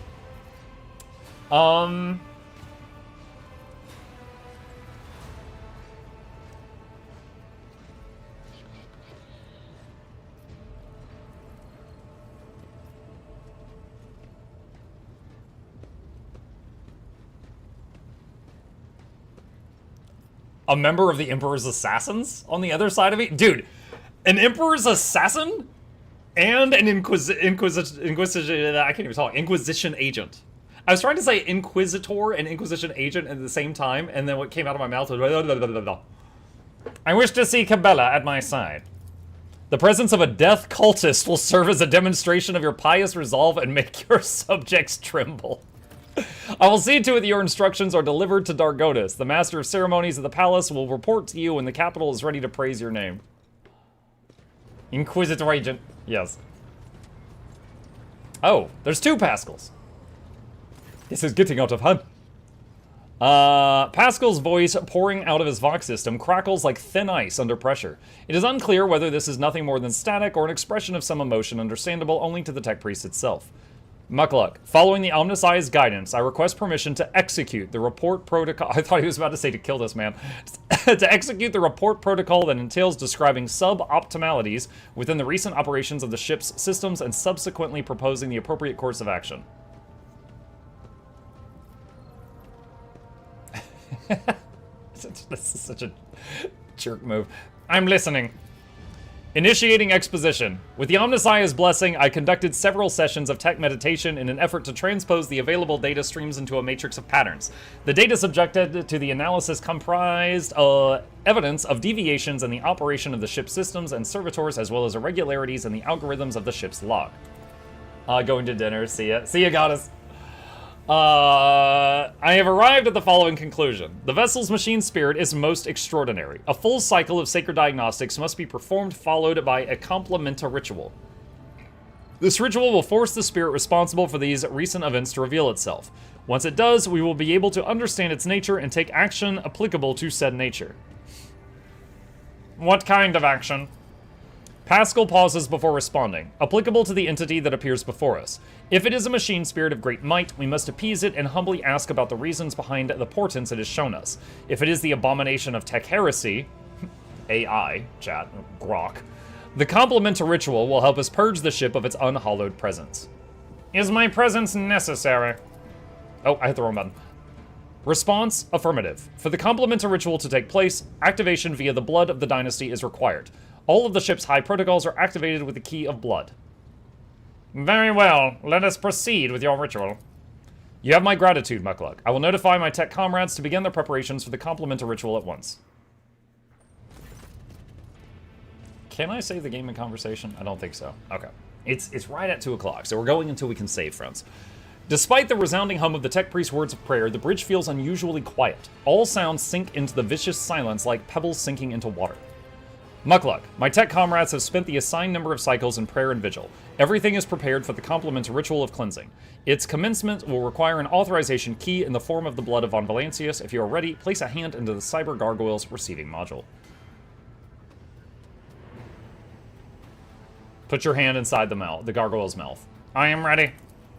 The familiar cold metal burns your palm. This time, however, the servitor's jaws, instead of brutally clamping down on your hand, merely squeeze it slightly. You feel a thin rivulet of hot blood beginning where the metal fangs have pierced your skin. Screeches and growls slowly rise from the bowels of the massive cogitator as if a great beast is stirring awake. The vid screens in front of you flicker restlessly. Key accepted. Activating purgation protocols. Suddenly, the viscous silence of the bridge rushes towards you and wraps you in a tight cocoon. The glow of the vid screen dims, but the symbols on them flare to life. Analyzing, hypoth, intrusion, analyzing, hypoth, lockout, analyzing, conclusion, prevention. Sad. Pascal, what is going on? The complemental ritual is proceeding as it... Pascal's voice cuts off abruptly. He brings a hand to his Vox communicator in surprise. Execute. Stop. Quiet. Hello. Hello to you too. Nomos are glad to be speaking. Nomos are here. Nomos have long been here. Why are we here?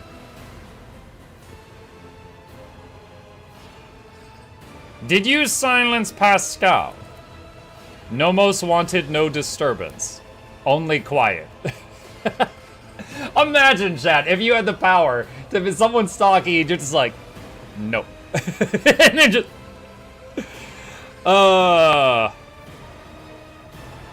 Can you render other people silent too? Sometimes. Some people. Nomos can do many things. We do not always know what or how.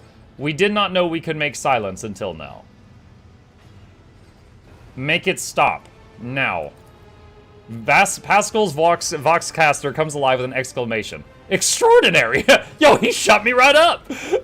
The tech priest pauses upon realizing he can speak aloud again. Then he continues in a strangely quivering voice.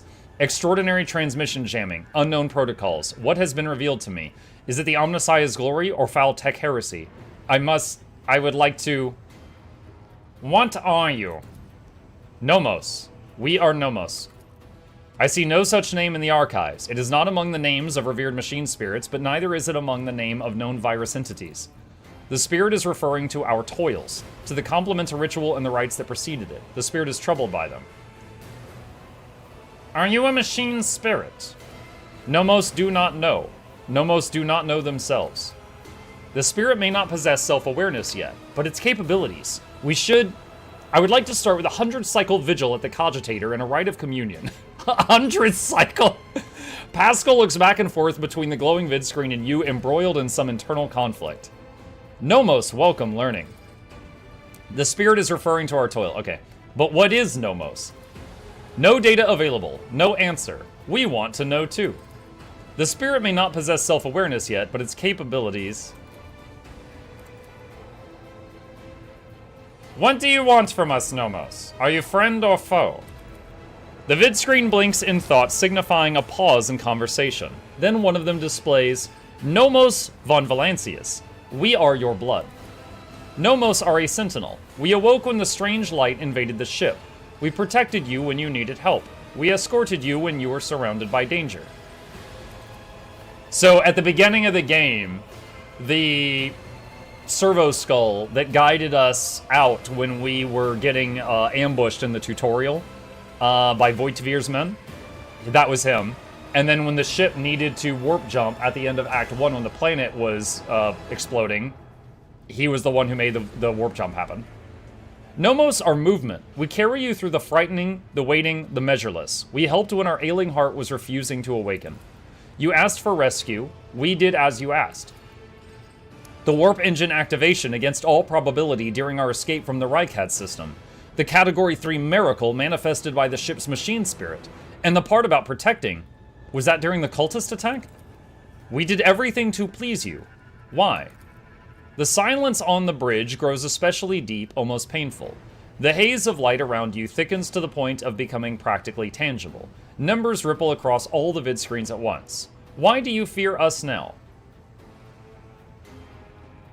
I do not fear you. I am trying to understand you. Shivers run up your hand, which is still trapped inside the cyber gargoyle's jaws. The servitor nods its head a few times, as if it is shaking your hand. So our arm is in this machine, and there's big teeth clamping our arm to make us bleed into it. And the teeth just went, just like shake our hand, which is bleeding. Like, yes, nice to meet you, thing mauling my arm. Its teeth rake your already wounded flesh. Nomos are glad. Nomos enjoy understanding too. Mukluk, entities such as this one ought to be addressed using the language of sacred rituals and offerings. Your unskilled meddling bodes ill. A decision is required of you. Either the complementar ritual is finished, or it is replaced by a rite of tech communion. In the first scenario, the entity Nomos will be banished, and the sacred data halls where the entity dwell will be reset. In the second scenario, we will appease the entity to learn more about it. No, Nomos do not want to be banished. Nomos want to help. Nomos want to understand. Let's start by clearing certain things up. Were you the one responsible for the ship's malfunctions? And what about the strange entries in the ship's log? Yes, Nomos did that. Are you angry? We only wanted to understand, to see how things work. What else can you do? Nomos learn. Nomos try new things. Do you want to see? The cyber gargoyle slowly turns its head, dragging your hand along with it. The skull's eyes flash red. The scarlet gaze falls upon one of the monotonously chanting junior technomats. You blink, and an electric discharge erupts from inside the technomat's skull. The crimson-clad figure slumps to the floor. Does it please you? Do you want us to do it again? No! Those guys are expensive! Mukluk, you are provoking the machine's spirit! Stop! Nomos enjoys communication. Mukluk is our blood. Dogmatic! In the name of the Emperor and by the will of rogue trader von Valancius, I order you to stop. On this ship, none but I and the Imperium's laws can dictate who lives and who dies. We understand now. We may only stop functions of living things when you tell us to. You will tell us, will you not? We enjoy doing things with you. We like killing. I have heard enough. Pascal, you are to investigate the nature of this entity. Until we know the truth, Nomos is allowed to exist on the ship. Nomos want to help learn what we are too. We will add things to your log. Things that might help us. Help you. Pascal lets out something resembling a long breath. The decision is made. I will begin my preparations for the communion rite at once. Many cycles of interaction with the entity Nomos await me, but I welcome this task and accept it from the Omnissiah. Nomos are glad. Mukluk, will you speak with us too? We want you to speak with us too. The Lord Captain's body lacks the sacred implants necessary for tech communing with a machine spirit's code. But if such is your wish, Mukluk can converse with you using lowly sound speech as he is doing right now. Don't call my language lowly sound speech. I will speak with you, Nomos. Nomos are glad. We have been lonely. Our work here is done, Mukluk. I will let my tech comrades know that we are stopping the complementar ritual. Thank you for appearing before us, Entity Nomos. So, Nomos is from a Greek origin and means law, by the way. Oh, I did not know that. So, once again, for the New Blood Storyhammer 40k, I know just a little bit about this. I know at some point in the past, because it's like the year 40,000. So at some point before then, there was a point in time where there was an AI uprising, like the Skynet thing with Terminator, and humanity almost got wiped out. And ever since they beat the machines, they don't trust AI. Like, Grok would get shot on sight. So that's why most machines are powered by a human brain. That's why, like, in Darktide, the Medicae stations, there's, like, a guy in there, and he's controlling the thing. Servitors are lobotomized humans with a whole bunch of tools attached to them. You know, stuff like that. Like, it's always, like, there's a biological brain that is driving the machine these days, rather than using AI, because... So, anyway, AI is tech heresy. So, if it is determined that this thing is AI, we're supposed to destroy it on sight. But right now we don't know, so that's why it's not heresy yet. Okay, well, awesome. I love it. We're saving this. I remembered bits and pieces of that from our last playthrough a year or two ago, but still cool. Saving it there. I am out of time, my friends, as we will pick it up from this spot next time. All right. With that, chat, I do have to wrap it up here. Thank you guys so much for joining me this morning. I hope you had fun. A few plugs on the way out. If you're new to my channel, my name is Muck. I stream every evening and every weekday morning. I'll be back this evening. I plan, if possible, to be trying out the Grounded 2 early access with Boy. My hope is that we'll get this set up and be playing it for the first half of tonight's stream, and the second half of the stream we'll be working on Diplomacy is Not an Option, which has been a big hit in the evening streams the last week or so.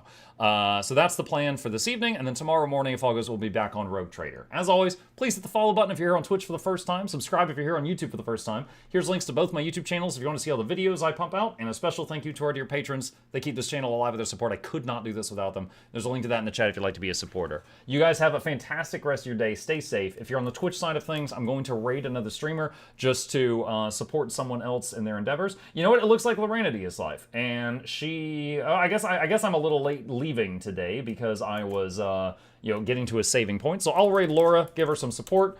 You guys prepare your raid emotes if you fancy using them. I'll see you over there, and I will be back tonight. Yeah.